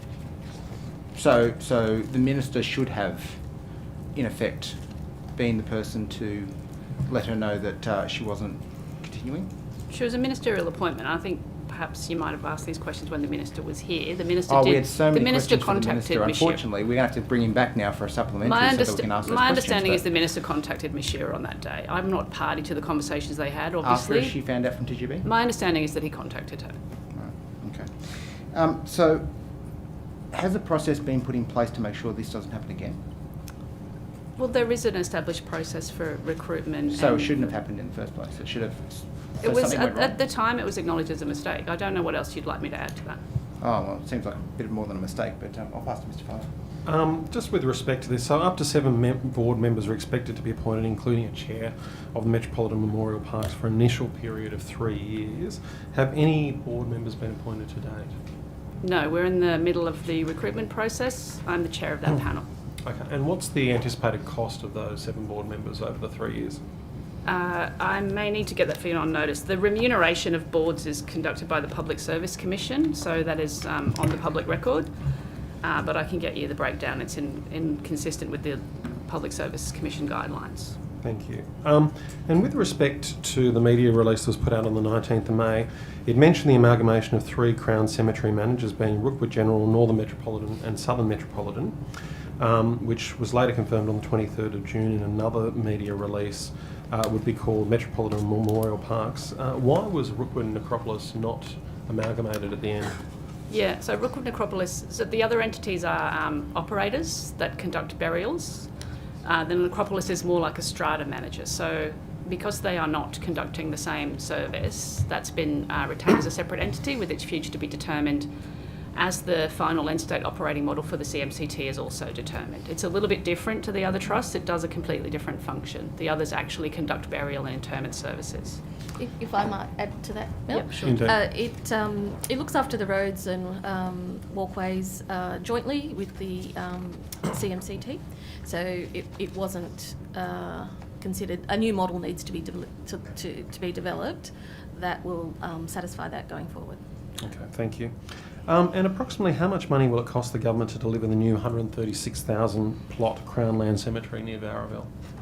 So that is the first major new Crown Cemetery development in decades, and that, as you know, has construction's underway. I don't think I've got the full amount of the cost of construction, but I can get that for you hopefully this session.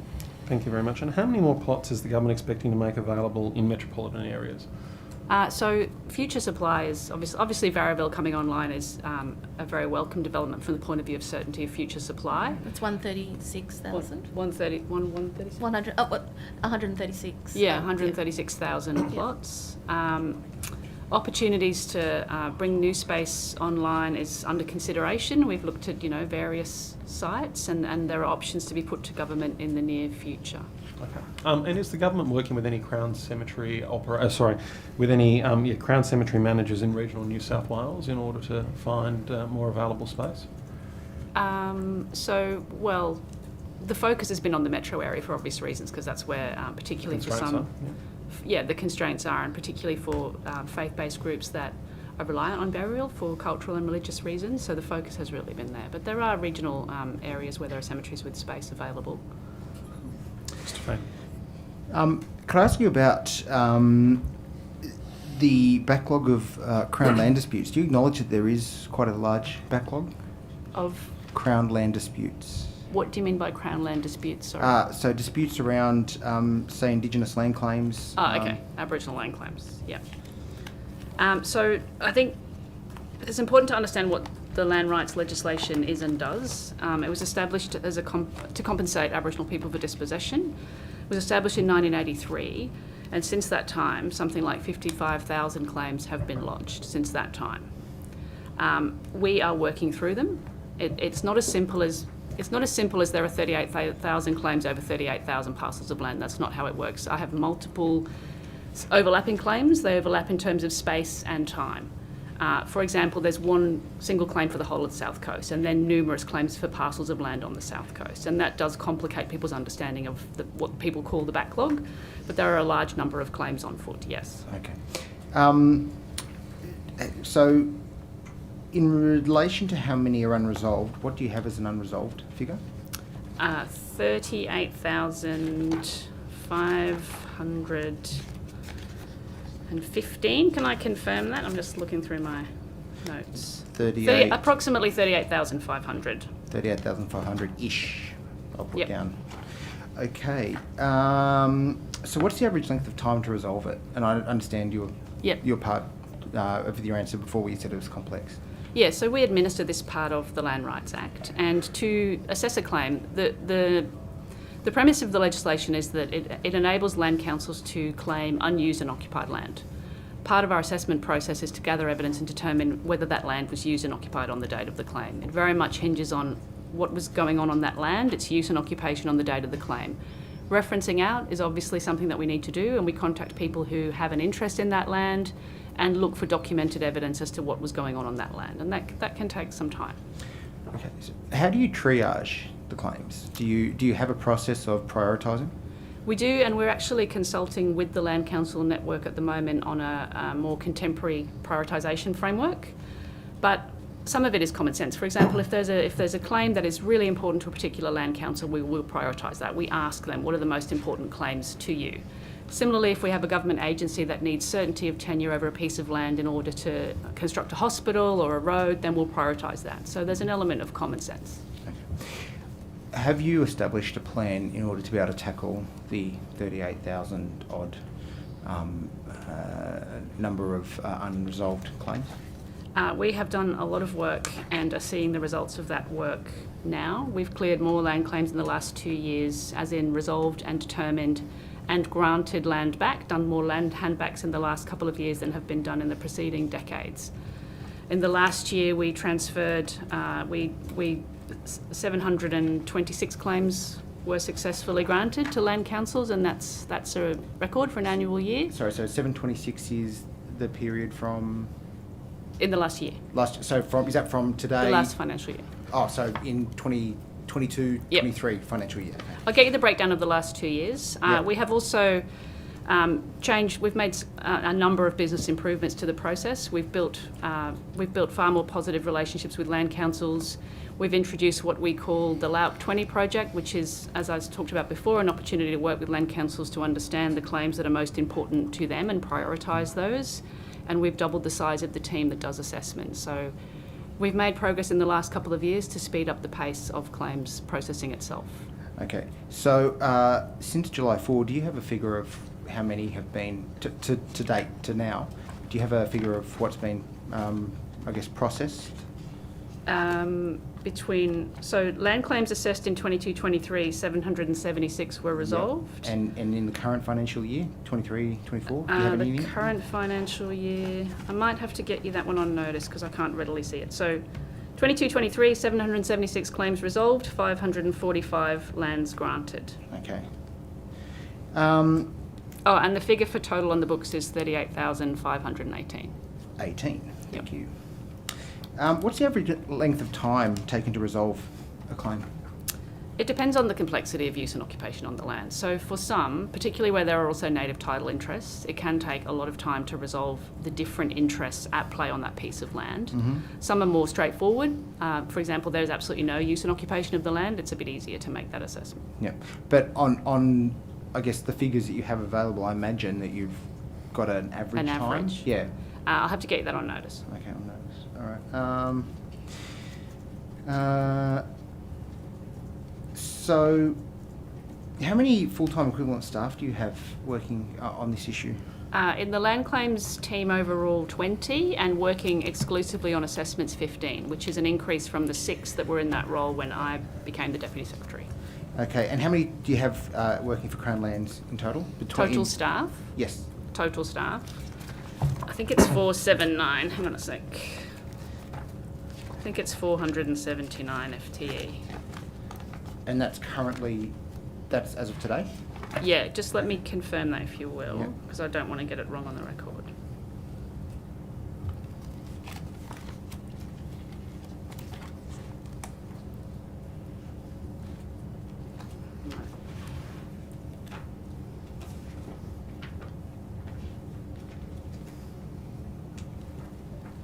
$489 as at 30th of June. Okay. And has that increased or decreased since 2021, 2022? I will need to check. I don't know. I think it's relatively stable, but I can get you the figure for last year. Okay. And are Indigenous land claims the only sort of Crown Lands disputes, or have you got other land disputes that are... Well, I'm not sure why you categorise them as disputes. They are things that we're responsible for processing. They're not necessarily in dispute. Okay. All right. And I guess in that... What's the terminology you use for it then? Yeah. Well, they are Aboriginal land claims, so they're not disputed as such. So I was a bit confused by what you meant using that. But in relation to, I guess, other claims of contested Crown claims. Land, yeah.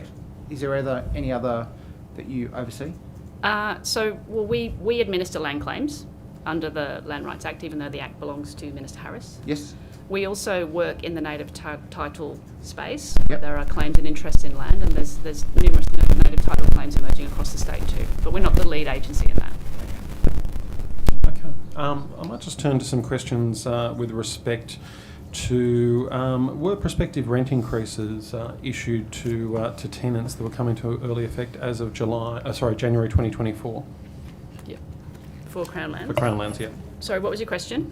Have there been the advice given to tenants of prospective rent increases to come into effect as early as January 2024? Yes. That is a part of our regular rent determination. Our statute obliges us to charge market rate and to redetermine those rents on a 3-year or to a 5-year basis. So it's part of our statutory obligation. So yes, we have signalled to some tenure holders that their rent has been redetermined. And how many prospective rent increases are forecast to occur?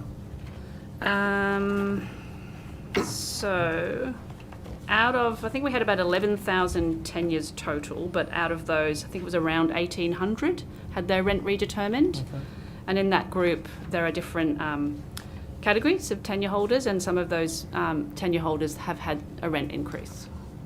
Okay. And what's the total value of those rent increases? I don't have that to hand. Would but you be able to provide that on notice? Yes, yeah, I can. So the total figure of tenure holders who have had rent increases above 10% is 1,851 Okay. out of a total of 11,000. Okay. And 1,800, what you said were redetermined, and 1,851. It's Or is been- that yeah. that's the Yeah, exact figure? redetermined, Okay, yeah. sure. And what is the average rent increase? Do you want to take that one on notice as well? It depends on the type of tenure holder. Some are commercial, some are, the bowling clubs we referred to Yep. before. There's a mix, some are farmers, some are individuals. So an average is a little bit of a distortion. Okay. And in dollar amounts, would you be able to supply us with the single largest rent increase, and what was this for? I will need to take that on notice. Sure. What I would say to that too is though, we have a provision for a minimum statutory rent, which is the absolute minimum, which is $579 a year. So there are provisions there because the land is used for so many different purposes. There are many occasions where a not-for-profit might use the land, for example, and we don't seek to charge them market rent. There's provision for a minimum rent. We also have a concessions policy that provides for a 50% concession where your revenue is between $500,000 and $1 million, and a 50% concession if your revenue is below $500,000 a year. So there are also hardship provisions, and with every tenure holder that is going through a rent increase at the moment, we've offered them a 2-year phase-in if it's a significant increase, and there are hardship provisions we can work them through if they need a payment plan or they want to make a case for hardship. Did any consultation occur prior to these rent determinations being made? We've personally spoken to all of the tenure holders who have had a significant increase. By that I mean more than 10%, more than 10%. But it's a statutory requirement to redetermine their rent. And is there any support that's been provided to these organisations with a more than 10% rent increase, like considering community bowling clubs and the like, Yeah, and absolutely. community organisations? Absolutely. So as I mentioned, we have a concessions policy that's based on their revenue. So we talk to them about their revenue, and they also have the ability to make a claim for financial hardship and to extend the terms of their payment over more time. We have offered a 2-year phase-in, but there's also opportunities to create a payment plan if they want to contact us and talk about that.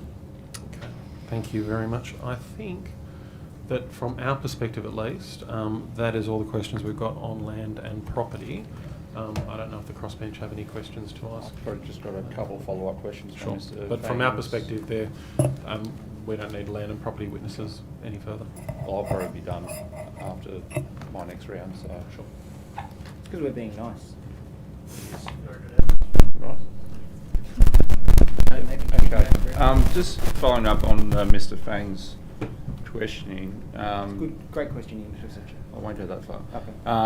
The Audit Office obviously laid down a report in 2022 that set out some recommendations around land claims, and particularly around DPE's, I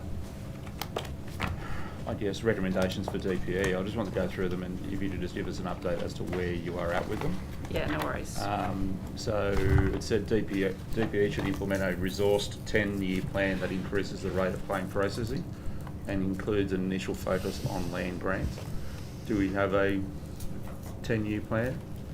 Yeah, so as I mentioned, we have increased the number of people working on land claims by reprioritising internally, and we're also working with our colleagues in the central agencies, DPC, Aboriginal Affairs, with the Land Council Network and Treasury to try to scope out the 10-year plan that the Audit Office recommended that we look at. Okay, so you haven't actually... It's not been completed at this Hasn't point, been no. completed. It's not been Do you- completed. Do you have a time frame for when you think you will have it completed? No, because we need to cost out different options for government and do a business case. Okay. It also said you should implement a 5-year workforce development strategy. Is that going to be part of you? You don't bundle that up as part of your 10-year plan as well, or it seems very Well, we've similar? already done work on our own training and development, and we've done a whole lot of cultural immersion training for people in the department to understand their role in land rights and the land rights framework within our current resourcing. We do have more work to do in terms of future workforce planning with that group. Okay, and just the other main one was finalising updates to your land claim assessment procedures. Yeah, we have done that at the moment, and we're working with the Land Council network to confirm that some of those procedural changes work. Okay, thank you. With them, from their point of view. All right, excellent. Well, that was all my questions regarding that. I might just go back to Mr. Laposte. The New South Wales Faith Council nominations closed for that on the 22nd of September of this year. Have we got it? Has that been finalised? So there was two parts to the recruitment of the faith councils. Yeah.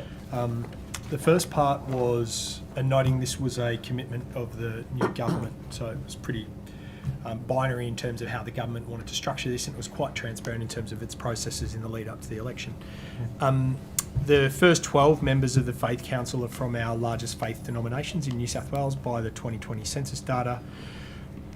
And the Minister wrote to the heads of each of those 12 faith institutions and sought a suitable nomination, to which we then just did due diligence around those nominations. So they've been finalised. The second part of the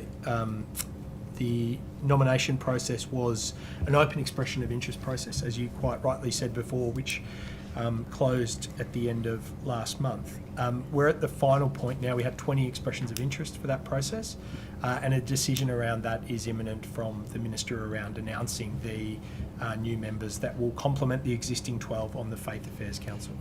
Okay, so the 12 that have been chosen so far, has that been publicised anywhere? I just can't see it on your... I can run through them. So you've got Right Reverend Dr. Michael Steed from the Anglican Church of Australia. You've got Associate Professor Garwayne Powell Davies from the Buddhist Council of New South Wales. You've got Mr. Surinder Jain from the Hindu Council of Australia. You have Mr. Darshan Singh Gill from the Australian Sikh Association. Mr. David Ossip, and thinking of David and the broader community during these very difficult times, from the New South Wales Jewish Board of Deputies. You have Imam Shadi Asselman from the Australian National Imams Council, likewise offering my solidarity and support to those facing very difficult times on the other side of the equation. The Very Reverend Father Christophoros Krikikalis from the Greek Orthodox Archdiocese, Reverend Dr. Steve Bartlett from the Baptist Church of New South Wales, ACT, Reverend Rav Atherby from the Australian Council of Churches, Reverend Dr. Kamal Wickaroon from the Presbyterian Church of Australia, Reverend Dr. Manas Ghosh from the Uniting Church in Australia, and Ms. Monica Dumit from the Catholic Church in Australia. Can the Minister pronounce their names? And have they been tasked with a body of work, other than, or are they just there as a purely consultative body? Do you know?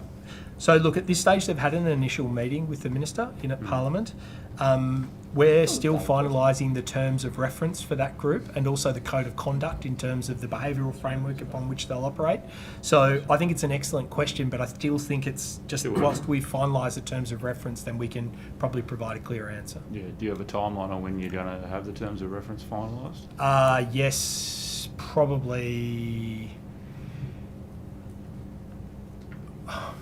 Just the current conflict is quite a focus. Look, I'm happy to take that on notice, but I would be saying certainly before the end of this year. Yeah. My assumption would be within the next month. Yeah, okay, excellent. I might just quickly turn to the regional engagement programs that you offer. I'm just looking online on your website. It seems that a lot of them are only offered online or in a hybrid sense. I'm just wondering how you ensure good engagement with our multicultural groups when you're largely dealing with online, given that some of them do struggle with ICT. Yeah, no. Regional engagement, my preference is clearly face-to-face for obvious reasons. For any of us that have spent time in regional areas, you'll know that you build more sustainable relationships sitting around a table and understanding what the issues and the trends and that is. So I just know that most of them are online. So the listening tour is hybrid online. Well, sorry, the listening tour. I mean, as an example, we were out in Wagga. I was out in Griffith a week ago. The listening tour was certainly a beautiful part of the world. Southern New South Wales, where we've got primary settlement locations. The listening tour was all face-to-face, particularly in primary settlement locations where we're settling new refugee or refugee-like cohorts. The majority of our work is face-to-face. To your point around the regional community networks that we are establishing and expanding at the moment through the leadership of the Minister, they will be a blend of hybrid and face-to-face. So in terms of when we would see it appropriate to do a hybrid session, it would be if we're giving them a sort of an information update in terms of a priority or a change in government or an opportunity for them to, as a collective, engage directly through the Minister or the Minister's office on key themes and issues.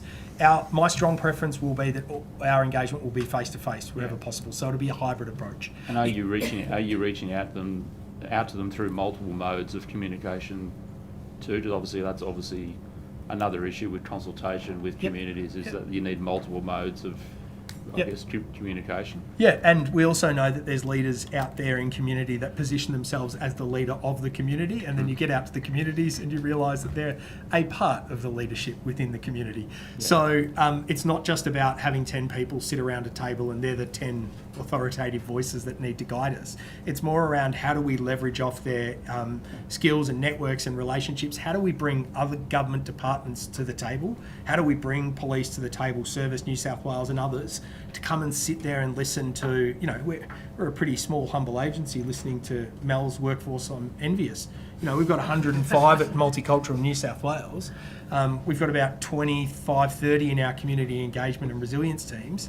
It's equally about how do we bring Crown Lands, how do we bring sport, how do we bring all the different parts of government so that culturally and linguistically diverse voice is heard by all parts of government, not just Multicultural New South Wales. And then, so that's a key focus of the regional community networks. It's about bringing different parts of government to the table to listen to the lived experience and voices of our culturally, religiously and linguistically diverse community.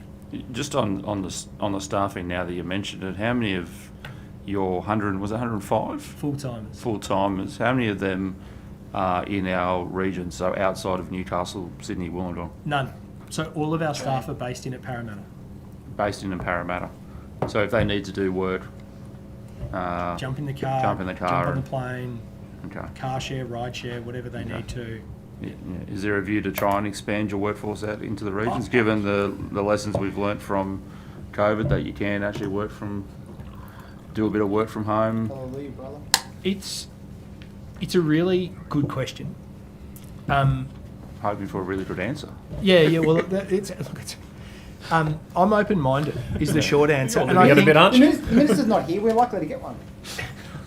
I'm open-minded is the short answer, and I think part of it depends on what... So as a country, as a state, we're about to massively open up our borders to migration, and we're going to increase the number, and this is a Commonwealth policy in terms of the number of refugee settlement.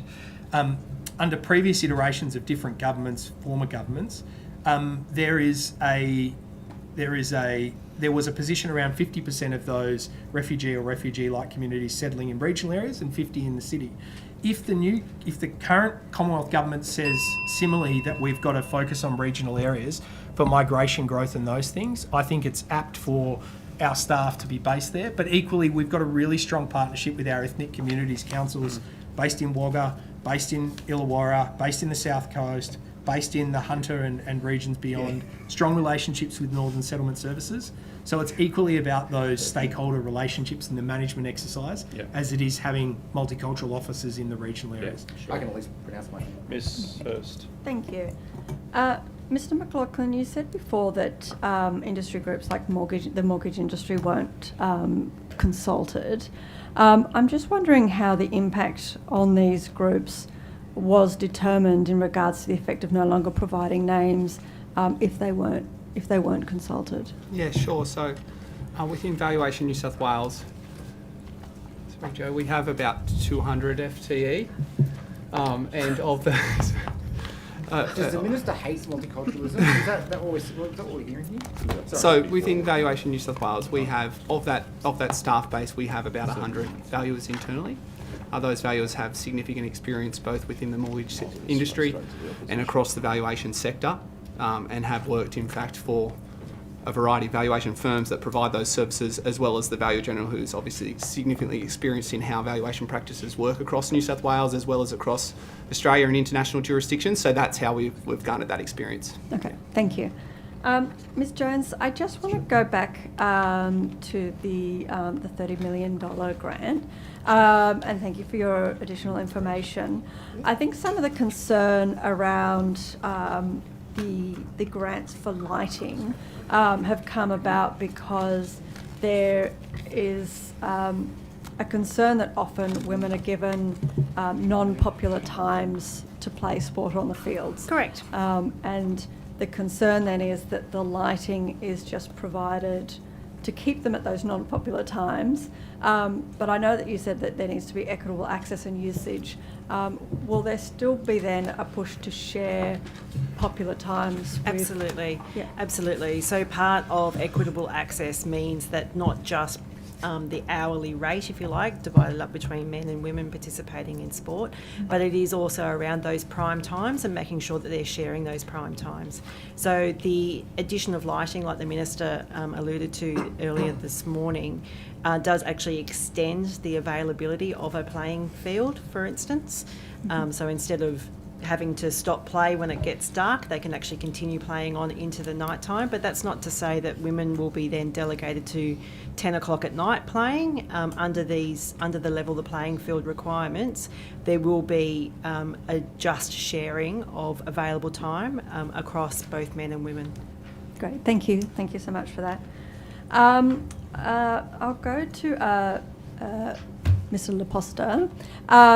Earlier this morning, we were talking about any support services that Multicultural New South Wales were putting forward during the difficult time of events overseas. If we could return to that. Yeah, please. sure, absolutely. And excellent question. So my team's now working with over 100 different stakeholders in the community, and that's not just members of the Jewish community, Jewish Board of Deputies, rabbis, rabbinical council, etc., and not just members of the Islamic community. We're working with Middle Eastern bishops. We're working with a broad cross-section of the community because this is impacting on all of us.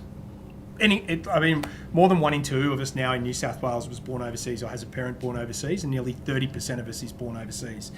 This geopolitical issue is one of the most sensitive, I think, that impacts global politics. And right now, it would be, I think the majority of the community are feeling this indirectly or directly in some way, shape or form. From the stakeholder engagement to date, the critical thing that they want is to feel safe at the moment here in New South Wales. The members of the Jewish community and the members of the Islamic community are very strong with regards to the support of the police, particularly within the Jewish community, around the ongoing responsibility and support of operational shelter led by the New South Wales Police. They're very complimentary of that approach, similar to the questions of Mr. Fowler and Mr. Fang before around safety and security funding. How do we continue to make sure that our places of worship and associated structures are places where people can feel safe and secure? A really important point around balanced messaging and really considered messaging. How can the government continue to play a really kind and compassionate role to support communities? And then the last thing that we've heard is, and we've done this when we stood up, designated hotline and support numbers around people returning from Afghanistan off the back of Russia's invasion of Ukraine. Is there a potential program akin to those two instances, which is called Witness of War, that's been run by STARTS, which are a mental health qualified organisation and group, to those that are vicariously impacted by this trauma to be able to call someone and have that support? Now, I spoke with the CEO of that organisation last week. He and I were texting this morning. He wants to roll that out nationally. Should that fail, the first door that I will open is the Minister's office to look to stand up something similar in New South Wales to be able to provide that support to the affected communities here. And what are you going to do when you Thank can't you. actually Thank you for understand what that. you're asking for? I just want to go back as well. We're asking questions about the $30 million Multicultural Capital Partnership Fund. Yep. Is that fund still open for applications, or is that closed now? No, so the Multicultural Capital Partnership Fund was predetermined before the election. Mm-hmm. So that $30 million was committed to those 11 community organisations that I mentioned before. Our job is just to make sure that we do due diligence on the appropriateness of that funding, to make sure that if, for example, the Sydney Jewish Museum, do they have the appropriate co-contributions to be able to complete that project? What are the timelines for that and to do that sort of work and those sorts of things? So it's not an open grant process. It's very much just our agency direct dealing with those organisations to fulfil the election commitments. Thank you. Was there a cap on what people could apply for within that grant? Do you know? So again, it wasn't an open grant process. It was a commitment made by the then opposition leader and the Shadow Minister for Multiculturalism in the lead up. It went through all of the parliamentary budgeting office costings, and then now the government is there. It falls to our responsibility to fulfil those new government priorities. Thank you. The government also announced $17.8 million investment in community language schools to make learning a language more affordable and accessible. Yep. I'm just wondering how that funding is going to be distributed and what the timeline is. It's an excellent question. So to sort of build on the Minister's answer earlier around community language schools, it is the responsibility of the Department of Education in terms of the $17.8 million. I sit on the steering committee that the Education Department has established on this with others in this space to provide the advocacy and also the support for the Federation of Community Language Schools. So my numbers are a little bit rusty, but I think there's in the vicinity of about 500 to 600 sort of language schools across New South Wales. They're broken up into three sort of they're broken up into a myriad of different languages, but they sit loosely aligned to three different federated entities. You've got the New South Wales Federation of Community Language Schools, you've then got the sort of Hunter Newcastle group, and then you've got the Illawarra group.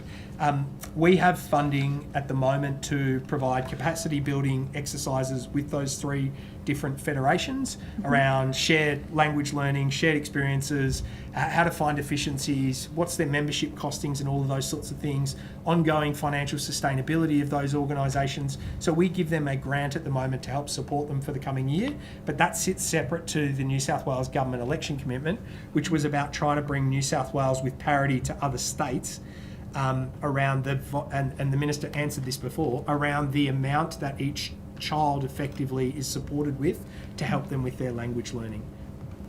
And so that second part that's outside, is that the 17.8, or are you saying that? Sorry, just to clarify. Yeah, so it's managed by the Department of Education. My role is to sit on the advisory group that the Department of Education has to bring the lived experience of the language schools into the equation. But they also have their own team within the Department of Education that administers the funding for the 17.8. So it's probably best directed at Minister Carr. And so you don't sort of have any information around the timeline and eligibility for funding or anything like that? That's something for them? Look, we advocate strongly. I mean, CEOs, people like Michael Christodoulou and others that are the CEO of the Federation and I speak regularly.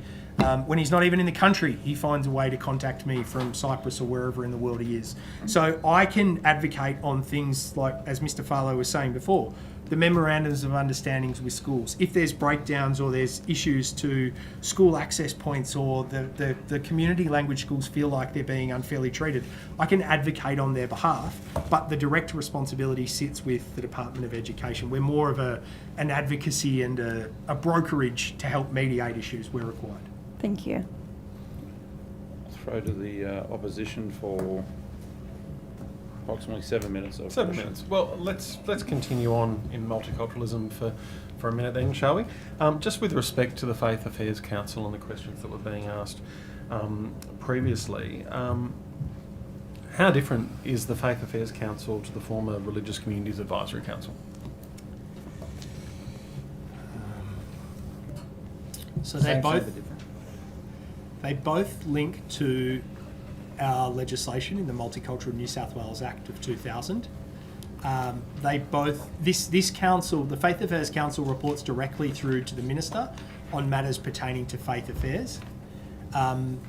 The Religious Communities Advisory Council was chaired by the Chair of Multicultural New South Wales, who then provided an intermediary voice to the Minister for Multiculturalism. So it's very much around trying to streamline the perspective of faith directly through to the Minister. The Faith Affairs Council will also nominate and select their own chair with the Minister's concurrence. but they're self-elect their chair in a sense. Again, different from the Religious Communities Advisory Council, where Mr. Nick Caldis, APM, was the appointed chair of that group by the minister, and that group worked there.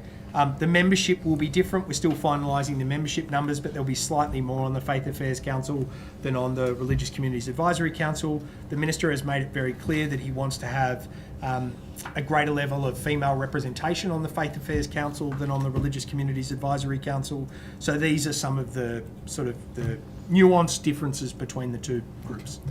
Is there a difference in the cost profile for both organisations? Is it going to cost more or less for the Faith Affairs Council, or...? So pleasingly, whether it was the former or the current government, both have agreed that the members of the Faith Affairs Council are not to be paid, so they volunteer their time. That was particularly important to us just around, we didn't want members of the faith community being paid for by the New South Wales public or the New South Wales government to hold roles that could then have perspectives or influence the government directly. So they're volunteering in terms of the time and the roles that they play. Both of those, the Regional Communities Advisory Council and the Faith Affairs Council, are uniform in that respect. In terms of the burden on our time, no.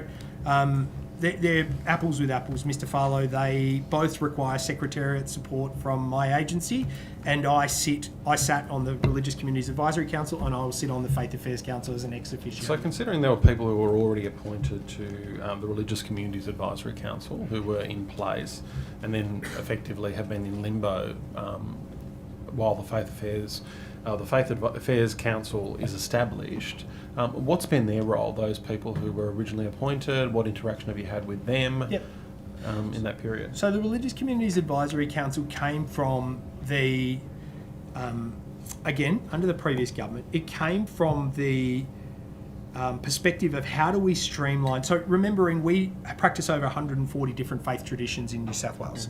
So you can't, we had during COVID, and this was one of the things that I'm incredibly proud of and that I think was very successful, we had a religious communities forum during COVID where we had somewhere between 250 to 300 members working with us during the pandemic. And, you know, I don't need to take you two gentlemen back and others in the rooms to where we were debating the number of people that could sing, the distance between singers, where the singers had to wear masks, etc., etc.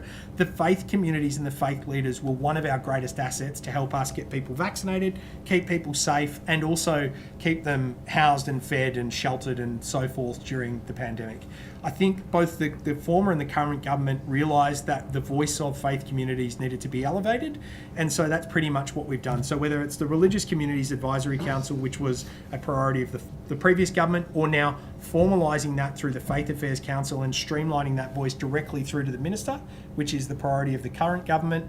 For us, it's more just about leveraging those established networks and making it as easy as possible for our faith leaders to have direct access into our agency and to the minister, more importantly. So considering the Religious Communities Advisory Council effectively had set up a process for nominations and the like and people to come on board, wouldn't this have been a much faster process for the Faith Affairs Council to be established quicker than what we're seeing now, where it's not in place at this very critical time?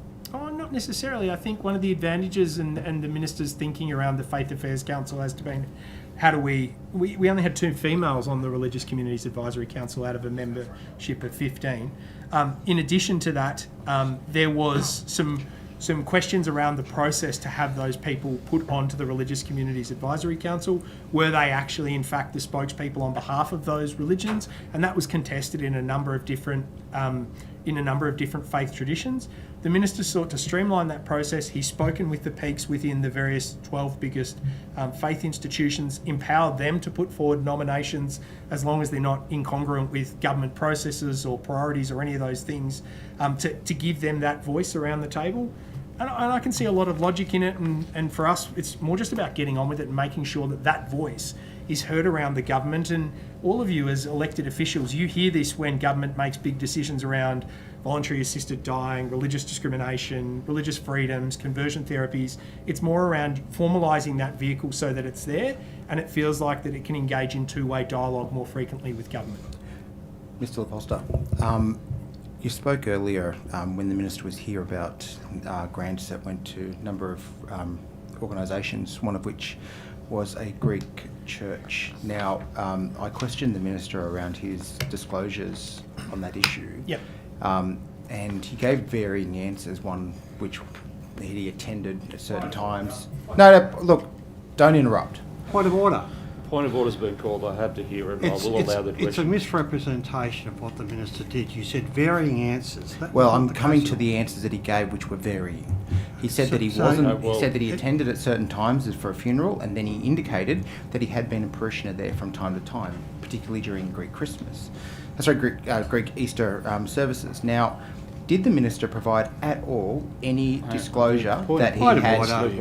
Let me just rule on the point of order. I will allow the question to go ahead, but I don't think the member was mischaracterising the varied answers. There was probably a wide range of comments he did make, but I would just ask the member to get to the point of the question. Well, that's exactly what I'm saying, is that there was he indicated at different parts of the answer his connection to that church.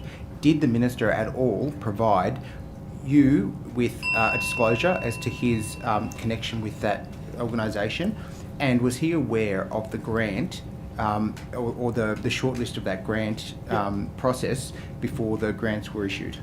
I honestly was listening intently to that discussion, and I couldn't ascertain, because of the sort of byproduct that was going on, which of the two sites he was talking about.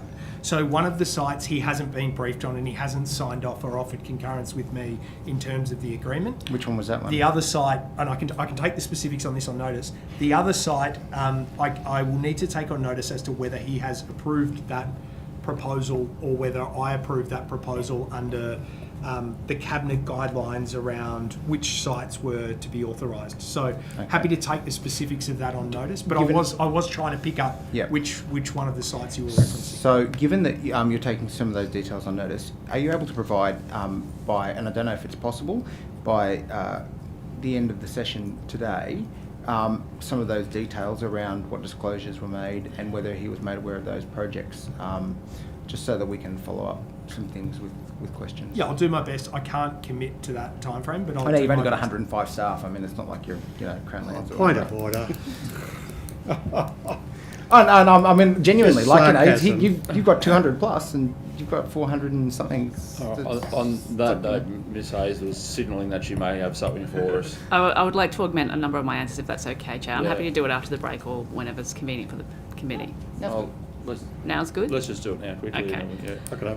So in terms of workforce, you asked about last year. Last year we had 487, so we've grown by 2. And that is a workforce that is responsible for land and asset management over almost 40% of the state. You asked about the remuneration for the MMP board, and it is in line with Public Service Commission remuneration. It is a Category 1 Crown Land manager with a very, obviously a significant portfolio in terms of its social service, but also a significant commercial portfolio to run. The remuneration is $70,000 annually for the chair and $40,000 annually for members.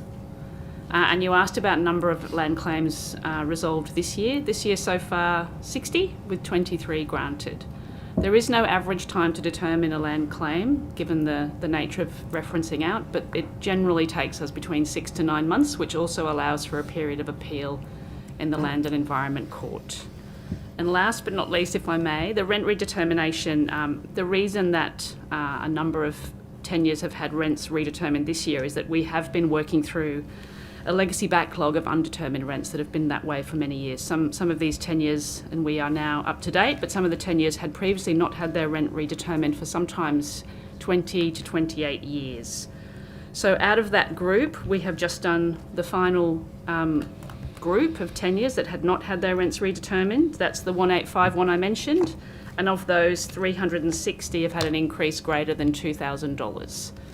For those tenure holders, we have offered payment plans, a phased-in period of 2 years, and there are hardship provisions, as I mentioned. So I just wanted to round out those answers. Thank you. We'll now break for afternoon tea. No mocking up from you guys? 3:45 we'll return. Can I just confirm from my team here, the indication was that the land and property questions have been completed. Is that They're satisfied, I think, with... That's from the opposition's perspective. I don't know about the crossbench, but... They're satisfied with me as well. Yeah. Ms Hurst? Chair, Yeah, I'm happy for. You're satisfied if I take my team? Yeah, you can. absolutely. And look, See you next time. no worries. And well, obviously, when we come back, there might be some further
All right. Okay, well, welcome back to this afternoon's session. I will just now hand over to...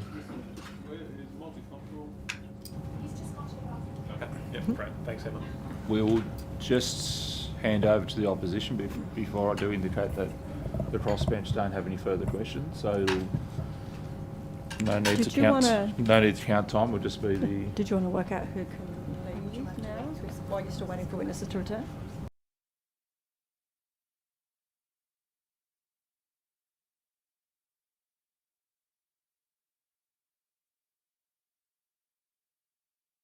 Opposition indicates whether they want to dismiss any witnesses, and then we might have to extend the session tonight. We'll go from there. We'll see how we go. Maybe tomorrow again. Till All right. 7 o'clock. Well, yeah. I mean, we've got plenty of questions. We are live on air. Let's go, Mr. Fane. Okay, right. For small business, who would I be best to direct these questions to? Small business criminal. And we have Service New South Wales who do the majority of delivery, and we have the Small Business Commissioner. Okay. Well, if you want to come down... everyone come down. You've got plenty of space. Got plenty of questions for Just you. make sure you bring your name tags as well, just so Hansard can record. Do you want me to move so you can... No, you stay right there, Mr. LaPosta. We've got plenty of I'm happy questions to for you move as well. then. No, you're not getting out of it that easily. There's plenty of room. You'll be right. You stay front and centre because I've got stuff for you later. All right. Excellent. We are on air. Let's go. Okay.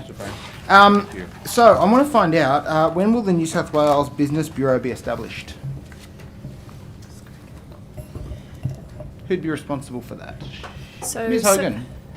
Service New South Wales, the CEO is with us, Mr. Wells.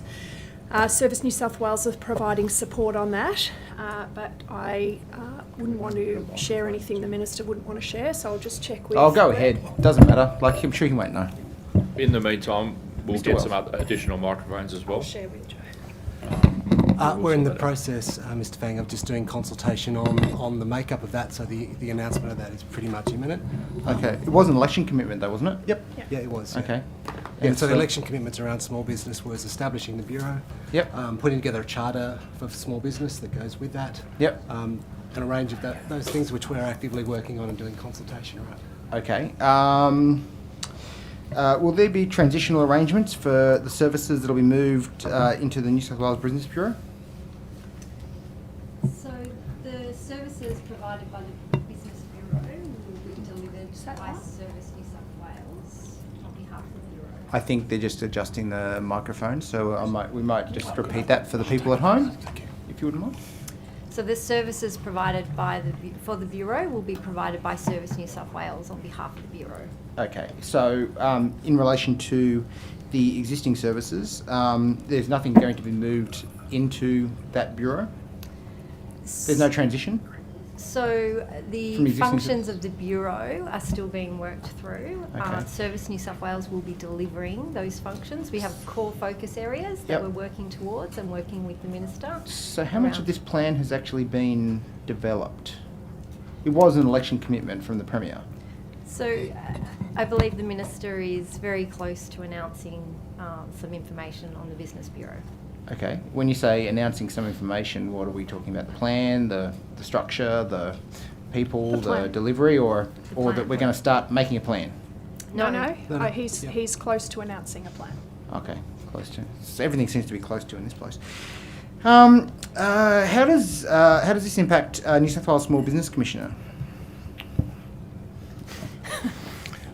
Mr. Fang, my and indeed the Commission's responsibilities and objects, I don't believe change. The legislation sets out what my obligations and delivery is. Okay, so there's no overlap in relation to the plan, the secret ministerial plan that he's going to announce at some point, but obviously didn't want to do that before estimates, and perhaps the current commissioner who probably doesn't really know where he's sitting. Is that a fair assumption? I've been consulted on a range of documents in respect to the Bureau and the Charter. No overlap? No, I don't believe so. I think we'll continue to provide engagement on a range of issues, but I think the requirements on the Commission, whether it be retail leasing all the way through to advocacy to the government of the day, don't change for the Commission. Okay, so we've basically now got two organisations that look after small business. Is that effectively the way we're going to be looking at it? I think it's really important to actually distinguish between the roles of the Commission historically and currently to what is proposed with the Bureau. Right. And the differences would be? Well, I don't provide, other than mediation and other than Small Business Month, I don't administer grants. Yep. And my primary purpose is to either resolve disputes that small businesses may be encountering, or to provide policy and advocacy advice and representation to the government of the day. Would it not have been better to perhaps provide you with a bit more clout, funding, the imprimatur to do the things the Business Bureau may or may not do? And of course we don't know what that is because the Minister hasn't announced the plan. Would that not have perhaps been a better outcome for the taxpayers, given that, you know, in effect we're now creating another entity? Policy question for the Minister, Chair, not for the Department. Yeah, I would suggest that the way you were phrasing the question is trying to elucidate a policy opinion on a government policy. Well, and you're asking the witness to propose an alternative to that. No, I government know. policy. No. So I would think encourage you to. I think you've Well, that. Anyway, I'll move on. That is I'll how it's move been on. interpreted. If you want to rephrase the question, I'll give you that opportunity. But the way you're phrasing it at the moment, it is elucidating an opinion. No, it's all which right. is out of order. I'll take the cover from opposite and the protection record they're running for the Minister. I don't need a I'll pass protection them to record. follow. Thank you very much. Ms Hogan, I might return back to the JobSaver and micro business grants. What's been the default position in response to requests for assistance or reviews from the Department of Customer Service? I might direct those questions to Mr Wells and Ms Gibbons, if that's okay, as they represent Service New South Wales, who are delivering that.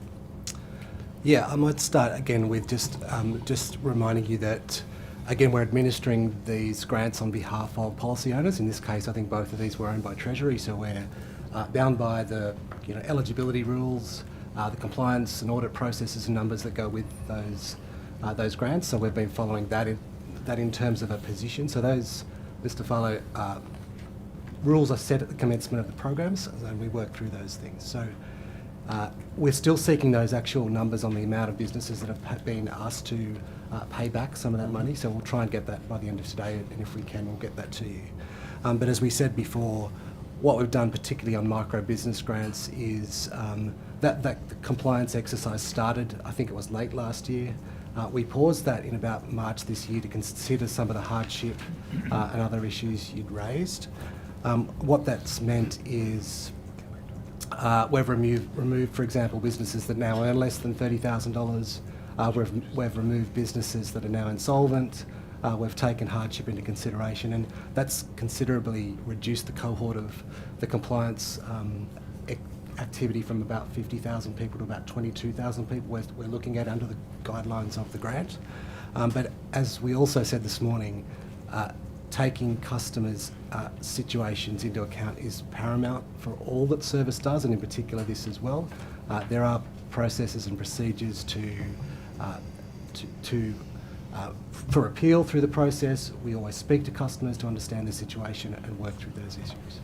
Okay, and going back to those rules and guidelines at the beginning, if the small business wasn't eligible at the time for JobSaver, was it then retrospectively assessed and deemed to be eligible for the micro business grant?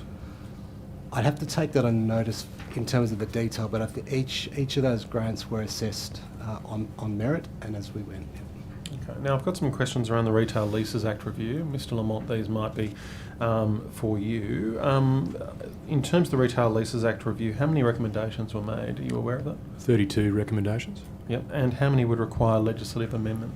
23 of those recommendations. Boys across your breath, yeah. So, well, and just to be really clear, Mr Farlow, it may not be 23 legislative amendments required, but the recommendations, there were 23 recommendations that would require, if they were to be endorsed.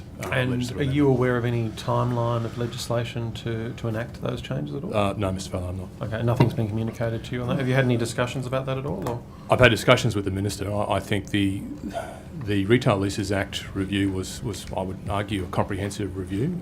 It would need to find a legislative program going forward. The Minister and I have discussed primarily the specifics of those recommendations. Okay, thank you. Mr. Fee. Thank you. I want to turn to, back to Hunter Park. Ms Mather, you indicated that Venues New South Wales had a plan for about $50 million to relocate the Newcastle harness racing track. You mentioned earlier $50 million didn't include the land. Is that correct? That's correct. Okay. So what is included in the $50 million? The rebuilding of a new harness racing track. So the current harness racing track is smaller than current compliant requirements, and I understand that will be the cost of actually redeveloping a new harness racing track. Okay, and so that includes the rebuilding of the track and also facilities located at the track? It includes the track and associated facilities that car parking, roads, stables. It includes the facilities that Harness Racing actually identified that they would need as part of the redevelopment of a racing track. Okay, so that's effectively the all-in cost minus the land. That's my understanding. Okay. Did you consult with Harness Racing New South Wales on that costing? The team that were involved in developing the business case did. Okay. Was that consultation done by Venues New South Wales, or was it done using an external consultant? So we had a project director that was actually working on that. In fact, he was seconded from Infrastructure New South Wales, and a project team was actually pulled together of subject matter experts in a range of different disciplines. So it included some internal Venues New South Wales people that could opine on the specific facilities, but otherwise there were subject matter experts that were involved in the development of the master plan. And that was all done in-house? There were specialist experts that were actually brought in as part of the project group. As consultants or on contracts? As consultants, yes. Okay.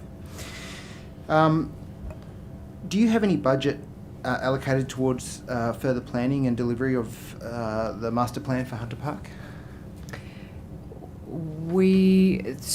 What we've done so far is the development of a strategic business case, and we've also developed a final business case for a new entertainment centre, which is actually our highest priority on Hunter Park.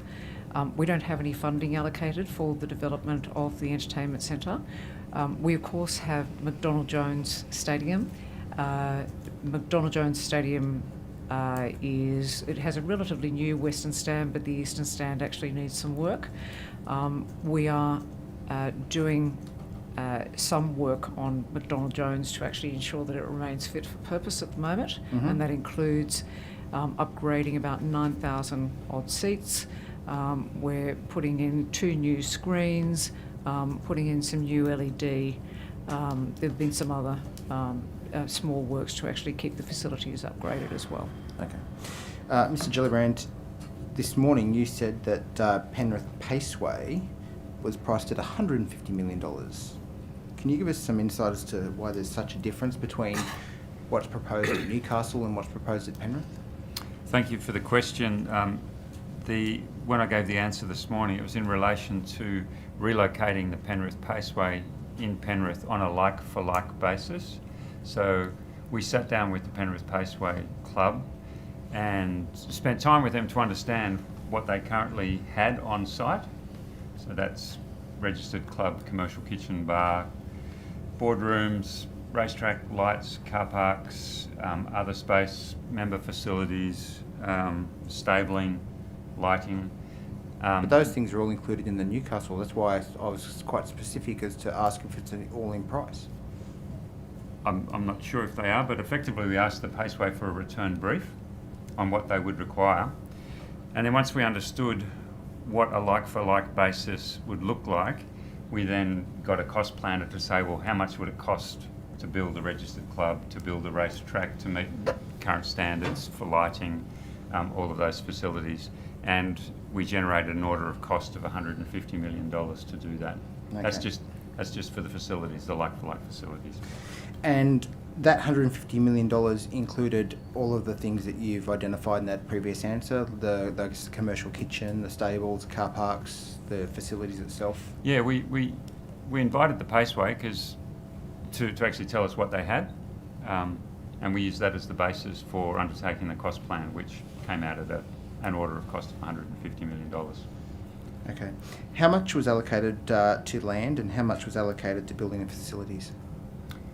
The $150 million that I just referred to was only in relation to replacing the facilities on a like-for-like basis. Mm-hmm. And so then the land? The land component, I'd have to take that on notice. Okay. Because the difficulty I recall at the time with land was it needed to be within the municipality of Penrith. Yep. It needed to be between 10 and 15 hectares. Mm-hmm. I think it needed to be largely flood-free. Mm-hmm. And the issue with creating a value for it was that we wouldn't have had a public purpose for undertaking the acquisition. And they're very particular words, because a public purpose enables the state to advance an acquisition, and in the event you can't come to terms, the state, if it has a public purpose, can then advance to a compulsory acquisition. Compulsory acquisition is very different from a commercial arrangement because it usually ends up in the court, yep. And that becomes a process that's harder to determine in terms of an outcome.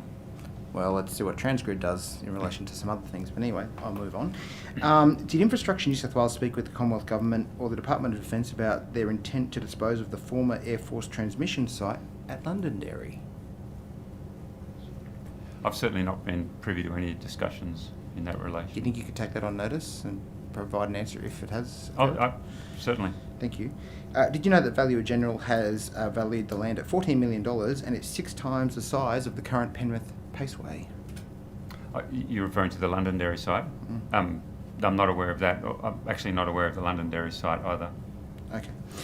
In the business case, how much did you price the construction of the new stadium on the Paceway site? The cost estimates for different stadium options were undertaken by the Office of Sport, so it's probably a question better answered by Ms Jones.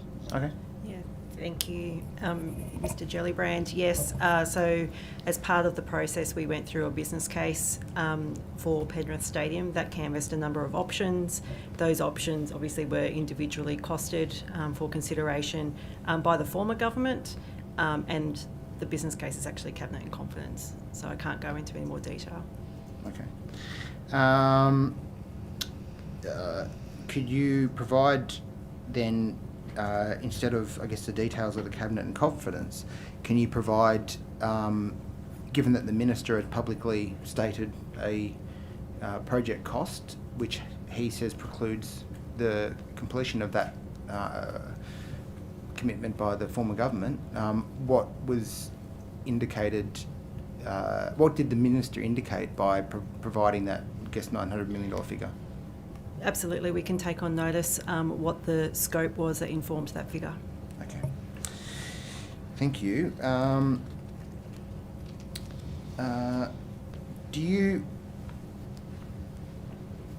You've obviously said in your previous answers around this that there was a range and a scope in relation to the stadium proposals. Are you able to provide the range and scope of the prices and the, I guess, the difference between the proposals? Like, I mean, I guess drawing one part of the conclusion, perhaps a roof, or seating on one side, seating on two sides. Like, how did you come to the range of values that you have assessed for that project? Yeah, so we do actually look at, when you are determining various options for business case consideration, you do actually look at various inputs. So that might go to the capacity size of a stadium, it might go to the commercial offering and the amount of commercial space you're providing, it might even go to the orientation of the pitch. And whether or not the pitch is going to meet international standards. You mentioned a roof, so there could be various iterations in terms of roof design, whether it be fully enclosed, whether it just go to the drip line or 100% coverage of seats. There's a whole range of variables that have been included in those various options. Okay. Was an addendum to the original business case presented to government before the decision to stop pursuing a new stadium on the Penrith Paceway site? In terms of timeline, I have to take that on notice. Okay, but also timeline, but also whether there was an addendum to the business case. I think it's publicly known that there was an addendum to the business case, and that addendum was commissioned by the former government. Okay. Do you know if the Penrith Paceway has a commercial partnership with a developer named Capital Corporation? That's not a question for myself. Okay. Sure, Tom. I'm happy to answer that question if you like. As part of our early engagement with Penrith Paceway, they also asked that Capital Corporation attended meetings, and they indicated that we're in discussions with Capital Corporation about the redevelopment of their site for multi-unit housing. Okay. So I'm aware that they exist. I'm not exactly sure of the relationship between the two organisations, but they were obviously working together.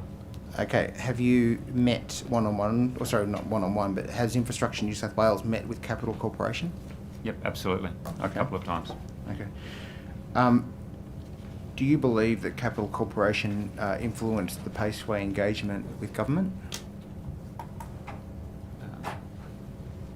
I couldn't comment. I'm not sure of any meetings that Capital Corporation may or may not have had with government. I'm aware of the ones that we had with them, but not anything else.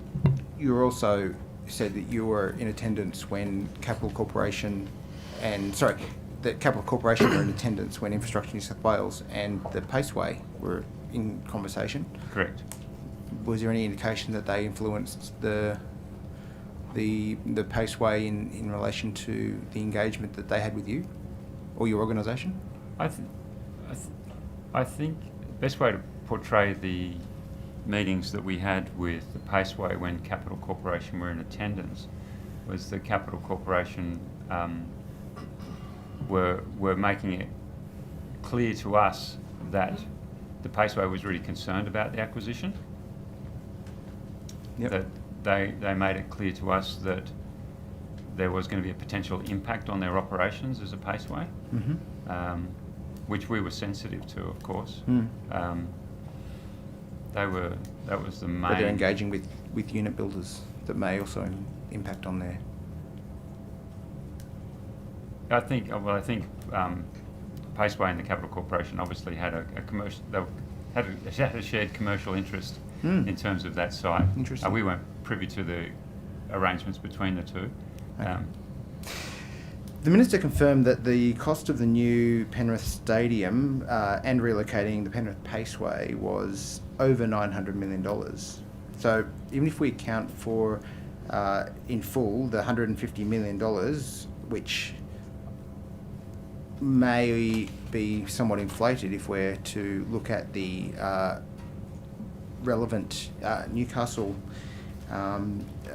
evidence that we've heard, it leaves about $750 million to build a stadium. Now, if we're looking at a per seat basis, that's $30,000 per seat for a 25,000 seat stadium.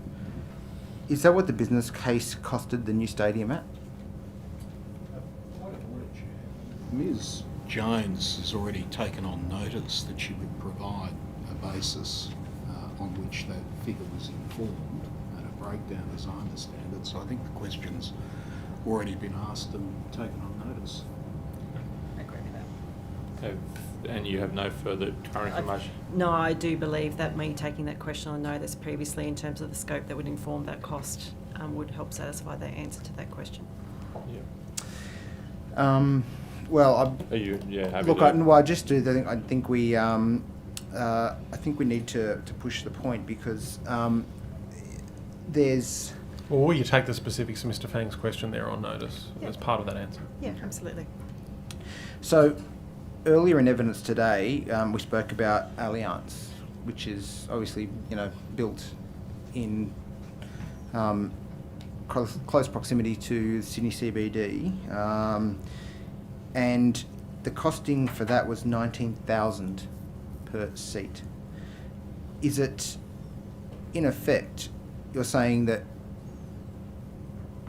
there's a potential that this stadium could have cost an extra 50% or more than 50%, or $11,000 more per seat to build a similar stadium in Penrith? Would that be a reasonable?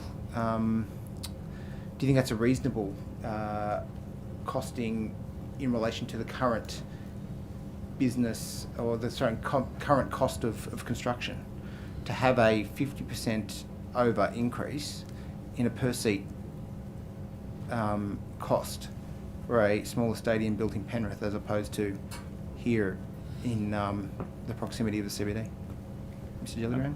I'd definitely like to be as helpful as I possibly can. I'm not privy to the business case, so I won't talk about the business case, but it was clear that the proposition that was held by the Minister for Sport at the time was that he was keen on consideration of a stadium on the Paceway site with a capacity in the order of 30,000 people, with covered seating, with enhanced commercial opportunities and community facilities, so that in operation it would be an attractive venue that would attract content from across Sydney. Yep. And it was the basis that we were working to was that it would be based on Bank West and beyond. So it was Bank West was going to be the minimum sort of viable product, for want of a better expression. Yep. But an enhancement over and above that, with a capacity of 30,000. So in effect, we were the consideration that we were asked to give to was a Tier 1 stadium, effectively, in Penrith. The other thing to consider is that escalation since Allianz has been completed is very considerable. Mm-hmm. And you need to think about that escalation over the time between when SFS was completed and when we would start the construction of the Penrith Stadium. Mm. So we always assumed that it would be several years of escalation, which would be considerable. Yep. In reality, it would have been a lot more than that. If you'd like me to continue, the relocation of the Paceway site could have taken anything up to 5 years to find the site, to complete the design that would satisfy the Paceway. Well, it seems like the Shadow Minister's done a lot of your homework for you, so... I said it sounds like the Shadow Minister might have done a little bit of your homework for you, so, she might have helped you out there. But anyway, look, I'll move on. I do appreciate, I guess, the context that you're providing. I just perhaps may take a different view as to the impacts. Ms. Mather, will Venues New South Wales operate the upgraded Penrith Stadium? Yes, we will. Okay. While I have you, can I just check, can you provide an update on the status of the Venues Live contract to operate Accor Stadium and Combank Stadium? So that contract expires on the 31st of December this year. Mm-hmm. And what's in train to take up the contract after that time? So there are a number of elements to the services that they provide. A very big part of the staffing at Accor and Combank is actually in relation to the catering services, catering and food and beverage. Okay. So there is a tender underway at the moment for food and beverage services, not just at Accor and Combank, but also at Newcastle and Wollongong stadiums as well. Okay. So does it mean now that if the contract's not being continued, that South Sydney will be able to play home games at Allianz? The big one? If the given that the contract there's no contract past 31st of December. Yes. Does that mean South Sydney will be able to now play home games at Allianz Stadium? The Rabbitohs actually have a contract at Accor until 2030, mm-hmm. As do the Bulldogs, So nothing actually changes in relation to those arrangements. Perhaps if I just continue with what will happen to the other aspects of the services that are part of that contract. There are also the management of stadium operation services, and what we will be doing post the 31st of December is creating a large number of additional roles in-house and in-housing the stadium operation services within Venues New South Wales.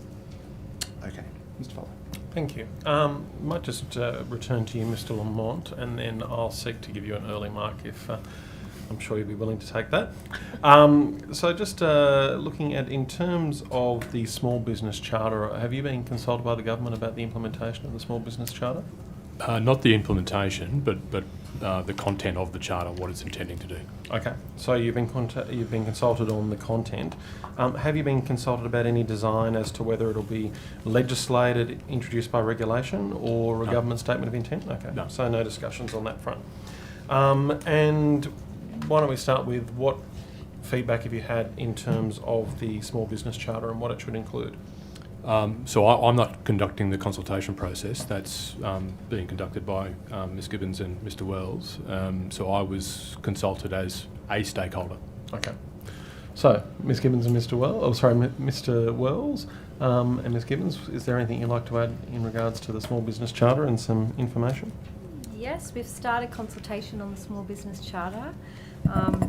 We've been consulting with peak bodies, industry groups, our government agencies and commissioners. That process and consultation process is ongoing, and we will go through that consultation process and then finalise the document and put it into Cabinet for approval. Okay. And is it considered that will be introduced by legislation or regulation or a statement of intent? Or is there no firm view on that at this stage? There's no firm view on that at this stage. Okay, thank you very much.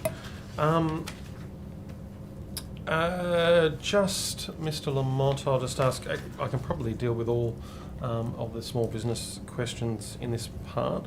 Just, we had a little bit of a discussion before in terms of the Business Bureau, and that is it your view that the Small Business Commissioner will remain as a standalone independent organisation after the introduction of the Business Bureau? Well, Mr Fowler, ultimately that's an intention of the government to decide, but my understanding is that the Small Business Commission will still and continue to be an independent statutory agency providing advice to the Minister/Government of the day. Okay, thank you.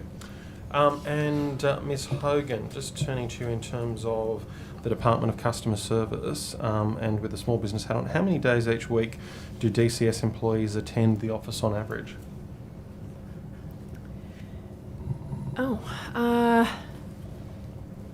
I'd have to take it on notice as an average. We've got 13,000 people and many of them work in frontline services, including Service New South Wales and our inspectors, so I would have to take it on notice. Okay. Do you have any ballpark figures? Is this something you track at all, or...? It's difficult to track because of the different types of work that we do, so if I was to give any kind of breakdown, I'd have to take it on notice. Okay, so you will take it on notice? Yeah. Is there any directive in terms of staff to return to the office, sort of leading the way for small businesses at all? Directing people who work in this, who work from home to return to office. Have you got any targets for that in terms of return to office? No, we have a flexible work policy, and we work to that. And the flexible work policy applies depending on the area you're in and the kind of work that you do. So we haven't specified. It depends on the team. It depends on the work. It depends on the type of division that you're in. So I'm happy to take it on notice and see if I can find So does that policy take into consideration at all the support for small businesses from being located in an office and turning up to an office every day, and the support for offices around you, or...? I'm not sort of sure of the premise of the question, but what I can say is that in the services that we deliver into small businesses, we deliver through Service New South Wales, and all of the Service New South Wales staff, they're frontline staff and they're there to deliver those services to that community. The Department of Customer Service is much broader than Service New South Wales. That's true, but not all of the Department of Customer Service would serve small businesses. Yes, but indeed, but small businesses under your remit in the Department of Customer Service, wouldn't you be looking to lead from example in terms of having people in the office and supporting small business? You know, the cups of coffee a day, getting lunch and the like. Oh, I see. Well, look, we do have a healthy hybrid flexible working policy. It's the same policy today as it was during the last term of government, and we haven't made any changes to it. Okay. Have there been changes that have been made since the pandemic to that policy at all? The policy, yes, we've certainly said that people have to be at work some of the time. They have to be in the office at least some of the time, but the amount of time depends on the type of work that they do. Okay. And you'll take that on notice in terms of what the average is? And if I can find an average that would be sensible, yes, I will take that on notice. Thank you. I think we can excuse... Oh, sorry. I was just going to say, how many staff do support small business in your department?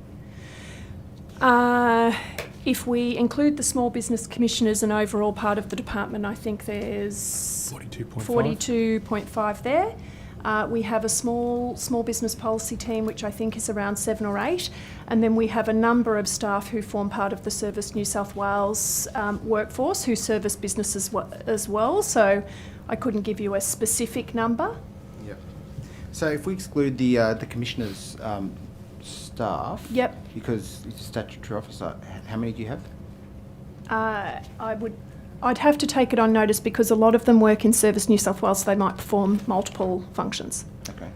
Yeah, and again, Mr. Fang, it's hard to specify that as dedicated to small business. So Service New South Wales at the moment provides a lot of support to businesses generally, not just small. The support we provide for businesses are not just for businesses, they're individuals in some instances. So for example, our digital teams that support vouchers, for example, there's a lot of business... Well, they'd be quite freed up now, wouldn't they, given that the government's cut a lot of the vouchers? There's a number of new vouchers and refreshing of vouchers on foot, but yeah... Oh, that's interesting. So do tell, Mr. Wells. These have been announced and we're working on toll relief and active and creative kids and those other things. But to my point before, okay. Some of those teams are supporting a lot more than small business, but they're working in conjunction in service, as Ms. Gibbons said before, we're the delivery arm for that.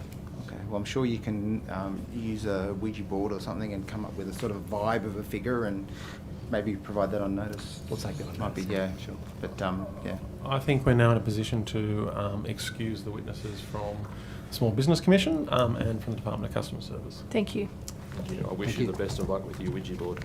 And also the supplementary estimates, you might want to consult it for that too. Just before Ms Hogan leaves, sorry, just one last question.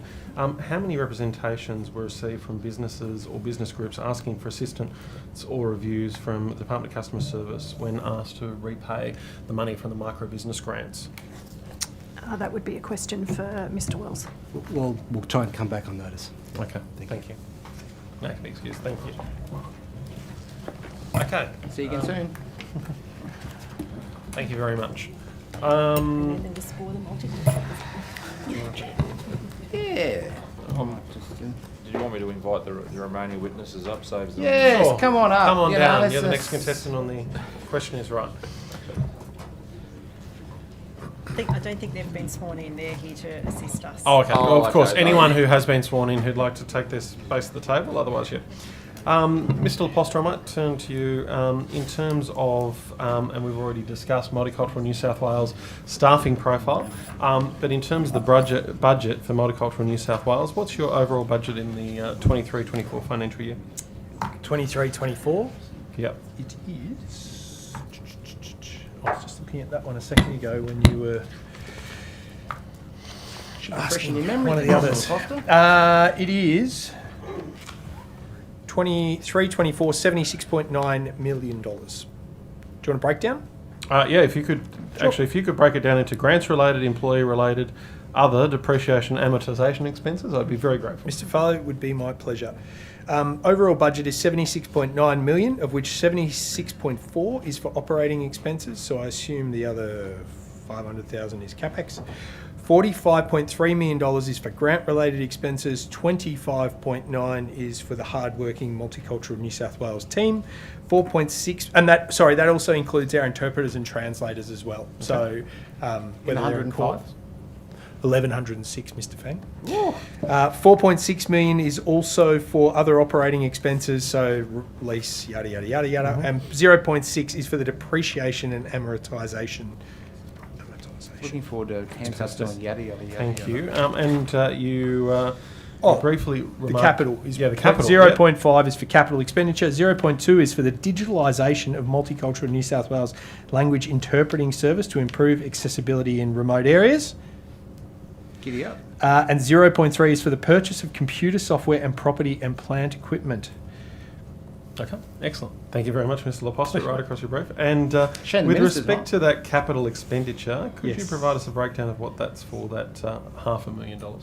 Yeah, so 0.2 is for the digitisation of Multicultural Okay, New so South that's Wales. 0.2 sits and under the 0.3 is 0.5. for the purchase of computer Okay. software. So that'll be things like, do you want me to break it down further than that? No, that's fine. So Cool. okay, sorry for misunderstanding. No, that. that's So that was okay. the breakdown of the 0.5. Okay. Now, the former government committed $28 million over 2 years to Multicultural New South Wales. It did. Were any unallocated funds from the $14 million in 22-23 rolled over into this year's budget? That is an excellent question, and I will need to double check the specifics on that because there was a couple of things that happened in the change. So yes, there was a carry forward from 22-23 into 23-24. I'm just not sure of the specifics on that because that also included a couple of the election commitments of the former government, Mr. Farlow. Mm-hmm. So what we didn't want was the former Liberal National government making commitments to Community X that we might have been 80% through their proposal or project. We wanted them to have the opportunity to be able to finish that. Okay. So we've given them 12 months to sort of land some of those things. Okay. So you'll take that on notice in terms of the substance? In terms of the specifics on the $28 million commitment, the 14 a year, and what was carried forward, happy to take that on notice. Thank you very much. And similarly, was the $14 million meant for this year's budget included in Multicultural New South Wales $76.4 million Yes, operating it was. expenses? Yeah, there was no, the Minister So for nothing's that, been there was no redirected. cuts to Okay, any of good. our frontline service delivery from last year to this year. That is good to hear. And Mr. Laposta, moving to your $47.8 million in the Multicultural Community Support Package, which is meant to comprise of support for community language schools, creation of a Multicultural Capital Partnership Fund, the establishment of the Premier's Prevention Panel on Racism and Extremism, and a Multicultural Youth Network platform. Can you provide the breakdown of this funding by each program in the package? Okay, the establishment of the Faith Affairs Council will be sourced within, and you asked before around the responsibility of existing resources. It's existing resources that need to manage the secretariat functions of the Faith Affairs Council. Funding to improve safety and security of religious institutions, it's a $15 million package to be administered by existing staffing. The creation of a multicultural youth network is to be fulfilled by existing staffing. The delivery of the Multicultural Capital Fund, that's in and out. So that's $30 million directly to communities to be managed by the existing staffing levels. Funding for multicultural communities to deliver festivals and events is to be funded through the existing multicultural grants team. The funding for the small capital works to upgrade and improve existing facilities is again funded through our existing grants team with some support from some of the other business units. The rebranding of the three streets in Harris Park as Lindia is largely completed and will be announced soon. Also, we play a supportive role on 3 other election commitments that you mentioned but don't sit under our purview directly. So the Department of Communities and Justice to establish the Multicultural Domestic and Violence Centre Hub in Western Sydney, and the Department of Customer Service around the inclusion of government communication documents. And then, as you mentioned before, the Premier's panel on racism and extremism, I'll be a member of that panel, but that is the responsibility of the Premier's department, not Multicultural New South Wales. Do you have any insight as to when that will be established? That would be a question for the Premier's department. I can't And what answer. about the Multicultural Youth Network? When can we expect to see that established? Us in the coming months. We're in respectfully, we're just in a fluid situation with what's happening globally, and that we need to prioritise support to our communities around cohesion, community relations. So some of those, I can assure you, the Minister's office are very enthusiastic for us to fulfil all of our election commitments. I just need to balance that with the ongoing wellbeing of our Use the staff. word enthusiastic? Okay. And with the Premier's Prevention Panel on Racism and Extremism, it appears to be a panel that blends both the Compact Committee and the Faith Affairs Council. couldn't these groups just be meet together when required? And what's the purpose of the entirely new group being created? Well, it's not really a question for me to answer, Mr. Farlow. Okay. And with respect to the Multicultural Youth Network, how many members will this group comprise of? That's a good question. We're still building through the specifics on it, but what we do want is representation from young people right across the state. I don't want it to be Sydney-centric. Yes, of course, there's a higher... Mr. Fang's percent- already putting his hand up. Oh, very good. But Mr. Fang, you need to be under the age of 24. Oh, okay. Sure. Yeah. Just slightly out. Slightly out, yeah. Mental age. Oh, Chair, that's a bit harsh. And will members of the panel be appointed for a specific period of time? The Multicultural Youth Network or the panel on... The Multicultural Youth Network, yep. We're still building the specifics in terms of the terms of reference. Well, my aspiration, Mr. Farlow, and you know this, it's get the young leaders from the community, empower them now, build them into our network and get them to be the leaders of the Coptic community tomorrow, the Korean community tomorrow, the Afghan community. So I want them to be as sticky and see as much value in our organisation as possible. I don't want it to be a churn and burn exercise where we spend time building capability and capacity, resilience in these young people and then never see them again. So my intention will be... Kids? Sorry, Mr. How Fang? about you get the average kids? Like, not the leaders, but just the average kids. Uh, Like, I think this is part of the problem. Is don't we always get the, the vocal people and get their views as opposed to the actual views of the mainstream group? I like it. I think it's a good idea, and I think what we'll try and do through the regional, and the chair asked this question before, through the regional community networks is just find spheres of influence. Some of the most influential kids are some of the most problematic kids that we as a government navigate. The quicker we can bring them in the tent and give them a sense of empowerment around shaping government decision making, the better they'll feel. So I don't disagree with your sentiment one bit. Now, Mr. LaPosta, I might turn to some of Fit that part of the criteria. the funding commitments that have been made. So, and you outlined them before. The $3.75 million commitment for the establishment of the Hindu Cultural Education Centre in Sydney's northwest. Is there a site or multiple sites that have been determined as of yet? Good question. There's two parts to the funding for that project. So right now the Hindu Council is going through a sort of feasibility and a phasing exercise. So there is a commitment. Just let me double check. There is a commitment of $250,000 from the government to develop a business case for establishing a Hindu Cultural and Education Centre in Sydney. So that's something that we're just finalising an agreement with them on doing. Once that's done, I don't want to preempt that outcome. That will then have hopefully the site and the associated educational partners or whoever that are a part of that process. Okay, thank you very much. Now, is that a jointly funded project?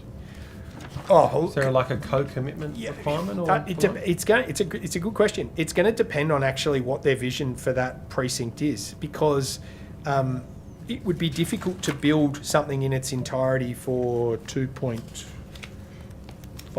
Was it 3.75? I think. Sorry, 3.75, but 3.5 for the establishment of the 3.5 is for the capital, 250 is for the feasibility. business case, So my thinking would be for 3.5 million, you'd either need to secure an existing site or have a university partner or have a co-contribution from community or one of the religious entities to help them bring that to life.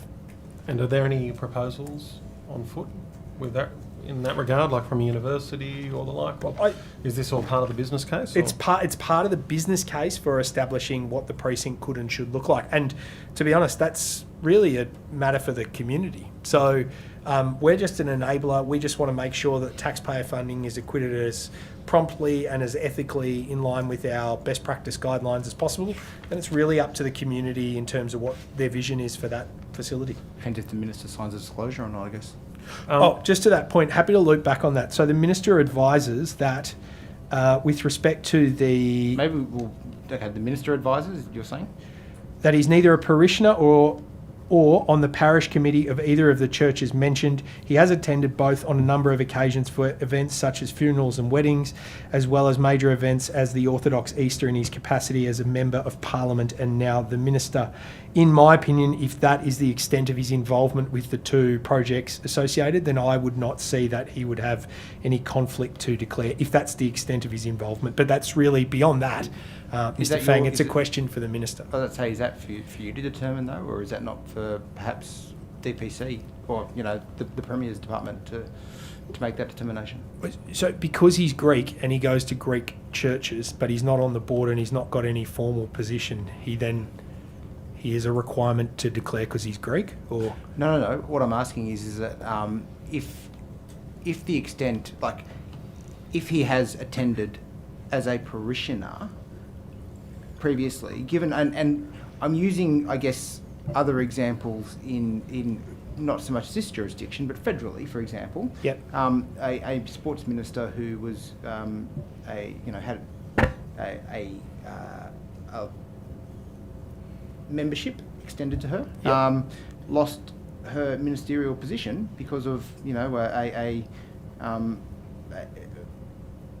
not disclosing a gifted membership to a club. Now, Yep. the extent to which the minister attends or does not attend a church, the fact that he does attend would. Here's a point of order. My threshold point is, I think you're going to a very dangerous line of questioning. I've been quite patient in regards to this particular point all day. You've been sleeping for most of the day, Greg. No, I haven't actually. Okay.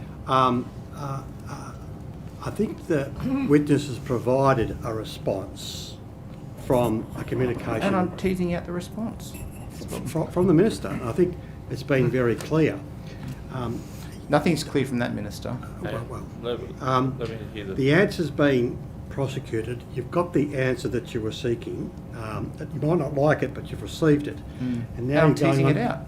Well, now you're going on an investigative exercise. Now, I go That's back to. kind of what estimates is, I go back to if you've got a question, put it, and let it be answered.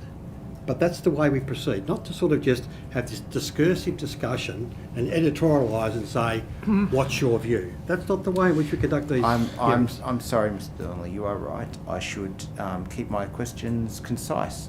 I'll follow the lead of your good self. In terms of the point of order, I guess it's up to the member to decide how they want to question, whether they want to take the scenic route or the short route. It's the build-up. It's culturally part of this building. I think there was a question there from Mr. Fang that wasn't answered in terms of, is it in your capacity to actually make that determination as to whether the minister needs to make that disclosure or not, or is that in the hands of Premier and Cabinet to make that decision? I think that's probably... Yeah, and I think if it's limited to a member of Parliament or a minister, which is the advice that's been provided to me by the minister. Yeah.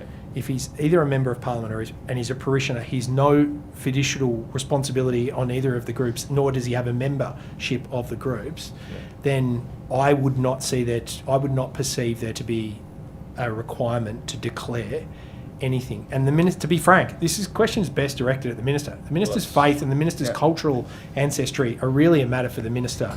It's not a matter for the team. My point is, you don't have a role to help the member. You don't have a role in making that determination, do you? In your position, you don't have a role in saying to the minister, I think you should declare this, or I think you should step away from the process. No, and if it came to light that he did have responsibilities or whatever, then I think there would be relevance to the line of questioning. But beyond that, I'm not sure there's anything else I can add. But Mr. Leposter, I guess the question... That's right. Well, what I'm trying to tease out, if you don't mind, Chair, is that... You're actually very helpful. Thank you, Chair.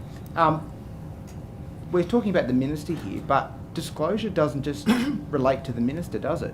It may relate to friends, family, close business associates. There's any number of issues that could exist in this space. Now, the minister has been clear that he may not, but we don't know, given that he has attended, and he does attend, and he talked about his, some members I'll of family. take a point of order then, if I can.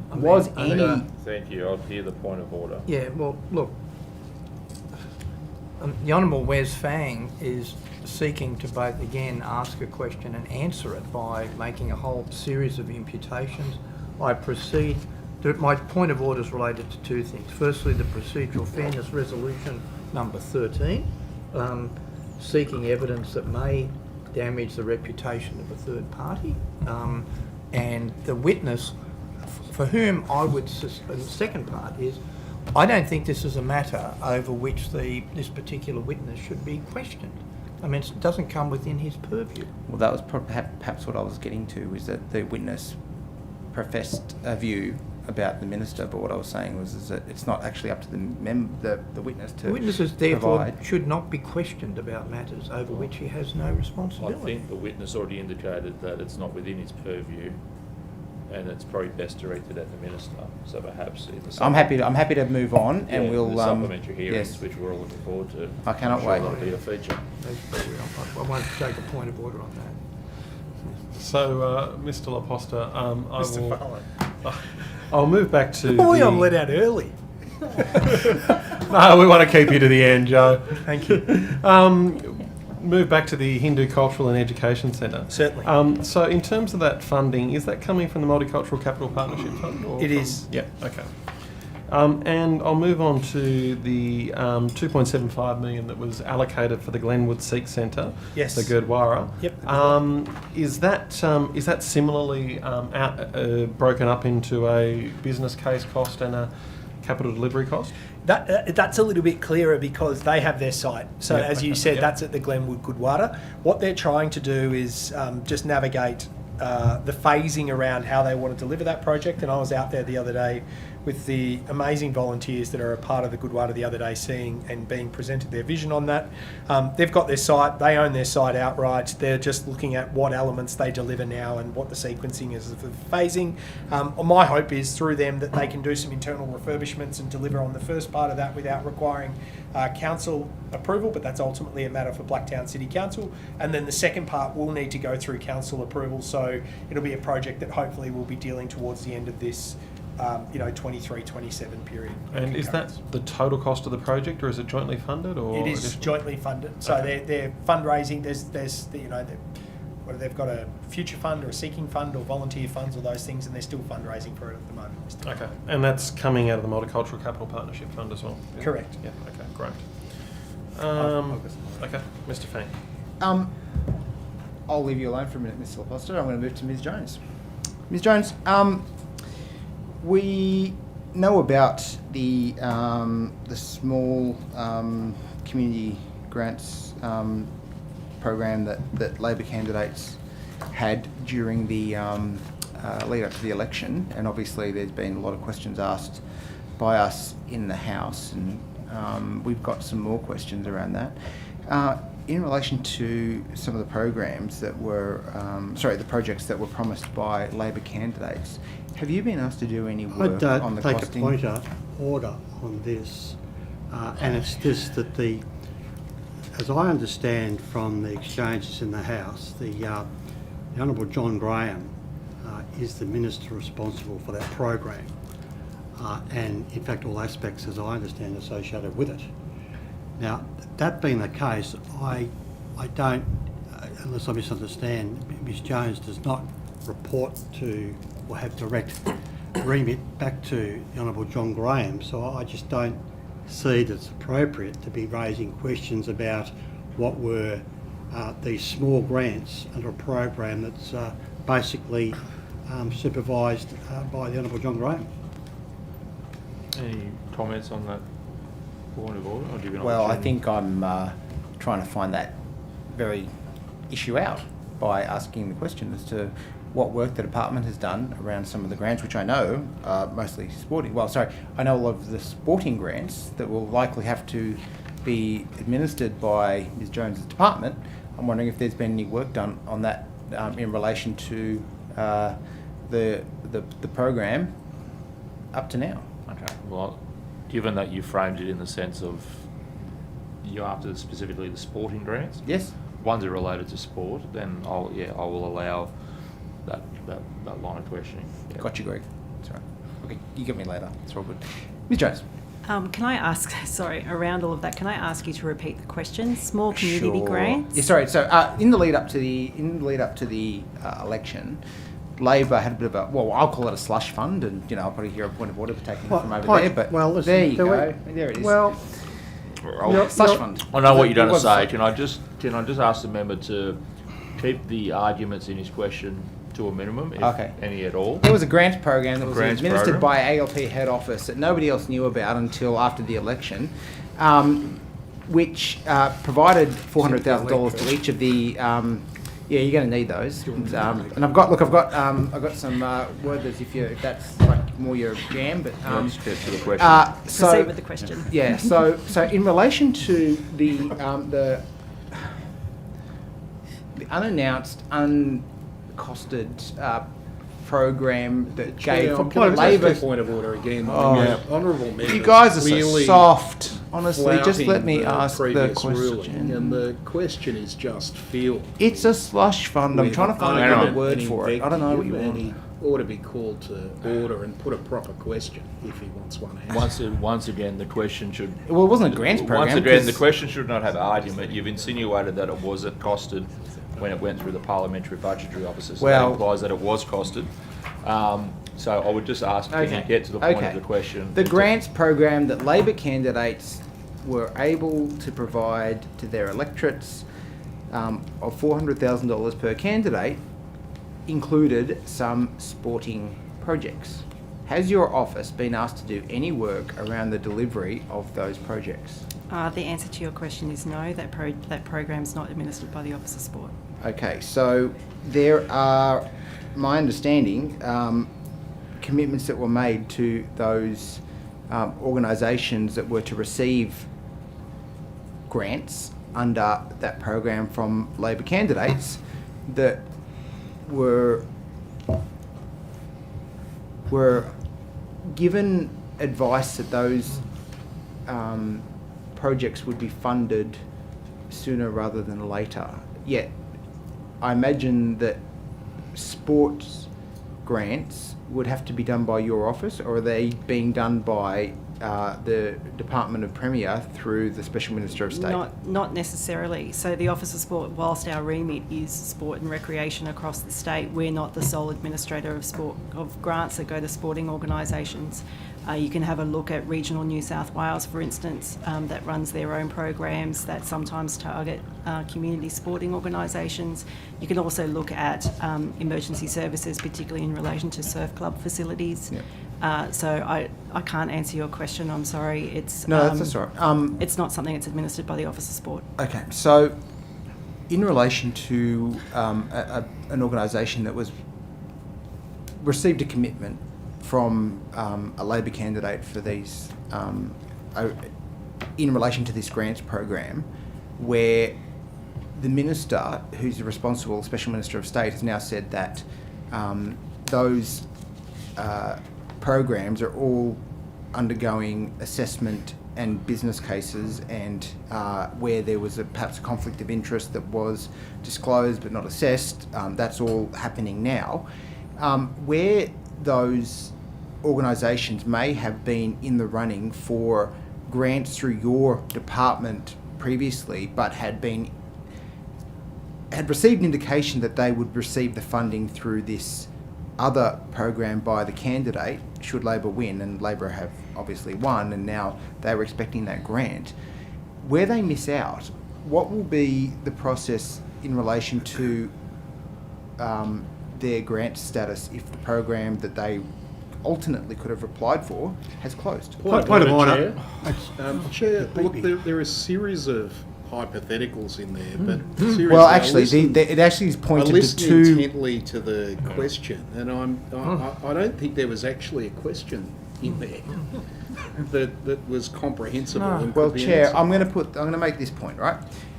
The questions that I'm asking relate to organisations that were in the running for other grants, which then ceased completing their applications because they were told that they would receive money under the other program. That money hasn't flowed yet, and now the Minister has indicated that there's other assessment processes in place for it. 10 minutes. So, well, let's just call it a Donnelly question, shall we? Now, where they were in the running for another program, they believed that they would receive money under this program, but have now not received it. What is the department going to do in relation to those sporting organisations? Because we know that, Ms Jones, we already know that... For the point of order, Chair, if there's a specific organisation, then the honourable member should name it and ask the question about it. I haven't got permission to name the organisation. I've got a generalised issue. They don't want to be singled out by the minister for retribution. And because we all know that the minister that would never happen, would it? Another point of order. I've got another point of order, but the question is very, I would say, long and winded. If Ms Jones, if you can understand it and provide an answer, I can get a whiteboard. I would encourage you I can get a whiteboard and draw it for you if you like. I'm having flashbacks to I'll get a who's laser. on first. To assist the committee, I do understand the question. However, it is very difficult to answer without a specific example or a specific reference point. So I'm more than happy to assist the committee through questions on notice, should Mr Fang want to provide that information. That might be a better avenue. Any other? You got some? We've got longer. We've got plenty more. Mr Laposto, just to wake you up again. I'm sorry. Just to turn, as has been mentioned a few times today, in terms of the Israel-Palestine conflict, and the work being undertaken by your department and the work that you're supporting. Yes. Has the Complan Committee met to discuss concerns about this issue? Yes. Yep. And how many times has the committee met in recent weeks? Multicultural New South Wales activated the New South Wales Community Resilience and Response Plan, ComPlan, under its response phase arrangements on Monday, the 9th, which was 24 hours. Pretty good response. Well done, team. The first business day following the events overseas. ComPlan includes specific measures to deliver ComPlan includes specific measures to counter divisive influences, limit harmful consequences, and provide support and relief for affected persons and communities. We issued an urgent ComPlan advisory notice to member agencies on Monday the 9th to monitor the situation and provide information to aid Multicultural New South Wales and the Minister in calling for calm and cohesion. We then held an extraordinary meeting of ComPlan on Friday morning, the 13th of October, which was attended by senior government officials, including the Secretary and Deputy Secretary of the Premier's Department. We circulated resources to our government colleagues as well as to the community networks to support impacted communities, including mental health services, information on reporting vilification and hate crimes, and other resources. As I mentioned before, we've also placed 100 community calls to community and religious leaders, as well as working with migrant resource centres, settlement service providers, and others to understand the community sentiment and offer support and provide assistance where possible. Thank you, Mr Laposta. Mr Laposta, are you aware of any threats to synagogues across Sydney and New South Wales following, since ComPlan was set up? Mr Farlow, what I would say is that the specifics of that question are really a matter for the police, but I don't shy away. The first thing I would like to do is condemn any violence or hateful behaviour. To be frank, any form of violence or hateful behaviour or racist behaviour is abhorrent and has no place in an Australian and a New South Wales society. The second thing I am acutely aware of is understanding that there is a sentiment around rising anti-Semitism and also rising Islamophobia. So my agency continues to work closely with Anti-Discrimination New South Wales, the New South Wales Police and the engagement and hate crime units of the New South Wales Police, and I pass on my appreciation to colleagues working incredibly tirelessly in that space, assistant commissioners and deputy commissioners, of which I share a number of standing and extraordinary committees at the moment, for the work that they're doing to try and keep lines of communication open, continue to maintain trust, and also reassure the community wherever possible. Thank you, Mr Laposta. And Mr Laposta, I know we've spent quite a bit of time in terms of the security for religious institutions and that discussion. Has any emergency funding been made available to either synagogues or schools or mosques at this time? Or has any been sought? I'm aware of emergency funding provided by the Commonwealth. With respect to New South Wales, that would be probably a matter best directed for the police, because I know that there is obviously a cost to their work undertaking the Operation Shelter arrangement. And I also obviously know through our work with and you touched on this before, around the work on safety and security in places of worship, that there's a number of groups being stood up at the moment. So in terms of an overall or overarching package for New South Wales to support the community, it's best matter for the police, but certainly it's front of mind for myself and a number of other colleagues who are trying to support the community in this space. Thank you very much, Mr. Laposte. I'll hand over to Mr. Fang now. Thank you. I'm just...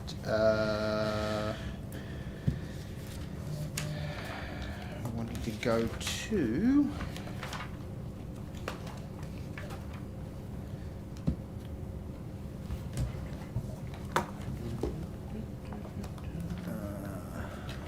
While Mr. Fang's Yeah, finding stuff, I might come back I've to... got so many questions. I might come back to a round of questions to Ms. Jones if that's fine. What was the total allocated under the New South Wales Government's Outdoor Active Recreation Marketing Support Group grant program? That was some time ago now. I'll have to take that on notice unless my team can find out for me. It was, I want to say $1.2 million, but I'll correct that figure if it's incorrect. And were all those funds expended, or...? I'd have to take that on notice. Okay. That program was actually run post-COVID, so a couple of years ago now. Yep. And if you could take on, in terms of whether it was all expended, and if not, what was the total amount that was left undeployed? Now, what was the total funding allocated to the Cross-Border Sport Fund? The cross-border, again, that was done a number of years ago as well under the former government. Again, I'd have to take that on notice. It was also on the back of COVID-19 pandemic. Okay, and I might ask you similarly to take on notice if there were any funds that weren't fully expended, what the amount of those were.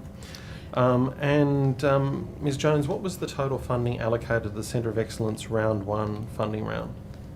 Round 1? Yep.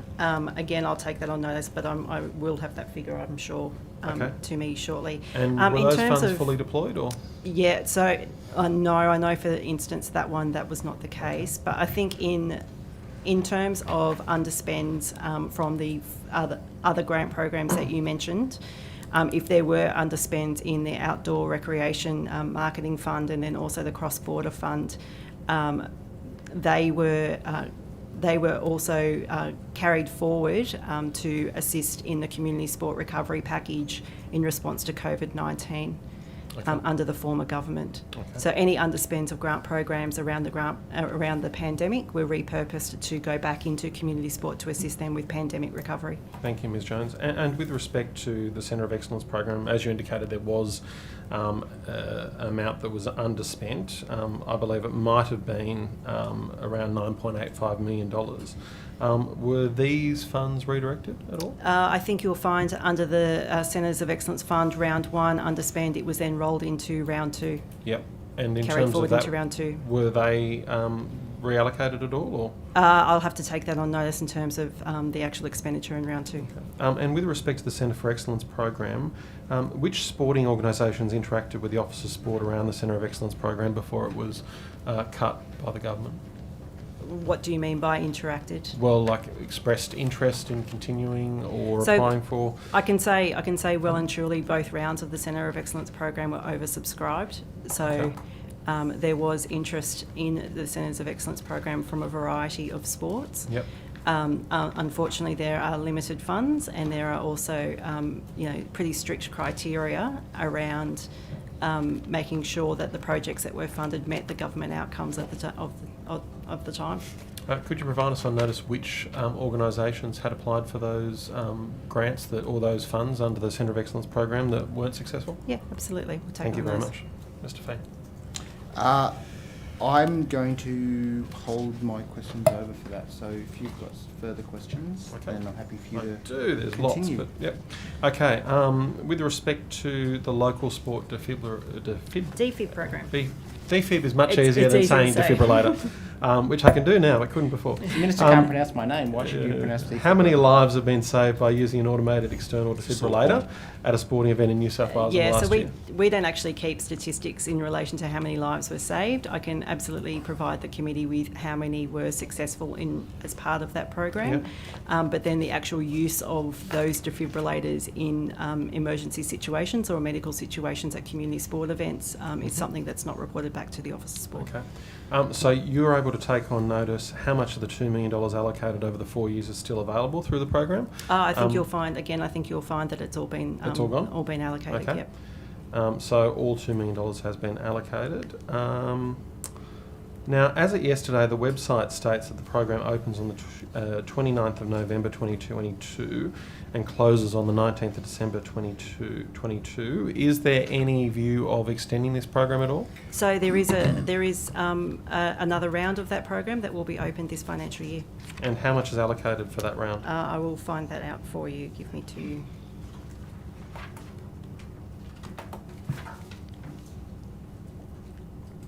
I'll come back to you. I will find that out for you. Look, hang on, Karen. Second on notice. Oh, hang on. It's coming right now. Here comes the $500,000. $500,000. You only needed one note. The minister needed about 20. You've done well. So with respect to active kids, so over 1.3 million vouchers have been created so far in 2023.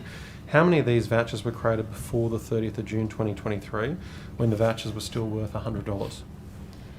So, yeah, let me just pull up my note for you in terms of all the statistics.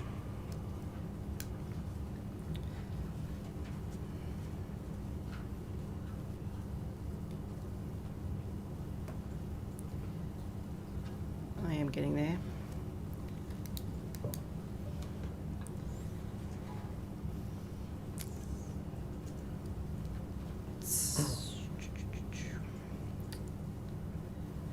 Okay, so ever since the program started back in January 2018, the total number of vouchers created was 7.16 million and the total number of vouchers redeemed was 5.73 million.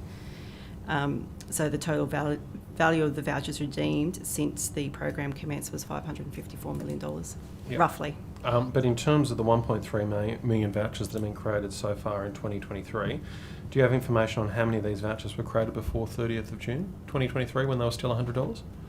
I'd have to get back to you on that Okay, if one. you can take that on notice, that'd Yep. be great. And if you could also take on notice how many have been created at the reduced $50 value. Yes, I can do. I can provide that Thank figure you. for you. And what has the Office of Sport done to advise families of the decision to introduce means testing ahead of its implementation in 2024? So we're working with our colleagues at Service New South Wales who will be taking over the administration of the new program once it is means tested in February next year.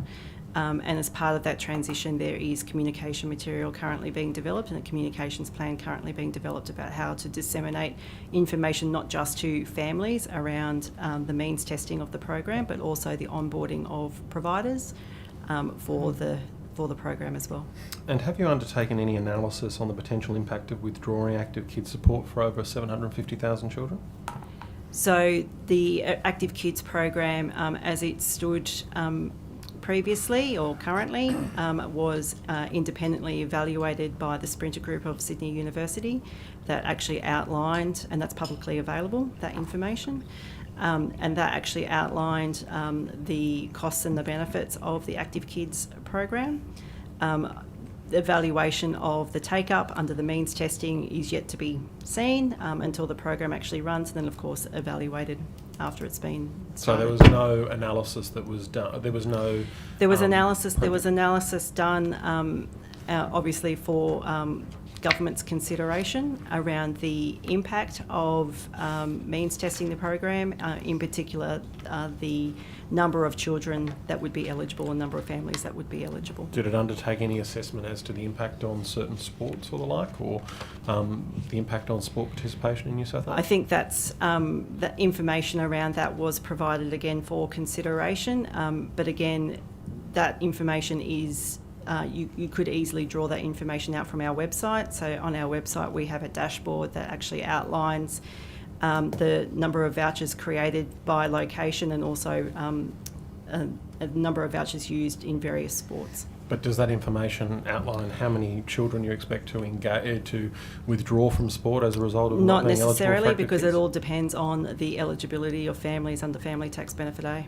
So have you done any analysis as to how many children will withdraw from sport as a result of the changes to the I active don't kids think we can voucher make system? that conclusion until such time as the voucher program in its amended form has taken shape or has been implemented. Thank you. Mr. Fane? I think I'm actually pretty well done. How about you, Mr. Fowler? I've got more to go. No, I'm happy if you want to continue with your questions. Okay, thank you. Ms Jones, I'll continue on with you, and I'll save the last to Mr Laposta just to make sure it's worth it for him to stay to 5:15. I might think of some for him as well, just to give him time. Ms Jones, the 23 budget allocated $843 million or thereabouts in expenses. However, total expenses excluding losses appear in the budget papers as $546,548,000. What is the reason for this discrepancy? So you're talking about the differences between the Office of Sport budget between this year and the previous year. Yes. So if you'd like, I can run you through our figures. So for the Office of Sport for this financial year, our recurrent budget, or our recurrent expenditure budget, I should say, is $594.5 million, and there's a capital expenditure budget of $11.8 million. Of that recurrent budget, the operating expenses for the Office of Sport is $116.9 million, and the balance is then made up of grant expenses, which is $477.6 million. The reason why the grant expenses is so large is because, as I mentioned earlier on in my evidence, the Office of Sport is administering hundreds of sport infrastructure projects across the state, and they do take quite some time to construct. And so those grant monies get carried forward year on year until project is completed. Thank you. And in the 23-24 budget, employee-related operating expenses account for $61.097 million. What's the reason for the increase of nearly $9.67 million on last year's budget when it comes to employee-related operating expenses? Sorry, can you run those figures past me again? So in the 23-24 budget, employee-related operating expenses account for $61.097 million. What is the reason for the increase of nearly $9.67 million from the last year's budget? There definitely hasn't been an increase in our workforce over that time. So I can say that I think everybody else has given their workforce figures today, so I'll give you mine. Okay. So at the Office of Sport, we have around 400 FTE and 150 casuals, and those numbers have remained steady over the course of the last few years. So that discrepancy, I'd have to get back to you in terms of what the difference is there. Okay, thank you. And Ms Jones, the operating statement for the Offices of Sport contained in budget paper number 2 shows $64,502,000 budgeted for other operating expenses, but only $58,304,000 expended. What are considered other operating expenses, and was there a reason for an underspend in the last financial year? So I can't give a reason for the underspend. Again, I'd have to come back to you on that. But other operating expenses, of course, with the Office of Sport, we have not just our office-based staff, but we also have our 10 sport and recreation centres and our Olympic venues. And those frontline service offerings that we have also incur operating expenses around those. So I'd imagine that would be the difference. But again, happy to provide more detail. Okay, thank you. And if it does assist, can I get correct the record on a couple of matters as well? And I don't want to leave Mr Laposta out to the very end, so yes. If I can start with earlier this morning in my evidence, we were talking about the number of applications that were received in terms of the Venues New South Wales Board recruitment. My evidence, I said there was around 90, 95 odd. I stand corrected. That figure has come through to me now at 125. Okay. So that's just a correction. When the job was already stitched up. There was 3 jobs, or more than 3 jobs actually, that were advertised. As I mentioned before, there was the chair, the deputy chair, and also board positions. So that was the total figure. Did you have the shortlist number by any chance? The shortlist number, I'd have to get back to you on that one. Okay, if you could take that on notice. Sure. In terms also of the issues around Dubbo that you've mentioned, I've got some information on that. Yep. For you as well. Excellent. And again, I do stand corrected because I keep on getting reinforced by my staff back at the Office of Sport, who are very diligent, that the scope has not changed. So contrary to what I mentioned previously, the scope has not changed on that project. Okay. However, the breakdown of the funds is the Regional Sport Infrastructure Fund from the Office of Sport is $9.3 million. Yep. The drought stimulus package from Regional New South Wales was $10 million. There was also an additional $23.3 million approved by, that came from Regional New South Wales in February 2023. Yep. PCYC have also committed $4 million to the project, and another $2 million from the sale of the existing PCYC site in Dubbo. So that brings the total project to $48.6 million. The completion date for that project is currently estimated to be in early 2025. The current status, as I mentioned before, the scope of work has not changed. The tender documents are planned for a November release, and they are for the whole project, which include early works and also the indoor courts. In terms of consultation, the Dubbo Sports Council has been consulted in an ongoing basis, and the PCG met directly with Dubbo Basketball and Dubbo Netball Associations on the 31st of May this year to present design and to discuss feedback of design and a preliminary discussion around business as usual operations upon completion of the project. Okay, and so the expenditure this financial year is budgeted to be? I'd have to have a look at the actual contract around that to determine what milestones But we're are due. talking 2025 for a delivery. Correct. It says early 2025 in my notes. Early 2025. Excellent. Thank you. Oh, Mr. Laposta. New South Wales settlement strategy.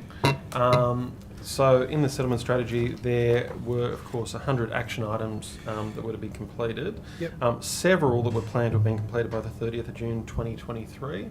Were all those that were planned to be completed by June 2023 completed? Can I take the specifics on that on notice, Mr. Farlow? And I only say that because one of the challenges with the change in government has been different departments, different remits, different names, all of those things. So we've had to go through a whole sort of refresh exercise around identifying who now these previous targets under the former government now sit with in the new government, and that I think we're just about at the bottom of that now, and I know there's a couple of other minor modifications in terms of machinery of government changes being rolled out in the months ahead. So if you're okay, Mr. Farlow, I'll take the specifics of that on notice, but I know the team, and a shout out to our incredibly diligent settlement team for the work they've done influencing right across government. I know that they will have either been on track or they would have flagged it with me otherwise, but I can take the specifics on notice. Thank you, Mr. Laposta. And Mr. Laposta, there was an updated version of the settlement strategy that was published on the Multicultural New South Wales website in September. Apart from the omission of the previous minister's message, were there any other revisions to that strategy? Yes, there was, and I have communicated this to...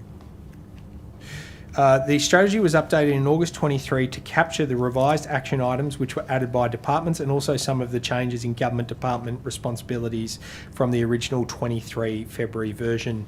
When we did this, we also had to update the change in government representative. Certainly nothing personal, no offence intended, it's just a fact of the political change since March. Okay, and will there be any readjustments to the timeframes in terms of the delivery items because of the changes, the machinery of government and the like? I'll get back to you on the specifics on that, only because we've got a lot of work to do, Mr. Farlow, on this strategy, and sometimes these strategies, they're super important, but the priorities of the team, for example, for the last 2 or 3 weeks have been very much focused on other parts of the community, particularly new and emerging communities that might have experienced trauma or grief from home countries that have recently settled here.